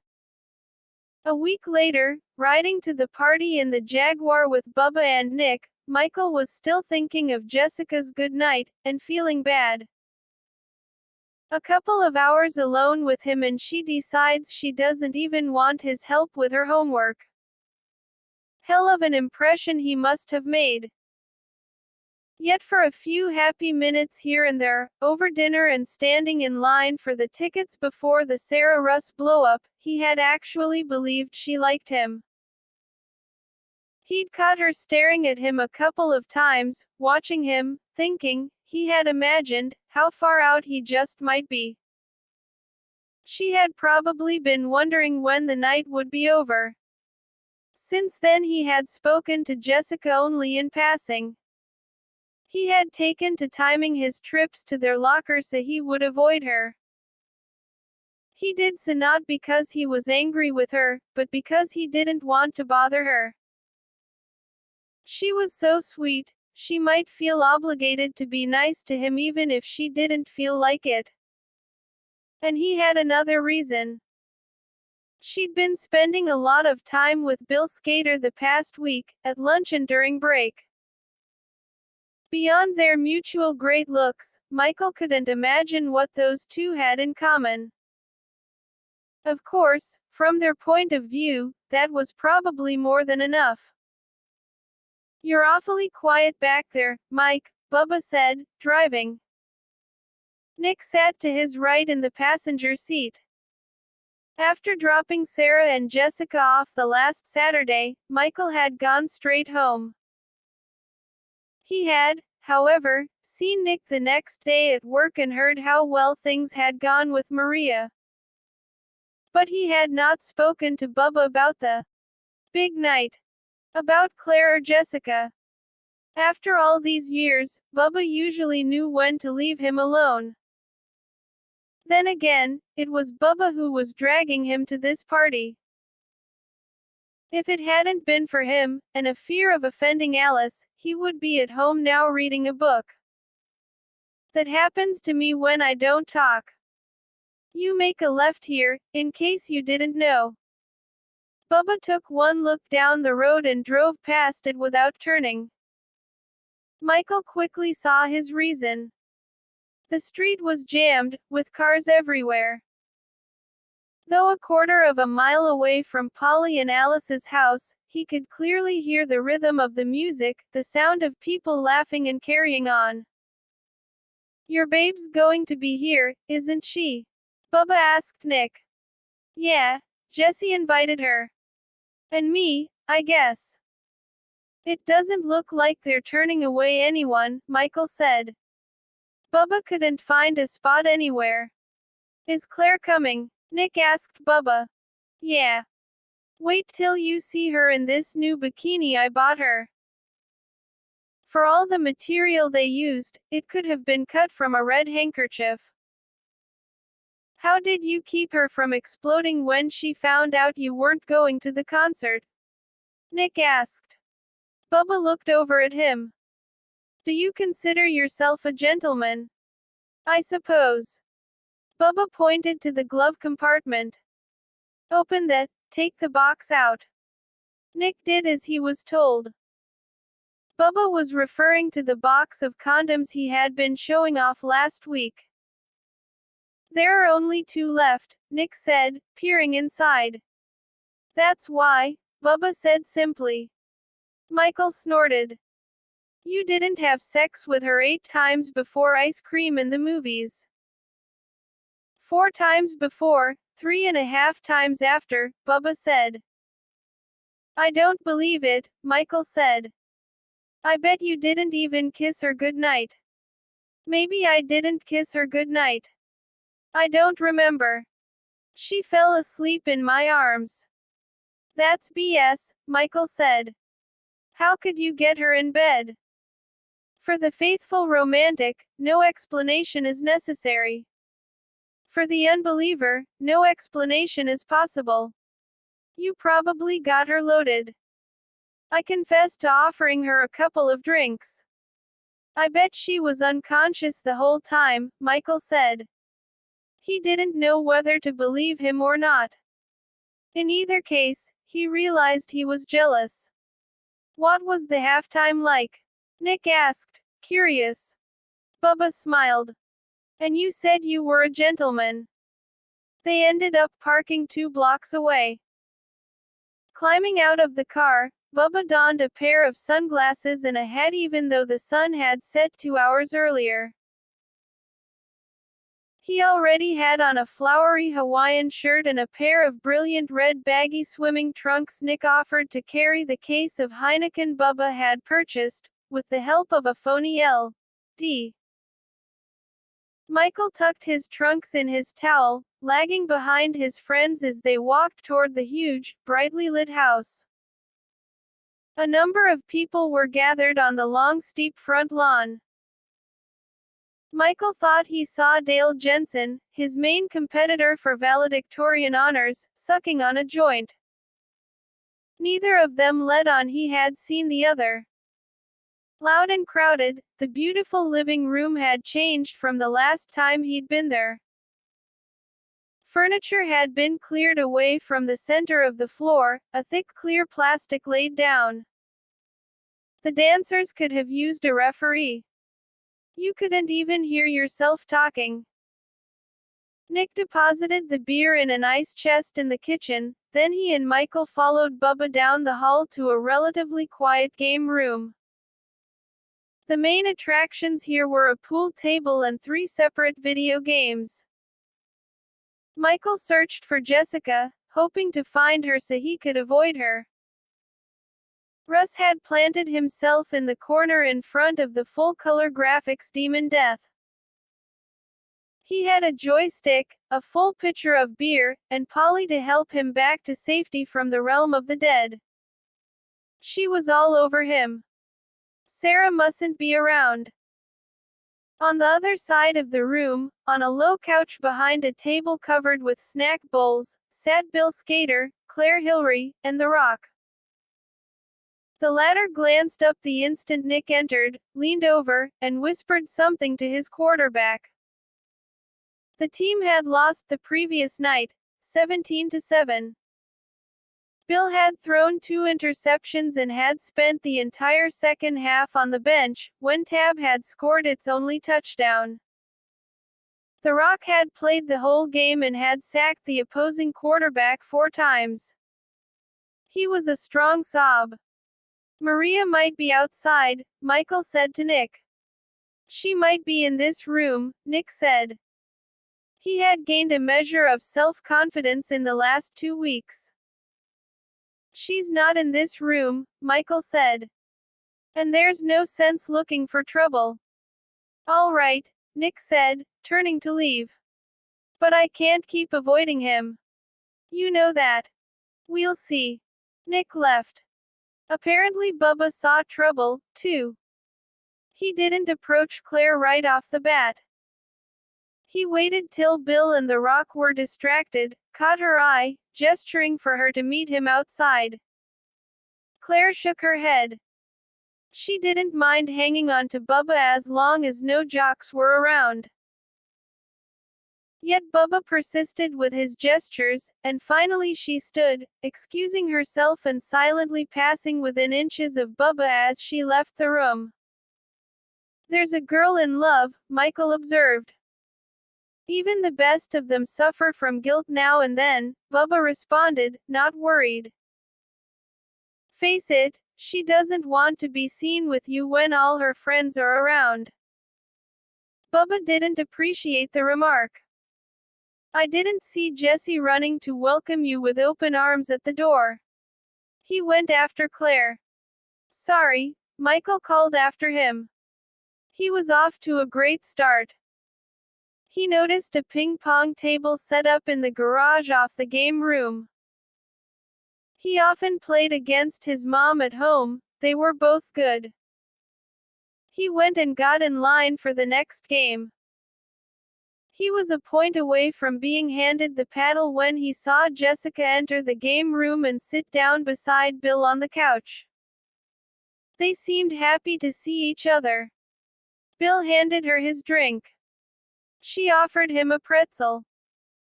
Michael accepted the paddle and crushed his opponent's initial serve into the table. They needed to get a fresh ball. He handed the paddle to the guy behind him and got out of line. I could walk home. It would only take a couple of hours. He once had read a discussion about which was the worse pain, severe emotional or severe physical pain. The article had come to no conclusions. Now he could see why. One always brought the other. He actually felt as if he had been knifed through the heart. He felt the urge to shout, to run away, but he didn't have a shred of energy to move. Most of all, he felt angry at himself for caring. What did he have to care about? They hadn't gone together. He had nothing to feel sad about losing. What he had was exactly that, nothing. Looking at her didn't even bring him pleasure anymore. He would have left if Alice hadn't suddenly appeared at his side. He felt her before he saw her. She was hugging him. Mikey, you're very, very late, she scolded. He hugged her back. Touching her seemed to lessen his disappointment. How come I hardly ever see you at school? He asked. She stood back a step. She looked thinner than he would have liked, but color had returned to her cheeks. Her clothes surprised him, plain blue jeans, an oversized green sweatshirt, and she had a closet of dresses to choose from. She read his mind, as she often did. I wore this for you, she said. Don't you remember? He smiled. When you came into the store at Christmas. Yeah, but you were ready to paint then. I'm going to paint tonight, she said, suddenly serious. When everyone's gone. Then she smiled. I'm happy you're here. I have to talk to you. Bubba chose that moment to reappear, hat and dark glasses still in place. "Hello, Crackers," he said to Alice. "Hi, Johnny," she replied in the same flat tone. Michael understood Alice's choice of greeting. John was Bubba's real name after all, but he had never heard the Crackers nickname before. "Claire's changing," Bubba told him. "So are Nick and Maria.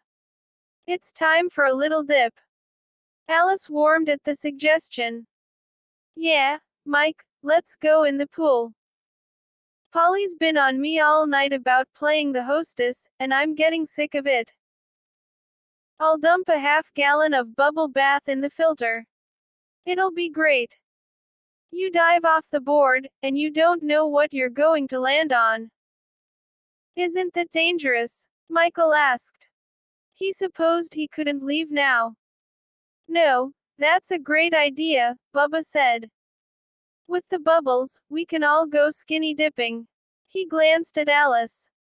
"As long as that doesn't offend the kids." Alice didn't answer immediately, sizing him up. "Sarah's here. She's upstairs, in case you didn't know." "So," Bubba said. Alice slowly stepped around him, forcing Bubba to turn to follow her. She didn't expect to be elected president, she said. She was really surprised. Everyone was, except me. "I know you used your computer to change the vote count." It was Bubba's turn to size her up, his thoughts effectively hidden behind his dark glasses. Michael had of course suspected Bubba had altered the outcome of the election. After studying how the votes were collected, however, and the structure of the program used to count them, he had been unable to figure out how it could have been done. He had therefore not confronted Bubba with it. In reality, Michael couldn't have cared less who was school president. "I didn't," Bubba said finally, his voice low and even. "And I don't care whether you believe that or not. But I do insist you stop accusing me of having access to confidential files, especially when other people are around. I told you on that first day, talk like that could get Mike and me expelled." Alice laughed at his seriousness. "You're such a wonderful liar. I love it. Don't worry, Johnny, I'm not turning you in. Not tonight at least. Come on, let's go swimming. Let me go change." As Alice left, Bubba looked at Michael and shook his head. Polly was upset. She'd printed up 60 invitations and at least 3 times that number had barged through her front door. These people, they didn't care how much they ate, what they dropped on the floor. And they were so noisy. At Alice's insistence, she'd combined the speakers from their 2-bedroom stereos and arranged them in the corners of the living room. When the dial on the receiver was set at 6, the house vibrated. Naturally, someone had jacked the setting up to 10. She already had a splitting headache. She almost hoped the police showed up when 10 o'clock rolled around and neighborhood noise restrictions went into effect. It was going to take something drastic to get this herd out of here. She wished she had never allowed herself to be talked into this blasted party. That Alice, she got her way too much. Polly had another reason to be angry at her sister. Despite her promise, Alice had invited Clark to the party. "How do I kill these ugly critters here?" Russ asked, nodding at the TV screen, slurring his words. He'd asked for a little whiskey in his beer. She didn't mind obliging him, though ordinarily she hated the smell of alcohol. She considered Russ a very special guy. He seemed to like her. You have to identify who they are first, what their powers might be. Most witches you can just shoot at and kill. But a disembodied spirit, you need a magic potion to get rid of them. Huh, Russ grunted, rubbing his red eyes. The poor dear, it had been hot again yesterday afternoon when he'd run the cross-country race. She'd been one of the few present, shouting her support. She'd been glad when he won. Sarah and Jessica hadn't bothered to stop by. What are these? He asked. Witches, she said. Just blow them away and go on. He fumbled with the button on the joystick. They won't die, he complained. They wouldn't die because he kept missing them by several inches. Frustrated, he dropped the joystick on the floor and took a gulp of his beer. She had never seen anybody, teenager or adult, who had his thirst. He belched loudly. Where's Sarah? She smiled pleasantly. She not here. She's sick. Sick. She gets sick a lot. I never get sick. I'm one of the healthiest people I know. At the hospital, they're always having me come back to donate blood. Russ looked confused. I've got to talk to Sarah. Why? You can talk to me. He tried to stand, without much success. She's got my axe. Polly put him back in his chair. She had just spotted Alice heading for the living room, possibly for upstairs. That girl had better not be planning to go in the pool. Someone had to keep up with all these guests. Polly felt she had already done more than her fair share. Stay here, she said, getting up. She still had the axe in the trunk of her Mercedes. I'll try to find it for you. Russ scratched his head. Why did Sarah give it to you? Leaving the game room, Polly noticed Jessica gossiping with Bill Skater. Claire Hillary vanishes for a second and Jessica takes her place. The same thing had been going on all week at school. Polly thought Jessica a fool. She had a sharp guy like Michael Olson interested in her, and she pursued a lug like Bill. If she had a guy, Polly swore, any guy, who really respected her, she would treat him right. Jessica had a lot to learn. Alice did indeed head upstairs. Polly followed her carefully. They'd placed a sign on the front door stating the top floor was off limits. A few people had ignored it, to use the second floor bathrooms, which Polly supposed was better than their using the bushes. 2 short flights of stairs led to the upper floor. Polly paused on the landing. Alice was talking to that greasy guy from the gas station near the turn in the hall. Cats, another example of someone they had not invited. With the loud music, Polly couldn't hear what he was saying. But she didn't like how he was grinning at her sister. She wouldn't be surprised if Alice was encouraging him. She changed her mind a moment later. Cats wouldn't let Alice into her room. He'd stretched his hairy arm across her bedroom door. Alice looked around uneasily. Polly hurried up the remaining flight of stairs, strode down the hallway. Hi, she said to Cats. How are you? He took his hand off the door frame, stepped back. Great. Far out party you're having. She smiled. I'm glad you're enjoying yourself. She took Alice by the arm. Excuse me, I have to speak with my sister. She led Alice around the corner and into the room at the end of the hall.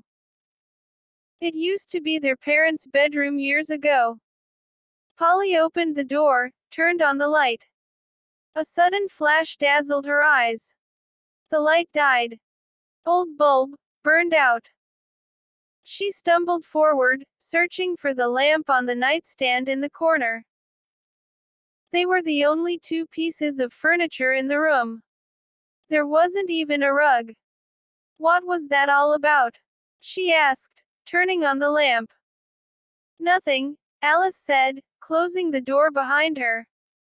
He wanted to talk, and I wanted to get into my room and change. The floor had recently been polished. The glare of the light from the lamp's naked bulb reflecting on the hardwood irritated Polly's eyes. You're not going in the pool. Alice put her hand on her hip, pouted. Yes, I am. That isn't fair. I'm sick and tired of running all over the house making sure everybody's having a good time. I'd like a few minutes to relax. Fine, relax. The party will carry on just fine without either of us. Sure, just drop everything. In case you didn't know, we're out of paper cups downstairs. Although the room appeared empty, its closets were jammed. They kept Christmas decorations, party stuff, etc. in the space where their parents had hung their clothes. Earlier, while preparing for the party, they had gone through the closets. There was still an aluminum ladder parked against the wall. Taking hold of the middle rungs, Alice spread it out beside one closet door. I'll get the cups, she said. Then I'm going in the water. I don't care what you say. Who'll greet the guests? Not me. Most of the guests are here. A lot of them are already leaving. Polly moved closer, stepping in front of the lamp, casting a shadow over her sister. Somebody is not here yet. Alice paused halfway up the ladder. He's not coming, she said. He said he was when he called this afternoon. That's what he told me. She took another step closer, put her hand out to support the ladder. It was old, unsteady. Why did you tell him about the party? I didn't. Then how did he find out about it? I don't know. I don't believe you. Alice closed her eyes briefly, leaning her head back, taking a deep breath. Her doctor had taught her that, just breathe and blow your troubles away. A bunch of hogwash. I told you, I'm not seeing him anymore. I didn't tell him about the party. He must have heard about it from someone else. Jessica, or Sarah maybe. Neither of them has even met Clark. He could have called when they were helping us get ready this morning. One of them could have answered the phone. Did they say that? Alice shook her head, went up another step. Leave me alone. You want me to let go of the ladder? If I do, you'll fall and break your neck. Anyway, why are you suddenly down on Clark? What did he do? Alice opened the closet, pulled out a mass of tangled Christmas tree lights.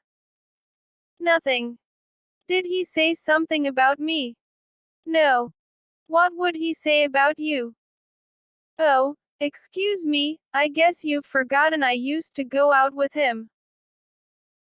Alice tried pushing the lights aside, trying to get to the brown box that held the paper cups.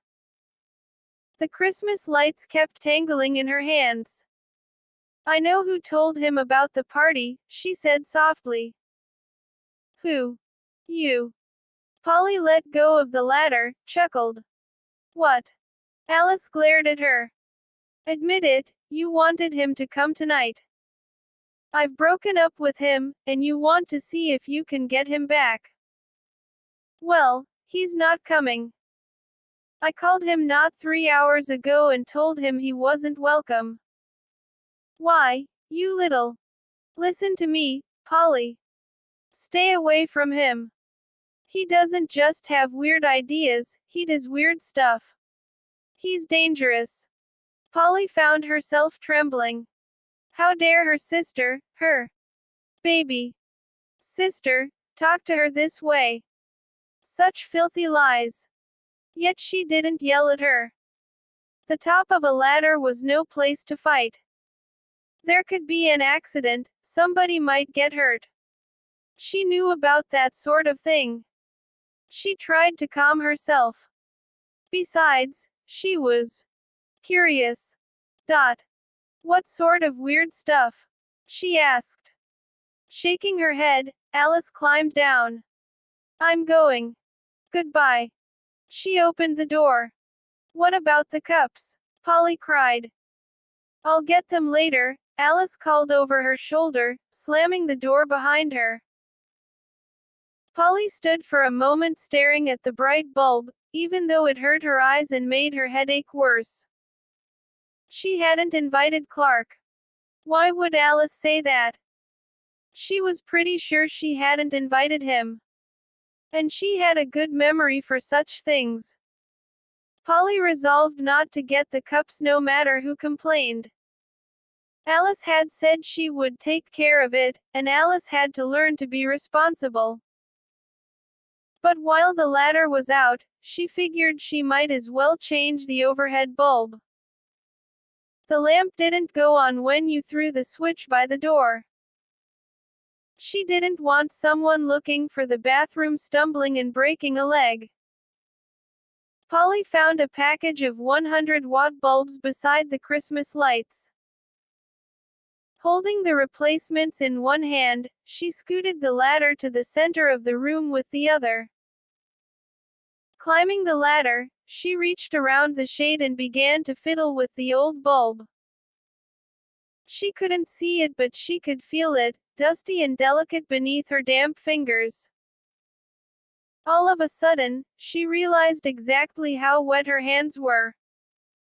Russ must have spilled some beer on me or something. The light switch beside the door remained in the on position. The bulb couldn't have been completely dead. As she turned it counterclockwise, it flickered on. Water and light bulbs make poor companions. It exploded in her hand, and her fingers slipped directly into the charged socket. The electric shock shot through the length of Polly's body. Her footing vanished beneath her. She had no chance to brace herself for the fall. She hit the floor on her right hip, hard, the impact sending a jolt through her spine and into her skull. Her headache blossomed from a minor irritation into a red wave of agony. Then everything turned dark and cool, for how long she wasn't sure. When she opened her eyes next, the ceiling looked miles away. She sat up, shook herself. The fingers of her right hand were bleeding. She slowly got to her feet, using the wall for support. Glass from the shattered bulb lay scattered across the hard wooden floor. Lord, I could have electrocuted myself. She needed a bandage for her hand. She could fix the bulb another time. Clark might show up any moment. She did remember now, she had told him to come over late, after most of the people were gone. That didn't excuse Alice's insolence, though, not by any means. She would have to have a word with her about being respectful, for her own good. Bill Skater didn't talk much. Jessica had always been attracted to the strong, silent type. Like Michael, she had discovered Bill to be an excellent listener. She did wish, however, that he would occasionally volunteer something. Hanging out with him, she often felt as if she were playing bounce with a flat ball. The Rock, on the other hand, enjoyed talking, and surprisingly, had much of interest to say. He was telling her about the work he did with disadvantaged kids downtown. He had a loud, boisterous voice, and a childish enthusiasm she found appealing. In many ways he was like one of the kids he helped. She and Bill were drinking beer, but The Rock had 10 minutes ago recoiled from her offer of one as if she had suggested a deadly shot of heroin. He had quickly reassured her that he had nothing against her drinking, it just wasn't his style. We have it so easy in this part of town, The Rock said. We have the ocean to swim in, the beach to run along. Everything's clean. The stores, the sidewalks. But in the ghettos, those kids have nothing but asphalt, plugged sewers, and drugs. There are dealers everywhere. Crack's the big thing these days, that hard cocaine people smoke. He shook his head in disgust. Just last week I was approached by a 12-year-old kid trying to sell me the stuff. How did you get involved in the Big Brother program? Jessica asked. He had such obvious sympathy for black kids, she wondered how the feud between him and Nick had ever started. She didn't have the nerve to ask. I had to pick up a pal at the LA bus station. You know where that is, right in the heart of the city. There was this black kid, found out later he was only 8, bumming change at the entrance. He hit me up for a nickel. Imagine, just a nickel. I asked him what he wanted it for. He told me food. I took a hold of his arm. It felt like a chicken bone. The Rock went on to describe how he took him for a sandwich and learned how the boy slept in a garbage dump. He discovered there were dozens of kids like him all over the city, that they had no parents, no one to help them. His conscience called. He became a big brother. To this day, he regularly saw that first boy, Emmanuel. Then The Rock switched the topic to football, and almost immediately Jessica found her mind wandering, back to the previous Monday morning when Bill had approached her after Mr. Bark's political science class. That morning she'd had to read a paper on why she thought the electoral college system should be abolished. Mr. Bark had given her an on the piece. She had spent 3 hours researching the paper in the library the previous day. Bill had wanted to compliment her on a job well done. Those were, in fact, his exact words. She had blushed. Thank you. But to tell you the truth, I didn't understand half of what I was saying. I thought you were very clear, he said. He had an unusually smooth complexion. The blue of his eyes reminded her of the Mediterranean skies of her vacation. What was your name? Jessie. That's right. They talked for a few minutes about purely inconsequential matters, the weather, the State of the Union.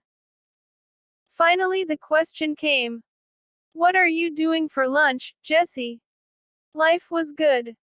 Her legs felt weak. She told him she was free. He took her for Chinese food in the mall. She had fun. Well, she had fun looking at him. They didn't exactly enjoy an instant rapport. Possibly because the team was doing badly, but he wouldn't even discuss football. She still didn't know what his interests were. Since Sarah had told her how assertive he could be during student council meetings, she found his shyness confusing. Over lunch, and at other times in the week, he often seemed uncomfortable in her presence. She decided she would have to give it time. She had already made up her mind about one thing. She wanted to have sex with him. A girl is always supposed to remember her first. Why shouldn't I start with the best? Jessica was tired of daydreaming about making love. She had been doing that since she was in the 7th grade. It left her feeling unsatisfied, to say the least. It left her frustrated. She wanted the real thing, and she wasn't going to wait till she got married. It wasn't only because she was horny, she was just incredibly curious to see what it was like. When Bill finally asked her out on a real date, if he made a move, she had already decided she wasn't going to stop him. She couldn't wait to see the rest of that hard body. She was already investigating types of contraceptives. Her decision surprised even her. A year earlier it would have been unimaginable. She had always considered herself fairly moral. For instance, her cheating on the chemistry quiz still bothered her. But her outlook had grown far more liberal in the last year, largely because of her European vacation.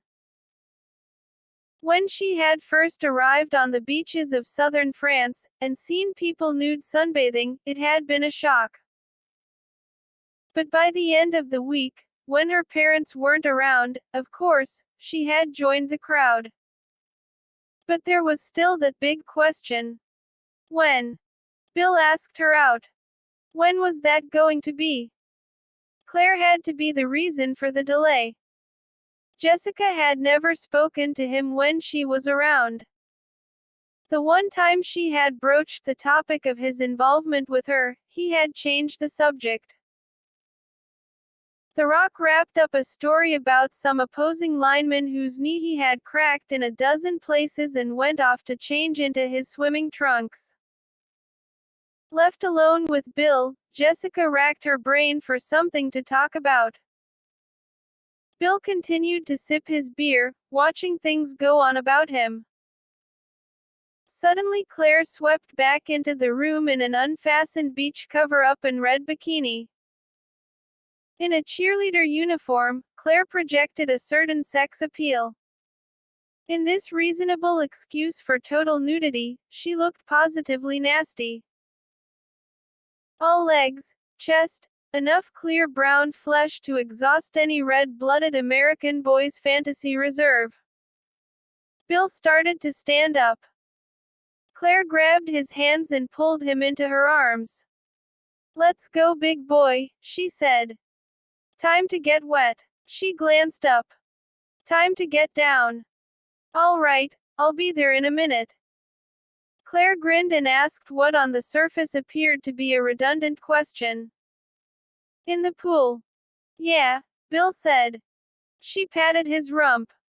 Okay, the water first. Hurry." And completely ignoring Jessica, she turned and left. "Did you want to go swimming?"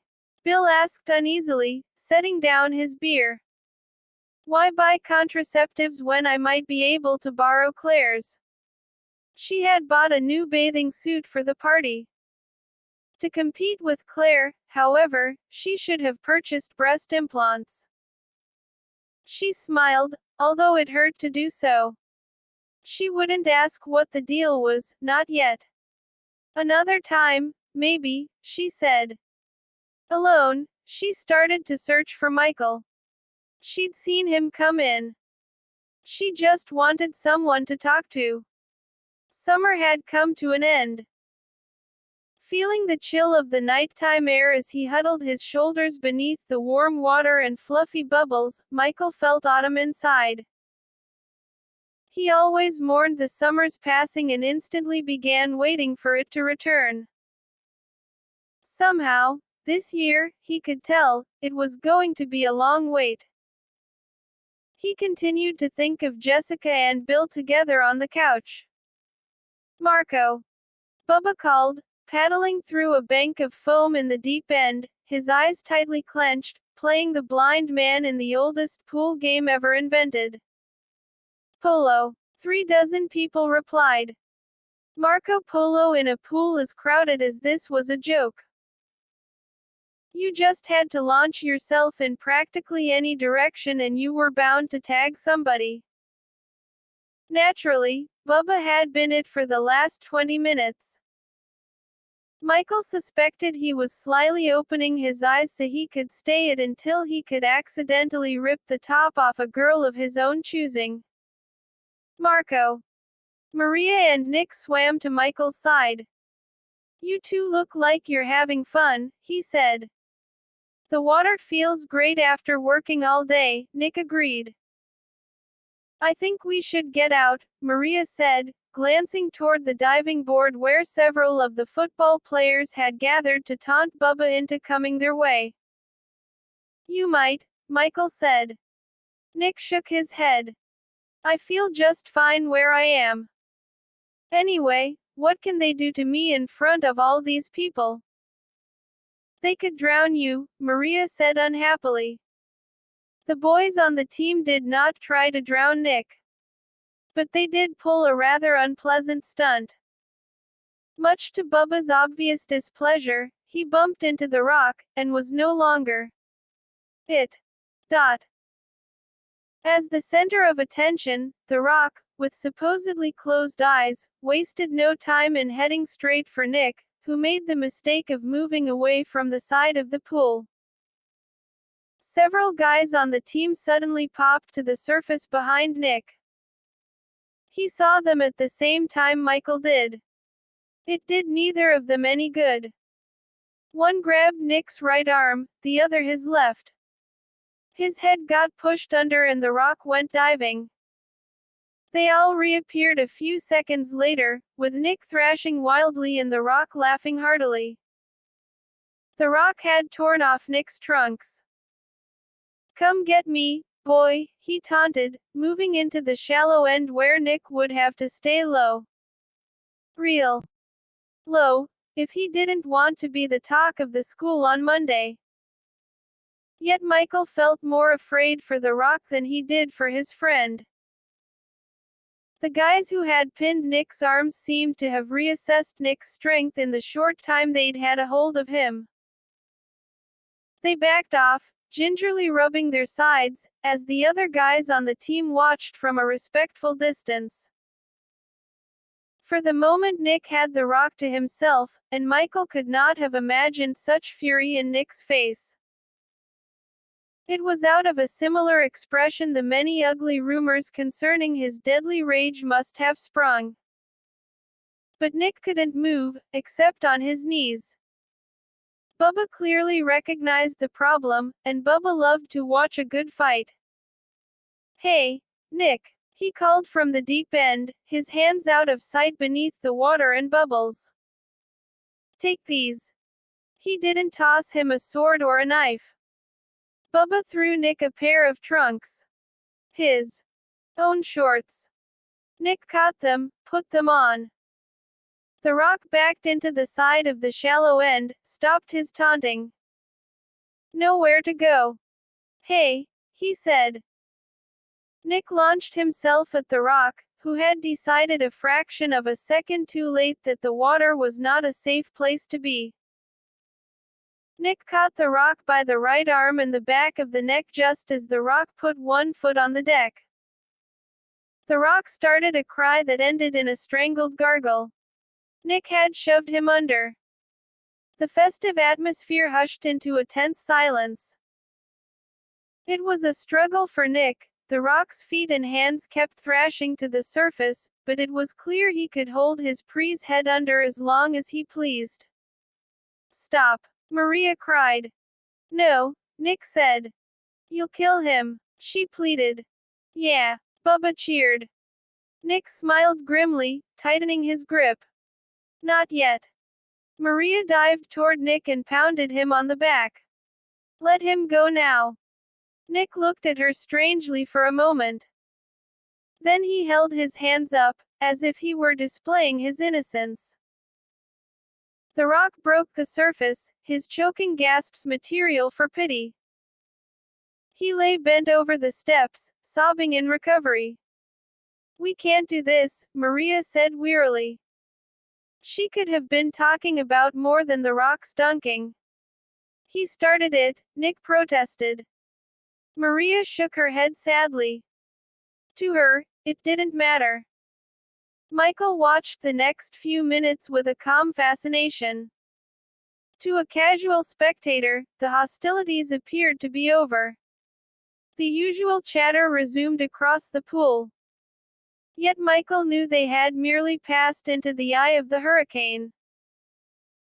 Worried about Maria's feeling, Nick paid little heed to the movement of people around him.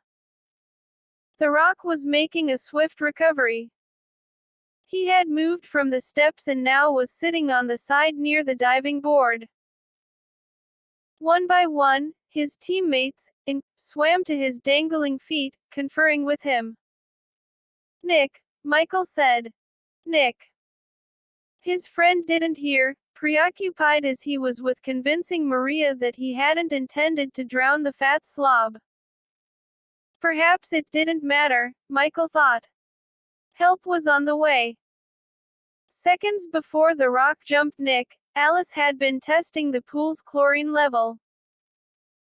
When they had a lot of people in the water, Alice had said, the level could drop rapidly.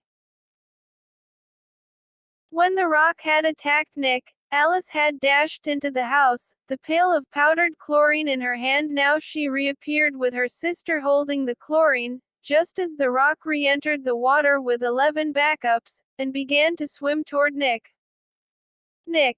Michael shouted. He said violence follows him, no matter where he goes. In the streets, the weight room, the store, the pool. Could he be right? It didn't take long for a person, or a dozen for that matter, to swim the length of the pool. It took Polly about the same interval to stride from her back door to the steps of the pool. When Nick finally did look up, he found himself surrounded by friends and foes alike. Get out of the water, all of you, Polly said. Sure, the rock said, a purple welt swelling beneath his left eye. After we take care of business. Nick flexed his shoulders, the water reaching to his waist, shooing a terrified Maria aside. Don't keep me waiting, he said to the rock. My man, Bubba shouted, off in the corner with Claire. He would be pulling off the bottom of her red bikini next and offering it to Bill. Tab's quarterback, another upstanding member of the Lynch gang, waited expressionless by the rock's side. Michael edged toward Nick. If he had to fight to save his pal, he decided it wouldn't be bad to get in a stiff kick to Bill's crotch. After all, the guy stole my girl. What a laugh. He would probably get his head smashed in, and yet, he was pleasantly surprised to discover he wasn't afraid. You better pray you were born with gills, boy, the rock said, glancing around to assure himself of his support. Nick did not move, but Michael could literally see the dark strength coiling in his muscles. No, Maria cried. Get off my property. Polly shouted at the rock, jumping onto the first step, the water drenching the bottom of her black pants. She stuck a hand into the pail of chlorine. Get. Bug off, the rock said, raising his fist, intent on Nick. Polly threw the handful of chlorine in his face. Unfortunately for the rock, he was soaked. The white powder dissolved instantly. The rock let out a scream, his hands flying to his eyes. Michael grimaced. Chlorine solution could eat out eyes in seconds. Put your head under the water, Michael said. Get his head under. Bill tried to do just that. The rock jabbed an elbow into Bill's jaw. Don't you touch me. Understandably, the rock was not crazy about having someone submerge him again. He just kept screaming. My eyes. My eyes. Michael dived forward, grabbed the rock's wrists. Go underwater, now, and blink your eyes or go blind. He yelled in his ear. The rock nodded once, thrust his head beneath the surface. He came up a few seconds later. My eyes. More, Michael ordered, pushing him down. Stay under a whole minute. Flush them out. While he was submerged this time, Polly muttered something under her breath, dropped the pail on the ground, and strode back into the house. The others waited quietly. Alice entered the water to stand beside Michael. Finally the rock reappeared. How are they? Michael asked. Let me see. They sting. They hurt. And they were a nasty red. But you can see, Michael said. Go inside, into the bathroom, and take a shower. Let the cold water run straight into them for a few minutes, but not too hard. Keep your hands drive you to the hospital. Michael patted him on the back. Go ahead, you're going to be all right. The Rock did not look at Nick as he left. Maybe it hurt too much. The boys on the team dispersed. It seemed to be over, for the time being. The night deepened. The suds began to vanish. In groups of 2s and 3s, people got out of the water. Bubba finally gave up his carousing with Claire and consented to wear a towel on the walk to the house. And Nick and Maria were long gone when Michael began to slowly swim laps, on his back, staring at the black sky, wondering if Jessica was inside with Bill, hearing about how the tall black dude had tried to kill the Rock for a second time. Michael was alone with Alice and she was flying through space, like an acrobat, maybe an angel, in her white bathing suit and shining yellow hair, performing dive after dive. Watch this one, she called, jumping onto the board again. Michael rolled onto his side. Lithe but coordinated, Alice stepped forward, pounced the board's tip, soared upward, gracefully spinning through 2.5 somersaults. She disappeared headfirst into the water with the faintest splash. Michael waited for her to resurface, ready to applaud her effort. 1, 2, 3. Time passed so slowly when someone went under and didn't come up. Alice, he said. She laughed, popping up behind him, throwing her arms around his neck. Scared you? Yeah, fish brain. He grabbed her and threw her over his head as if she were made of air. They got out a while later. From the positions of the stars, Michael knew it must be near midnight. The music continued inside but at a lower volume. No one seemed to be dancing. He could hear few people talking. Handing him a towel, Alice led him around the side of the house to the spot where she had been painting last week. They'd set up a couple of barbecues earlier that needed extinguishing, she explained. Do you think Polly damaged that boy's eyes? She asked, slowly raking the smoldering coals with a black metal stick. She didn't have what most people would call striking features, but at that moment, the burning orange light warm on her young face, she was, to Michael, a child of beauty. No. Very little of the chlorine got in his eyes. He's a baby, cries a lot. Don't worry, he'll be fine. Alice smiled, not like an angel really, more like a mischievous devil. I told you I wanted to talk to you. Do you know what about? What? Jessie.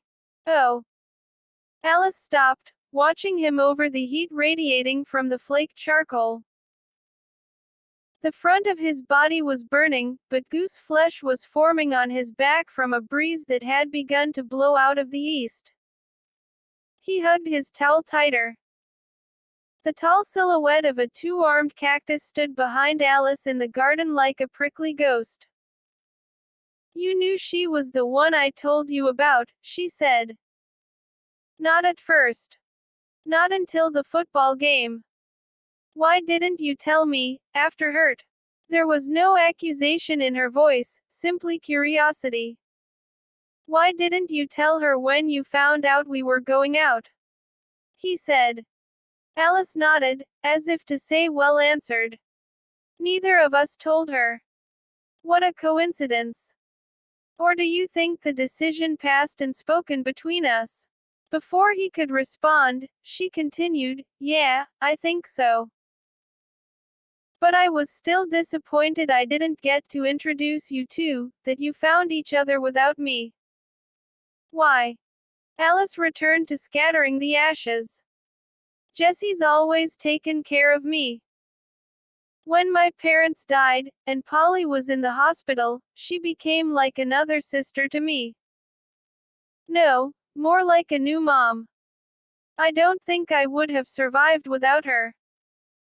And then, when I met you at Christmas, I felt like I had found. Does this sound corny?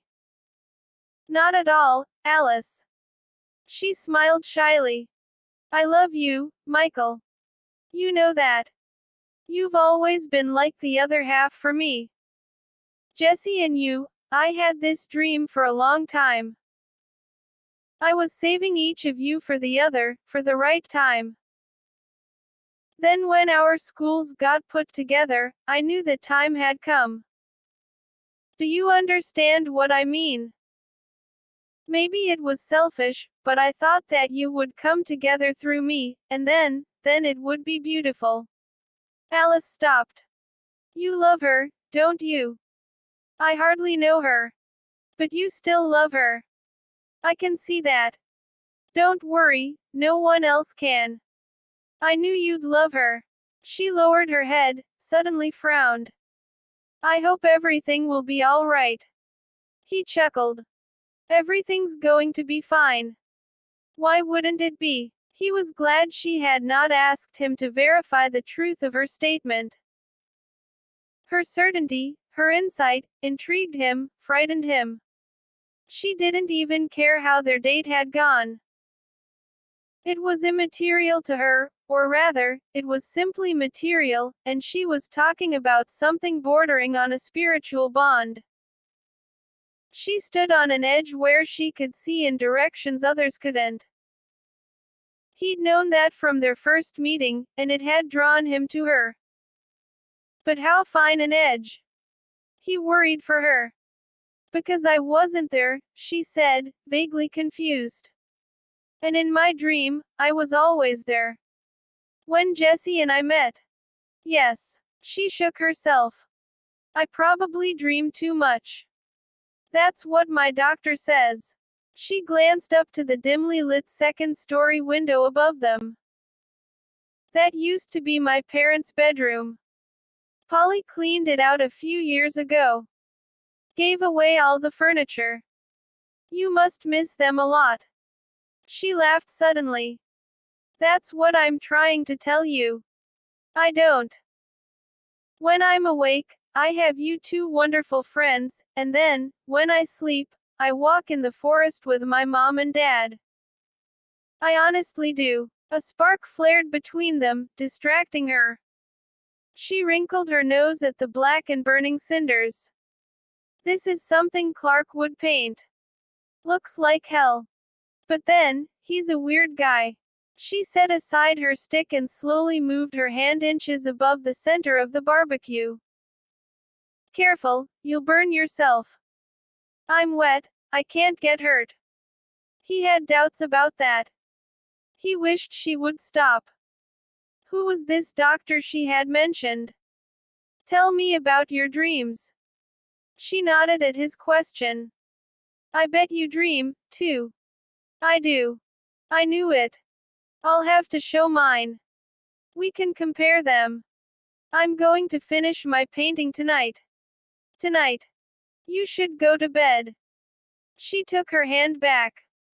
If she had burned it, she would never show it. He pushed aside his concern. She was sensitive, true, but also strong. I'm not tired, she said. She glanced up at the window again. I better go in. This charcoal can burn itself out. I just remembered, I promised Polly I'd get out some paper cups. But practically everyone's left. She stepped around the barbecue, took his hand in her warm one, and led him toward the back door. With Polly, it doesn't matter. She laughed. Let's finish our talk later. All in all, Nick thought, it had been an eventful evening. He'd had an invigorating swim, been in a messy fight, and had received the first kiss of his life from a girl only a few minutes after he believed he had lost her forever. Sitting on the couch in the living room with Maria and Michael, listening to a Beatle album on the stereo, he was glad things had finally slowed down. He didn't wish to disturb his present feeling of contentment, it had cost him too much to achieve. It's lucky my parents think I'm asleep in bed at Jesse's house right now, Maria said, nodding toward the polished brass clock on the wall as it struck 1 o'clock. At home, I have to be in bed by 10. I haven't been in bed before 10 since I was 10. Michael yawned, leaning back into the soft deep cushions. He'd dressed, but his hair was still wet from his swim. I could go to sleep right here. Let's head out in a few minutes, Nick. We can leave now if you'd like. A few minutes. Where's Bubba? I don't know. For the moment the three of them had the living room to themselves. They had, in fact, only the foggiest idea who was left in the house. Nick had seen Claire and Bill not long ago, heading up the stairs, and Kat's wandering around the kitchen searching for a knife. That was it. Even with the music on, the house felt oddly still. Despite Nick's feeling of peace and contentment, the sensation was not pleasant. Late at night on the streets, in the worst parts of town, it often felt quiet like this. I'm glad I won't have to keep lying to my parents, Maria said. His reaction to the rock's attack had terrified her as much as the attack itself. When they had gotten out of the pool, she wouldn't even talk to him. He'd feared that she thought he might one day go off the deep end and throw her around.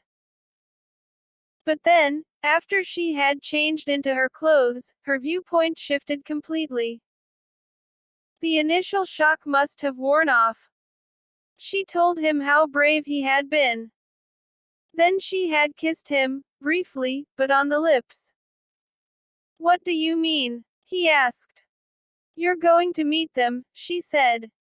Your parents. I thought that was out of the question. She wouldn't explain. You're going to meet them, she repeated, leaning closer toward him. Sarah and Jessica entered the living room from the direction of the game room. Michael sat up suddenly. None of them had seen Sarah all night. Maybe she had only recently arrived. Why is the music so loud? Sarah demanded. Someone must have turned it up, Jessica said. She sat in a chair at Michael's end of the couch. I was beginning to think you were going to stay in that pool all night, she said. Michael nodded. I might have overdone it. My eyes are sore from the chlorine. They can't be as bad as that jocks in the garage, Sarah said, turning down the stereo volume. That Polly had a lot of nerve. The rock's here, Michael asked, surprised. Didn't he go to the hospital? He came back, Jessica said. Michael frowned. Why? Jessica shrugged, looking tired. Who knows? Wonderful. Nick thought. Polly came into the room at that instant. Like Jessica, she seemed worn out, only more so. She wandered over to the record player. I'm turning this off, she muttered. My head hurts. Polly, where's Alice? Michael asked. Polly shook her head, trudged toward the back door. I don't know where no one is. She pulled at the screen. I've got to check on the chlorine level. Leave it until tomorrow, Jessica said. Polly paid no attention to her, going outside, shutting both the screen and the thick sliding glass door behind her. Nick watched as she walked over to the water and picked up the small, blue chemical test box and pail of white powder she had used to stop the rock. He had meant to thank her for coming to his rescue. Perhaps he'd do it when she returned, and when he came back from the bathroom. He had been scrupulously avoiding anything alcoholic. He didn't want Maria knowing he had any bad habits. But he had been putting away the soft drinks. His bladder was full. He got up. "Where's the bathroom?" he asked. "There's one off the game room," Sarah said. "But I think someone's in there right now throwing up." "Go upstairs," Jessica said. "Polly won't mind. There's one halfway down the hallway before you come to the turn. If that's being used, try one of the bathrooms in the bedrooms." And so Nick started a walk he would for the remainder of the school year replay again and again in his mind, searching for a clue, for a reason for the horror that came upon them all at the end of Alice's party. The stairway lay near the front door, close to the kitchen. Putting his foot on the first step, he heard a low moan off to his right. He paused, stretching his head around the tall potted plant that stood between him and the sound. It was Bill Skater, bent over the kitchen sink, his shirt rumpled, his face pale, as if he were about to be sick. Nick wondered if he should go to him, but then he remembered Bill beside the rock in the pool. He continued on up the stairs. He probably drank too much. In the first stretch of the hall there were 4 doors, 3 on the left, 1 in the middle on the right. Jessica had specified the bathroom was in the middle, but had not said on which side. He didn't want to barge in on someone sleeping. He decided to skip the first door on the left, but tried the second door, finding it locked. He thought he heard water running inside. Chances were this was the bathroom Jessica had referred to. Yet he couldn't be sure. The sound could be coming from the last door on the left, or even from the one room on the right. It disturbed him that he couldn't narrow it down more specifically. The harder he listened, the more the faint gurgling seemed to spring from all around him. Of course that often happened with a faint noise in a quiet place. He could not hear the others downstairs. He tried the lone door on the right. It opened easily, silently, a whiff of night air brushed his bare arms and face. The door led to an elevated porch that overlooked the pool. A dark figure stood alone at the edge of the square space, staring up at the sky, his booted foot resting on the roof's wooden shingles, which went right to the floor of the porch. A blue glow from the lighted waters below danced over his rough leather jacket. Cats. Nick closed the door carefully, confident the quirky gas station attendant didn't know he had been there. He moved to the third door on the left. It was also locked, and had faint stirring going on within. Nick did not intend to be nosy, but he stood long enough and close enough to the door to pick up on the sounds of breathing, of shifting bedsprings. He heard a cough, a sigh, enough, he decided, to keep him from knocking. He walked on, making a right at the turn in the hall. This part of the hallway presented him with a choice of 2 doors, both on the left. The first was locked. He almost knocked. There were people inside, he could hear them. What stopped him was a sound of soft groaning. He or she or they, Nick couldn't be sure, seemed to be in pain. Nick thought of Bill downstairs. He wondered if there was a connection. Guilt pricked his conscience. What if someone was hurt, or being hurt? Yet he walked on. He did not belong in a house this big, with its plush furniture and high-beamed ceilings. He was an outsider still, though for the moment things were going well, with his job and school, with Maria. He didn't want to mess up again. He didn't want to walk in on another fight. Reasons. Excuses. His guilt chased him into the final room at the end of the hall. Its door lay wide open, an invitation into a dark place. Nick reached inside without actually stepping through the doorway, found the light switch turned up. He flicked it down, then up again. The darkness remained. He glanced back the way he had come, uncertain what to do. The last light in the hall was around the corner. At the moment it was of little help. Come on, after what you've been through, you can't be afraid of the dark. Yet that was precisely the source of his hesitation. He did not trust the dark.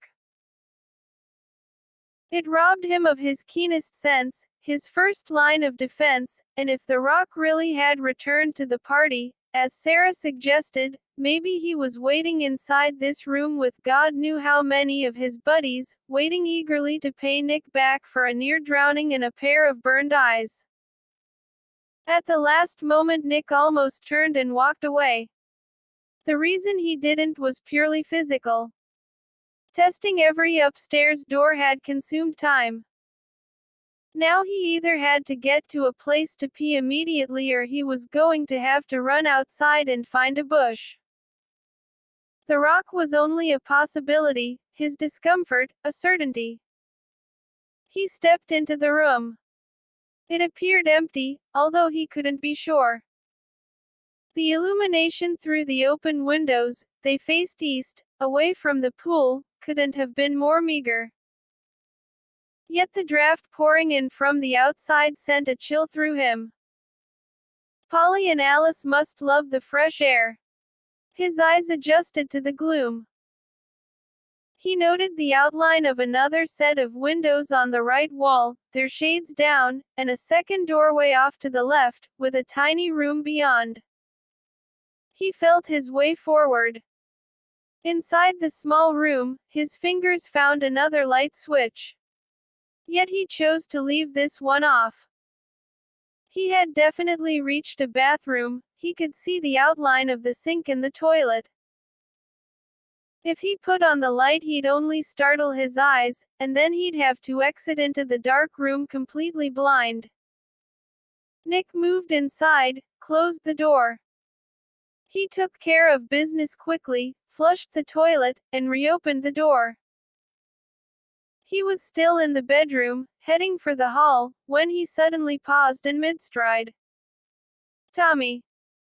That ominous silence he had noticed downstairs struck him again, only stronger this time. His head felt strangely full.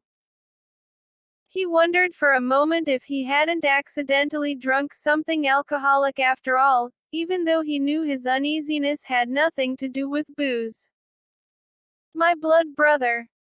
A seed of fear began to form deep in his mind. The feeling of heaviness, inside and out, was not entirely new to him. He had experienced it once before, 2 years earlier. But that had been in the middle of the night in a dark alleyway after a gang fight that had bought his best friend a switchblade through the heart. Later, he had come to understand he must have gone into shock lifting Tommy's head with its blank and staring eyes off the ground, watching the lifeless blood form a dark pool on the dirty asphalt beneath them. He had not thought of Tommy since he had moved to this new neighborhood. Why now? He did not know. He did not care. He just wanted to get out of the room, back to the others. The breeze coming in through the wide-open windows was giving him the shakes. Nick strode into and down the hallway. He didn't pause at any of the doors along the way. He had reached the top of the stairs when the shot exploded in his ears. No. Lord, please, no. He froze, the bang resounding throughout the house. For several incomprehensible seconds, he did not move an inch. Then he bolted blindly down the stairs, colliding with Maria on the landing between the 2 flights, knocking her down. Picking her up, he noticed her eyes were as wide as saucers. What? She gasped, trembling in his arms. A gunshot, he said. She nodded tensely, her eyes going past him, back the way he had come. Up there, she whispered. Stay here, he ordered, turning away from her. She grabbed his arm roughly. I'm coming, Nick. At the sound of the gunshot, Michael did not jump up or let out a shout. Instead, he closed his eyes for a couple of seconds. He did not think of who had died, who it might be, only that someone had died. He knew it to be true with a certainty that went beyond reason. He felt death in the house. He felt sick. When he did look up, Sarah and Jessica were already in their feet, holding on to each other. A moment later, the back sliding glass door flew open. Polly stood staring at the three of them for a second, her face as white and cold as fresh snow, then flashed by them toward the stairs. Yet Michael was the first to reach the top of the stairs. A gun that had fired once could fire twice. For a moment he tried to hold the girls back. He was wasting his time. They had to see, all of them, no matter how bad it was. They heard Nick's voice around the hall corner. In a tight, fearful knot, they stumbled down the first hallway and turned right. Maria and Nick stood outside the last door on the left, peering in at the dark. Michael came up beside Nick, felt for the bedroom light switch. It doesn't work, Nick said. Is anyone in there? Sarah asked them. There's a lamp in the corner of the room, Jessica said. She stepped forward. I'll turn it on. Michael grabbed her arm, stopped her. No, all of you, stay here. I'll get it. The room was big. He could feel its size although he could not clearly see. He could feel a cold breeze in his face, the blood in his heart. It was cold, too, the blood, and it felt as if it cracked, like ice, when his foot bumped into a soft heap on the floor. A body, a dead body. Michael could smell the blood. Nick moved up behind him. Nick's eyes were sharper in the dark than Michael's. He noticed the body on the floor before walking into it. He knelt down beside it as Michael was stepping over it. It. Not her. It. A nothing. Michael knew who it was before he turned on the light. Why did he turn on the light? Why did he know who it was? The bulb drenched his eyes with harsh whiteness. He closed them again, for a moment, and counted to himself as he had while waiting for Alice to come up from her dive into the pool. He noticed that there was no carpet in the room. They had carpet in the garage, but not here. Nothing soft to land on, like the water. He turned and faced the others. Statues. Tragic sculptures. 4 girls, Maria, Sarah, Polly, and Jessica, they all looked the same. Cats came up behind them. He looked different. Somehow uglier than usual. He was moving, that was it. All wired up and jittery. Michael did not want to move. He did not want to look down. But he did. Alice. Lying flat on her back. Gun in her mouth. Her lips resting around the barrel. Nick took it out gently. Her lips closed, matching her closed eyes. She looked peaceful. Then a drop of blood appeared at the left corner of her mouth, trailed over the side of her face, plopping in her bright yellow hair. It was still wet, her hair. The drop of blood spread upward along the strand, trying, it seemed to Michael, to get back to her head, back inside. There was something wrong. Drop after drop began to trail out of the corner of her mouth. And each one splashed into her hair and spread upward, downward, wherever it found a path. Yet the hair at the back of her head was already soaked red. 1,000 drops had already come and gone before they had entered the room. She lay in a pool of red. The reason was very simple. She had a hole in the back of her head. She's dead, Nick said, looking up at him. The gun in his hand and the quiet anguish in his voice hurt Michael almost as much as the sight of the blood. He stepped around Alice and stood close to the girls.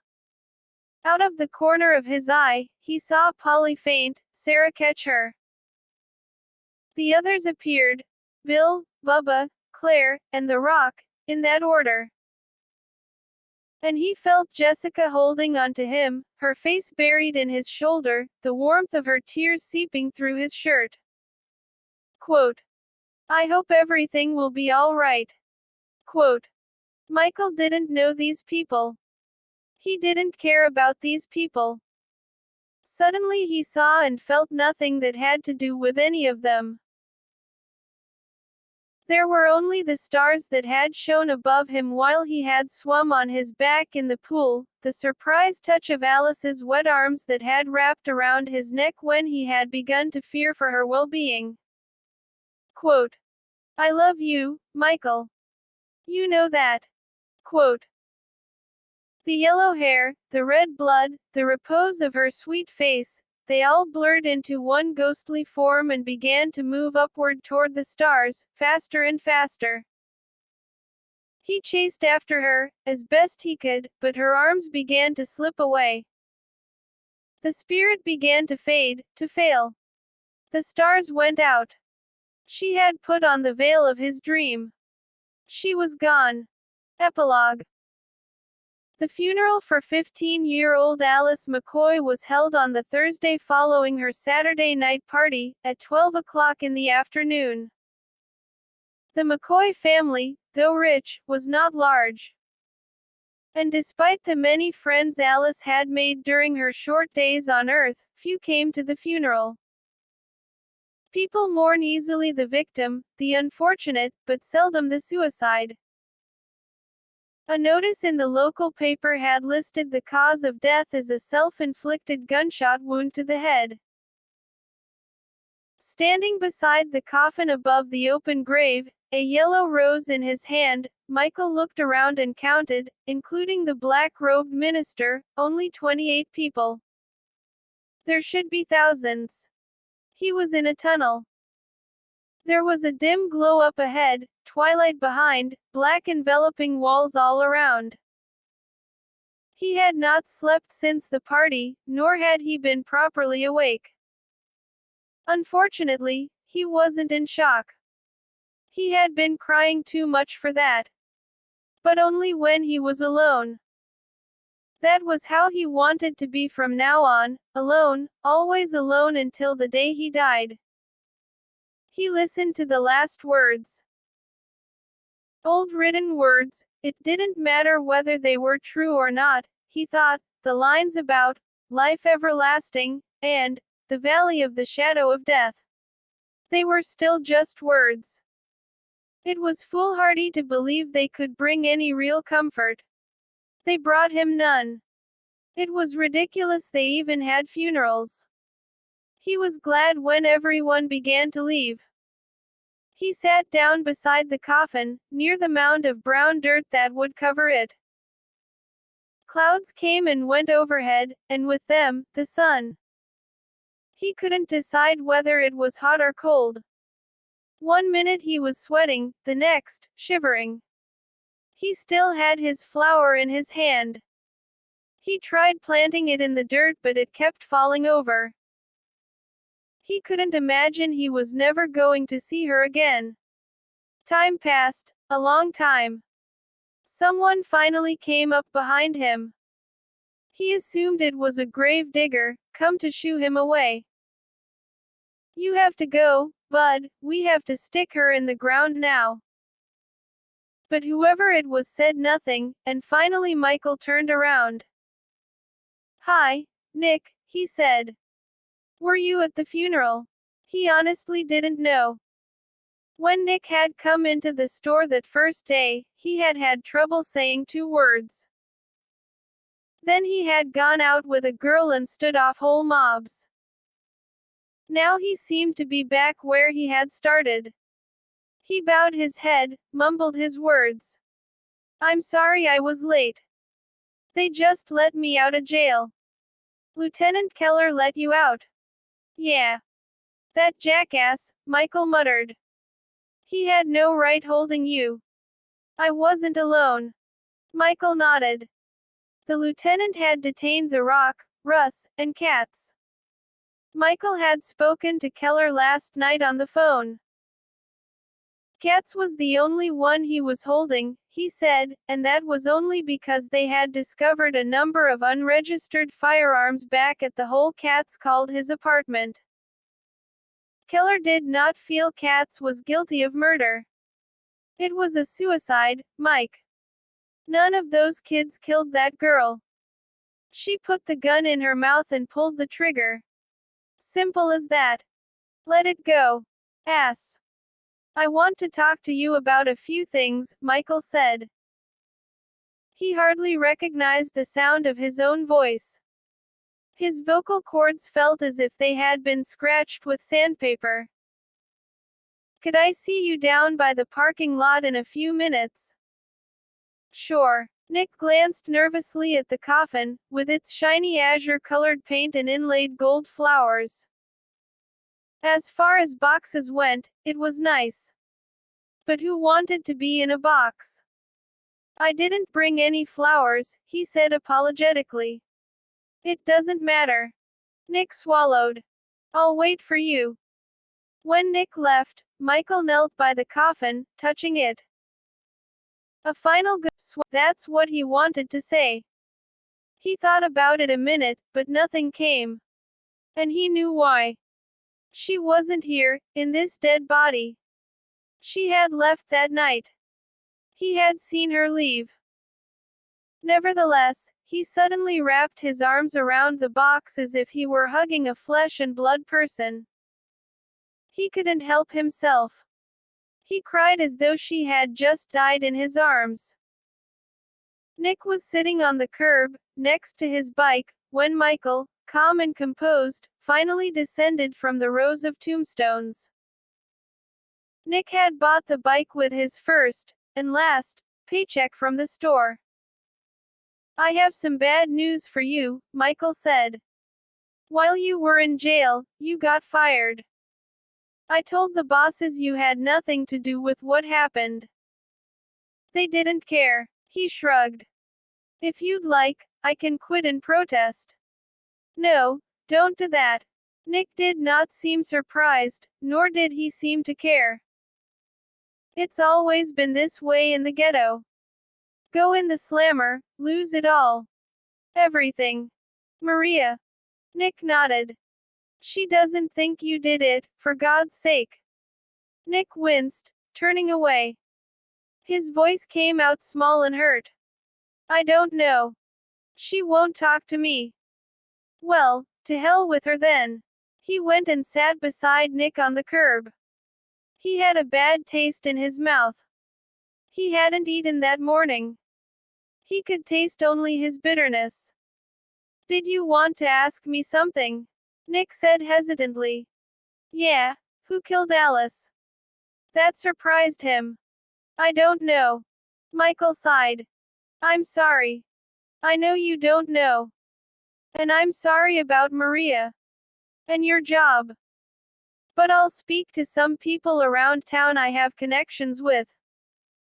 I'll find you another place to work. Nick nodded, hunched over.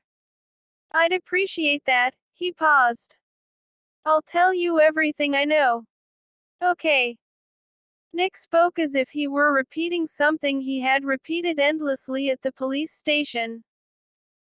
I got up to go to the bathroom. I saw Bill in the kitchen. He was by himself. He looked upset. I went upstairs. I passed the first door on the left. I didn't hear anybody inside. I tried the second door on the left, the bathroom. It was locked. I thought there was somebody inside. I heard water running. I tried the one door on the right, the door to the porch. Katz was standing out there, by himself. Did he see you? No. Go on. I tried the third door on the left. It was locked. It sounded like someone was sleeping inside. At the police station, Russ said it was him. Yeah, he also said he slept right through the gunshot and all the commotion. I don't see how anybody could have done that. He would talk to Russ himself, to all of them. Goon. I went around the turn in the hall. There were 2 doors on the left. The first one was locked. But there were people inside. One of them sounded like they were crying. Are you sure? No. It sounded weird. I don't know what was going on in there. But there was definitely more than one person in the room. I'm sorry, Mike, I couldn't swear to it. I understand. I went to the last door. It lay wide open. The light wouldn't work. I went inside, anyway, went to the bathroom, and then came back out. That was it. I was on my way back down, at the top of the stairs, when I heard the gunshot. You didn't see anyone in the room where Alice died, didn't hear anything? No, but. What? There was something in that room. He stopped for a moment, thinking, then he shook his head. I can't say. Please, Nick. What did you see? Nothing. You must have seen something, heard something. No, I was scared. Scared. Of what? He shook his head again, perspiration appearing on his forehead. I don't know. Just something in that room scared me. It scared me bad. Nick had grown up in a dangerous environment. He could have developed instincts to recognize a threat even if it was invisible. When you turned on the light in the bathroom, you didn't happen to notice anything behind you. I didn't turn on the light. I could see enough without it. That's odd. Nick was worried. The police thought so, too. They kept asking me about that. But you know, Mike. I'm telling you what I told them. I'm telling you the truth. I believe you. He thought of how often Bubba used that same line to call people a liar. Bubba had a way with words. The police hadn't arrested him. Could Alice have been in the room? I didn't see her. The police think she could have been, waiting waiting with the gun. Or they think she could have entered the room from the bedroom next to it, right after you started back down. From the bedroom where you thought you heard someone crying. Nick nodded. They say that's probably what happened, that it was Alice I heard crying. A wave of disgust engulfed Michael. What did they say when you told them you thought you heard more than one person in that next to the last bedroom? That you had heard wrong. Nick was watching him uneasily. Mike, they're not trying to hush anything up. No. But they're not working overtime, either. They're looking for the simplest explanation. And they think they've found it. Alice put a gun in her mouth and pulled the trigger. Neat. Clean. Fill out the paperwork and close the file. Nick pressed his knees together, fidgeting. Who do you think killed her? Someone. Another person. That's all. Or maybe a couple of people. He buried his face in his hands, the tears too close. She was my friend, Nick. She was full of love, full of life. I know she didn't pull the trigger. I know it. Nick wisely didn't say anything, letting Michael be. Michael finally sat up. He could feel sorry for himself later. Lieutenant Keller told me last night where everyone said they were at the time of the shooting. Let me go over it again with you and see if it's any different from what you got out of him. He held up his hand, counting off the points in his fingers. Bill said he was in the kitchen, having a glass of water. The Rock said he was in the upstairs bathroom, taking a shower. Katz said he was standing on the porch, looking at the stars. Bubba said he was out front with Claire, talking about the stars. Michael clenched his fingers into a fist. The stars. Katz couldn't even tell you what one looked like, and Bubba and Claire, he shook his head in disgust. Is that what Keller told? In the beginning, they separated us, got each person's story. They always do that. But this morning Keller told me exactly what you just said. Did he tell you about the gun and the bullet? Nick nodded. The gun belonged to Katz. It was the same one he pulled on us in the store. Katz admitted it was his. Right away. Before we identified it. I don't think so. What about prints? Keller told me yours, Alice's, and Katz's were on the gun, but only Katz's were on the bullet shell. Same thing he told me. Mike, I honestly don't think Keller's holding back on us. I wonder. Did Katz have an excuse for how his gun got in Alice's hand? He said he had no idea. He had it in his car, in the glove compartment. He didn't say why he brought it to the party. He's one of those strange dudes, you know, always has to have his piece handy. If he was out on the second-story porch, how come he didn't get to the bedroom until after us? I don't know. But he's in trouble. He didn't have a license for the gun. Keller hasn't released him yet, and won't until someone bails him out. That just breaks my heart. Even if he hadn't pulled the trigger, if it hadn't been for Katz's weird hobby, Alice would probably still be alive. Michael stood. Thanks for the information. Can I give you a ride anywhere? Your bike will fit in my trunk, I think. Nick got up, too. No. Being cooped up these last few days, I feel like I need the exercise. What are you going to do now? Go to Alice's house. Nick was concerned for him. Why? To look around. Nick glanced in the direction of Alice's coffin, resting alone on the hill. She seemed like a real neat. Michael coughed painfully. I always thought so. The McCoy residence, from the outside at least, had not changed.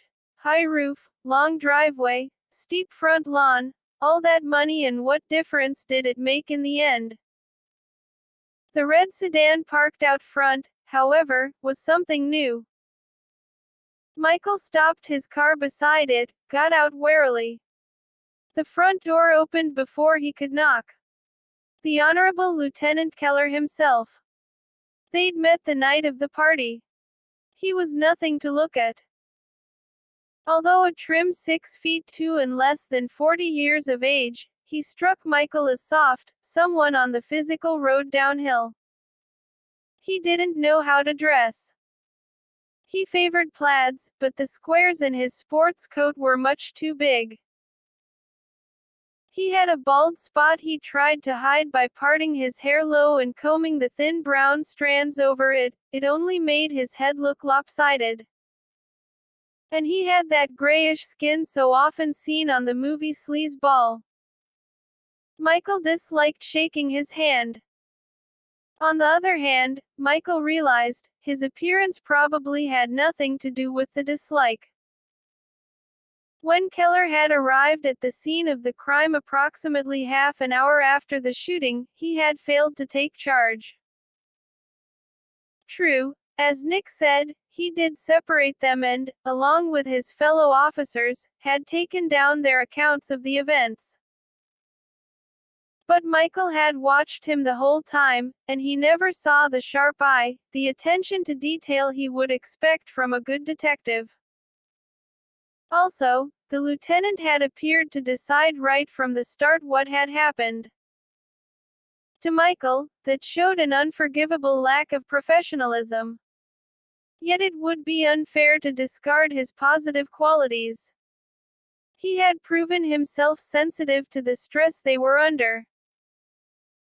He had personally taken it upon himself to make sure Polly was immediately given over into the hands of a psychiatrist who specialized in the care of victims of emotional trauma. He was not a bad man. He's just not Sherlock Holmes. Or his distant cousin. They said hello and shook hands. He asked how the funeral had gone. Fine, I guess. Michael shrugged. I haven't really been to a lot of funerals. He nodded at the yellow ribbon in Keller's hands. What's that from? The doorway to the bedroom. We'd placed it off limits until our investigation was complete. Michael found the remark ironic. Polly's aunt was staying with a cousin, and Polly was sedated in the hospital. Off limits to whom? His bitterness refused to stay down. So now you can go home early, I suppose. The lieutenant looked disappointed. Everyone keeps telling me what a sharp kid you are, Mike. They say you could be a genius. Think about it for a minute, the whole situation. Then tell me what you'd like me to do. Go ahead, do it. I don't need a minute to know you shouldn't have told the papers it was a suicide. Why didn't you at least say she'd died from an accidental gunshot?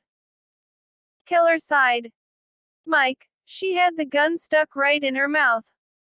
How could that be an accident? Michael wished he would stop calling him by his name. He was going out of his way to be personal when Michael felt like screaming obscenities in his face. Right, you felt morally obligated to be 100% honest and to ruin Alice's reputation. But never mind that, your question's a good one. How could it be an accident? The lieutenant shook his head. We went over this last night. The facts have not changed since then. I'd like to ask you about a few of those facts. Keller glanced at his watch. I have to be at the station in a few minutes. I really don't have the time. Michael chuckled without mirth. But you said it yourself, I could be a genius. I might spot something you missed. Or is that impossible, that you might have missed something? Are you always this rude? I must be in a bad mood. The lieutenant took a weary breath, looked past him over the lawn, northwest, in the direction of Jessica's house. Michael had seen Jessica at the funeral. She'd worn a black dress. It wasn't her color. Although he remembered her saying hello, he was unsure if he had answered her. For reasons unclear to himself, he hadn't even wanted to stand near her. You're talking about a locked room murder, you know that, Keller said. The screens on the windows in that bedroom were screwed down. Our best man went over them with a magnifying glass. No one's removed them in years. There's an opening to the attic in the bedroom closet, but there's a stack of boxes pressed against it. Those boxes, by the way, couldn't have been moved and replaced in 5 minutes, never mind 5 seconds. When you get down to it, there was only one entrance into that room. The door. And it was lying wide open. How can you call that a locked room murder? Keller caught his eye. Do you think Nick did it? No. His prints were on the gun. Because he took the gun out, away from Alice. But if I was the murderer, I would have done the same thing. Touch the gun as quickly as possible so I'd have an excuse for having my prints all over it. Nick didn't do it. I don't think he did, either. But, from a purely technical point of view, he's the only one who could have. That's not true. When the gun went off, he had the entire hallway behind him. All those rooms at his back that someone could have ducked into. And how long did Nick take to get from the top of the stairway and back to the bedroom? 3 seconds. 4 seconds. He ran straight there, didn't he? Michael paused. He hadn't asked Nick that specific question. I would assume. He did, he told me he did. And looking at him, I'd wager he can run pretty fast. Face it, Mike, there just wasn't time for anyone to enter the room with Alice, force a gun in her mouth, pull the trigger, and then hide in one of the other rooms. Michael put his hand to his head. He couldn't think as clearly as he usually did. He needed sleep. You're overlooking something. You believe Alice entered the room immediately after Nick exited, right? Yes. Or she could have already been in there when he used the bathroom. But the first possibility, you feel that's the most probable? Keller nodded. Chances are she was the one Nick heard crying in the next to the IAST bedroom. Let's say she did enter the room right after he left. But let's also say she wasn't alone, that someone was with her, or that someone followed her. And let's imagine he, or she, killed her, but didn't leave the bedroom. Keller frowned. I don't know if I follow you. The murderer didn't have to rush from the bedroom to hide in one of the other rooms. He could simply have stepped into the bathroom. Did you see anyone step out of the bathroom? No. But Alice was lying on the floor, and in the shape I was in, Cats or the Rock or Claire or Bubba could have slipped into our group without my knowing it. To tell you the truth, I don't know where any of them came from. Keller thought for a minute. They came in through the door, he said finally. Admit it, you never considered the possibility. The lieutenant started to protest, stopped. You are clever, Mike, like they said. All right, I didn't think of it. But I had a good reason. You had Maria, Jessica, Sarah, Nick, Polly, part of the time, and yourself, and yet, not a single one of you said anything about someone coming out of the bathroom. Quote, we may have had a good reason. Perhaps the murderer didn't come out of the bathroom until we left the room. That's what we did, you know. None of us could stand to stay in there. And then, when you were all back downstairs, did this murderer calmly stroll out the front door in front of you all? No. But he could have gone out onto the second-story porch, off the roof, and into the backyard. Are you ruling out those you've mentioned as possible suspects? Keller asked. If the murderer joined our group without our seeing him, no. If he snuck off after we left, yes. How did he get a hold of Katz's gun? He took it out of his car. Katz hasn't been able to lock that Mustang in years.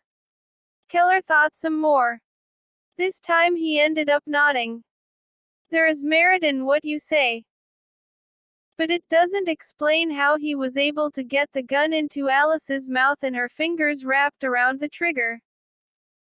That is a problem, Michael admitted. And what about a motive? If you don't have that, you've got nothing. Who would want to kill Alice? Who was this outsider? Did anybody tell you about Clark? No. Who's Clark? He was Alice's boyfriend. Was he at the party? I didn't see him. Then why bring him up? I told you, he was Alice's boyfriend. You asked for a possible motive. He was a weird guy. What's his last name? I don't know. I checked around and nobody knows. I even went to the hospital where Polly's being treated. I managed to get a note slipped into her asking for his last name. She doesn't even know, and she used to go out with him. I find that hard to believe. He never told her. Wait a second, Polly used to go out with Alice's boyfriend. Yeah. I met him once. And he had the strangest eyes. Who cares about his eyes? Did he seem capable of murder? Yes. Do you know anything about him? Where he goes to school? Where he works? No. All I know is that he's an artist, like Alice. Keller took out a tiny notepad, jotted down a couple of notes. How come I never heard about his guy earlier? Clark is only a possibility.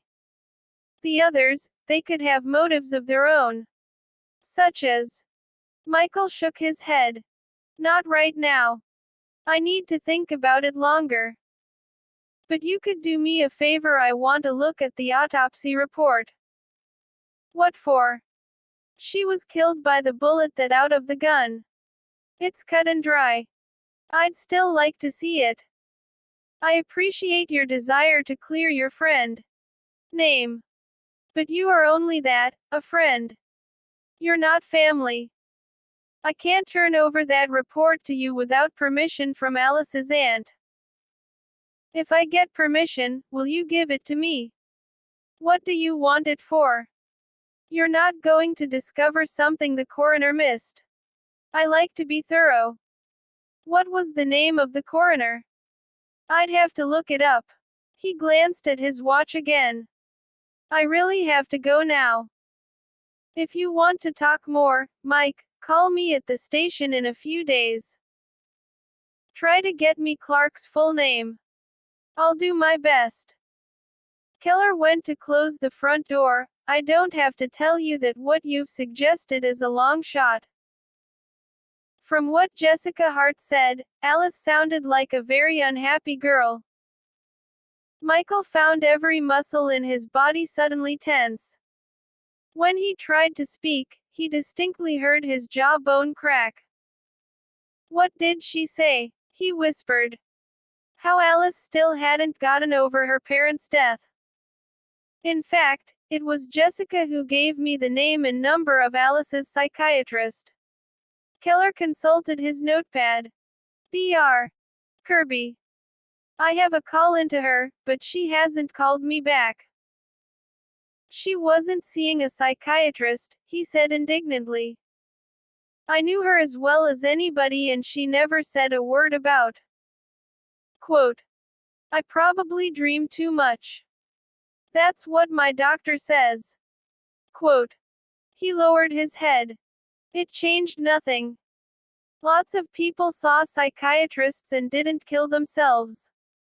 That goddamn Jessica, spreading such lies. Anything wrong? Keller asked, peering at him. No. What were you saying about her psychiatrist? Nothing. I'd forgotten. He needed to change the subject, to get rid of this man. Could you please leave the front door unlocked? I promise to lock it when I leave. Keller trusted him. Giving Michael a fatherly pat on the shoulder, he got in his car and drove away. Hope you have time to stop for donuts. The instant he stepped inside the house, Michael felt slightly nauseated. More than anything, he wanted to turn around and leave. He walked up the stairs slowly, listening to his heart thumping against his rib cage. It was the only sound he could hear. He realized he was holding his breath, and had to make a conscious effort to let the air out of his lungs. The bedroom door where Alice died was closed. Turning the knob, he half wished it was locked. But it wasn't, and the first thing he saw as the door swung open was the yellow chalk outline the police had drawn on the floor around Alice's body. He hadn't stopped to think how short she had been. He walked into the room and closed the door at his back. There was another outline on the floor, at the top of the yellow chalk, rounder, darker. Blood always left an awful stain. For a morbid moment, he wondered if any had seeped through the floor onto the aunt's bedroom ceiling. The rest of the house was furnished exquisitely. This room, except for the lamp and nightstand in the corner, the shades above the windows, was empty. No paintings, ornaments, not even a photograph, hung on the featureless white walls. Alice had told him Polly had simply cleaned it out one day. Why? The parents were dead. The parents had slept here.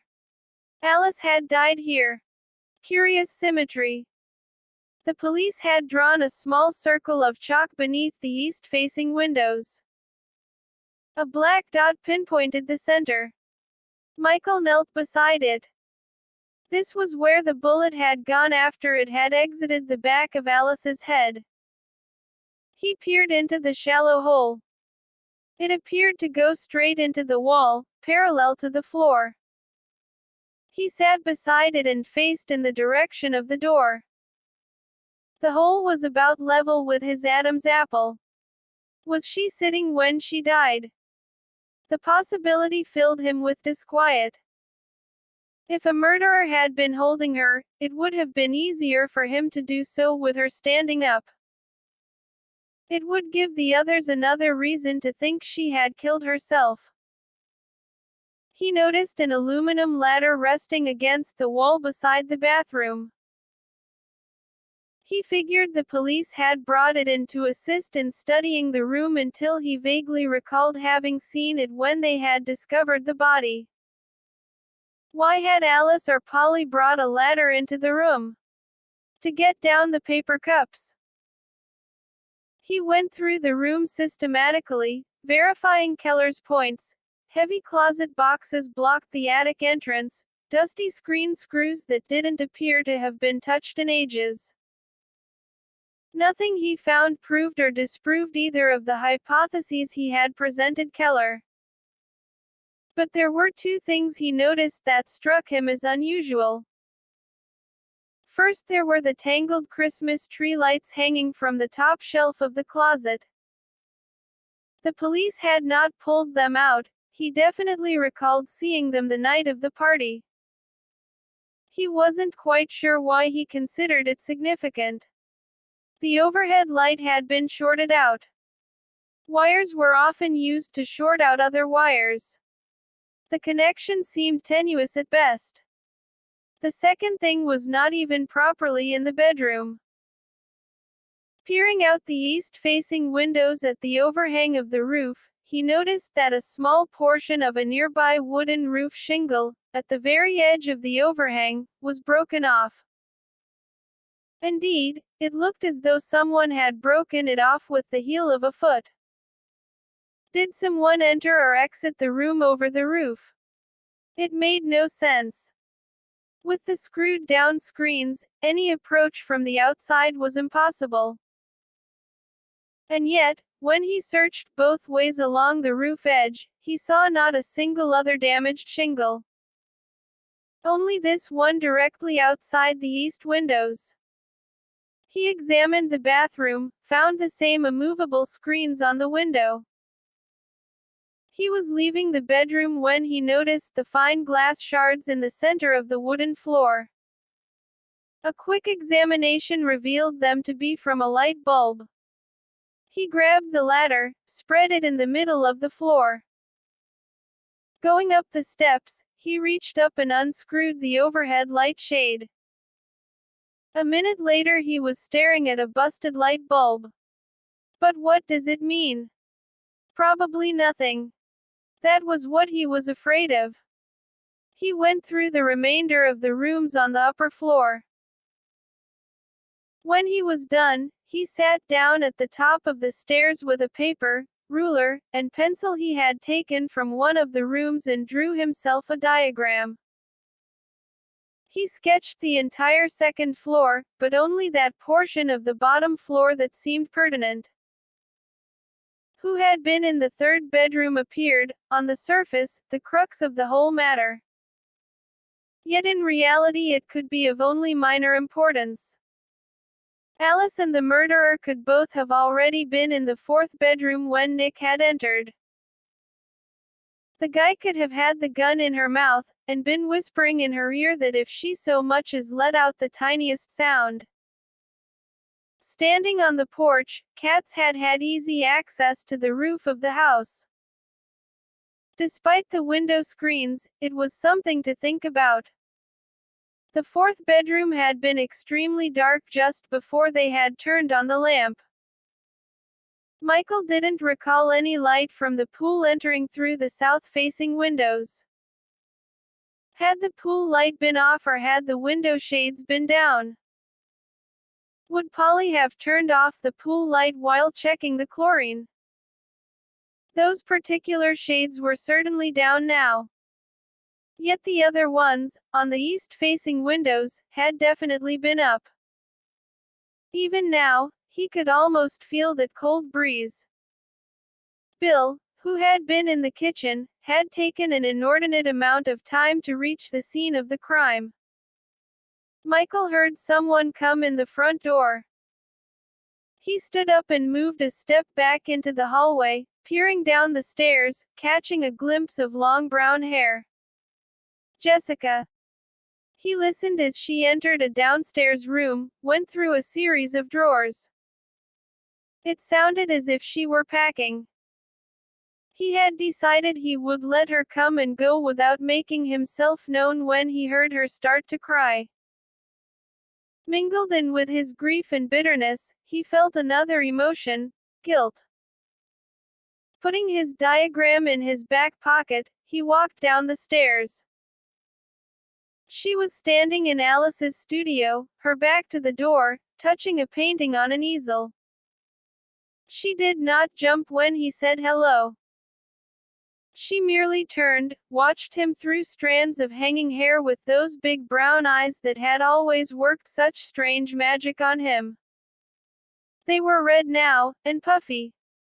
She still had on her black dress. "I saw your car out front," she said. "Why didn't you call for me? I knew you didn't want to talk to me." He shrugged. "I'm here. We're both here. Why shouldn't we talk?" She closed her eyes, sucked in a breath, her hands trembling. His tone had not been kind. She turned away. "I came to pick up some clothes for Polly," she said. "I'll be gone in a minute. Take your time." Her back to him, her head fell to her chest. His guilt sharpened, yet so did his anger. "Michael, I don't understand," she pleaded. The studio was the smallest room in the house. The numerous paintings and sketches were piled one on top of the other. Alice had had a dozen brushes and color trays going at the same time. She hadn't been what anyone would have called neat. Michael had seen much of the work before. She used to bring her pictures into the store as she finished them. Forest animals building a shopping mall in the middle of redwoods, high schools populated with penguin students, bright and silly situations that he had thought made up the best of her private universe. As his eyes wandered over the room, however, he noticed a row of strikingly different works. A few were of alien worlds. A purple multi-tentacled creature feeding its hungry babies pieces of an American spacecraft, a hideous shivering skeleton trapped on an ice planet, trying to light a last match on the inside of its naked eye socket. Before Clark. After Clark. I'll find that bastard. Michael came farther into the studio, feeling in no hurry to answer Jessica's question. There was no carpet in here, either, and this floor was also stained. Quote, "I don't understand," he said finally, leaning against the wall. "Here Alice gets murdered and the first thing her best friend does is tell the cops she killed herself." Jessica stared at him, shocked, as if he'd slapped her across the face. Then her face collapsed in despair. A tear rolled over her cheek. Then another one. He held her gaze for a long moment, feeling his bitterness beginning to teeter as she began to tremble again. He turned away. This was bad. He had to stop. He wished he could stop. He just hurt so bad. It was as if pain had taken on a demonic character inside him and was demanding he make everyone suffer as he was suffering. But he didn't really hate Jessica. I should have been there, in that room. He hated himself. It should have been me. For being alive. I loved Alice, Jessica said, struggling with each word. I loved her more than the world. And what I said to the police, I didn't say because I wanted to. It hurt me to say it, as much as it's hurting me now to stand here and have you accuse me of. She broke down then, completely, the sobs racking her body like shocks of electric current. He tried as hard as he could to go to her, to comfort her. Yet the insecure ego inside that he had deftly kept hidden all his adolescent years wouldn't let him. He was too afraid if he so much as touched her, he would break down, too. And that he could never do, not in front of her. He stepped instead to the easel and pulled away the covering cloth. Go forward, I will follow. There was no desert, no bridge over a running river. Yet the lush forest and shimmering lake of Alice's final painting strongly reminded him of his dream. The colors were similar, and more important, the painting embodied the feel of his place. He didn't quite know what to think.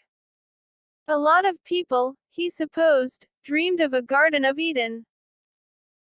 That Alice and he shared similar tastes in paradise probably meant nothing.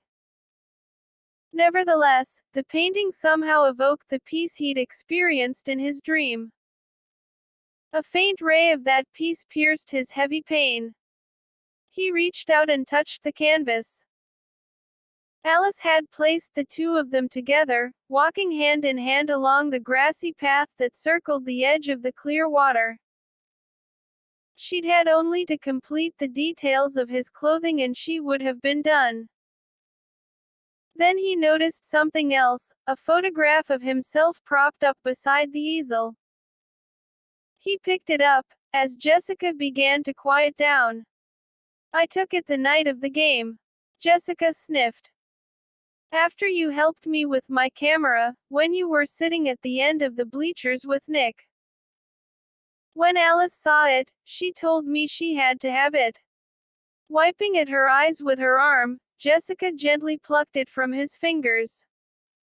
She smiled suddenly. I sort of wanted it for myself, but Alice asked, and she was all excited and, what the heck, I thought. Jessie. No. She set the picture on the easel at the base of the painting, picked up a small suitcase at her feet. Let's not talk, not now. I'll leave. I'll talk to you later.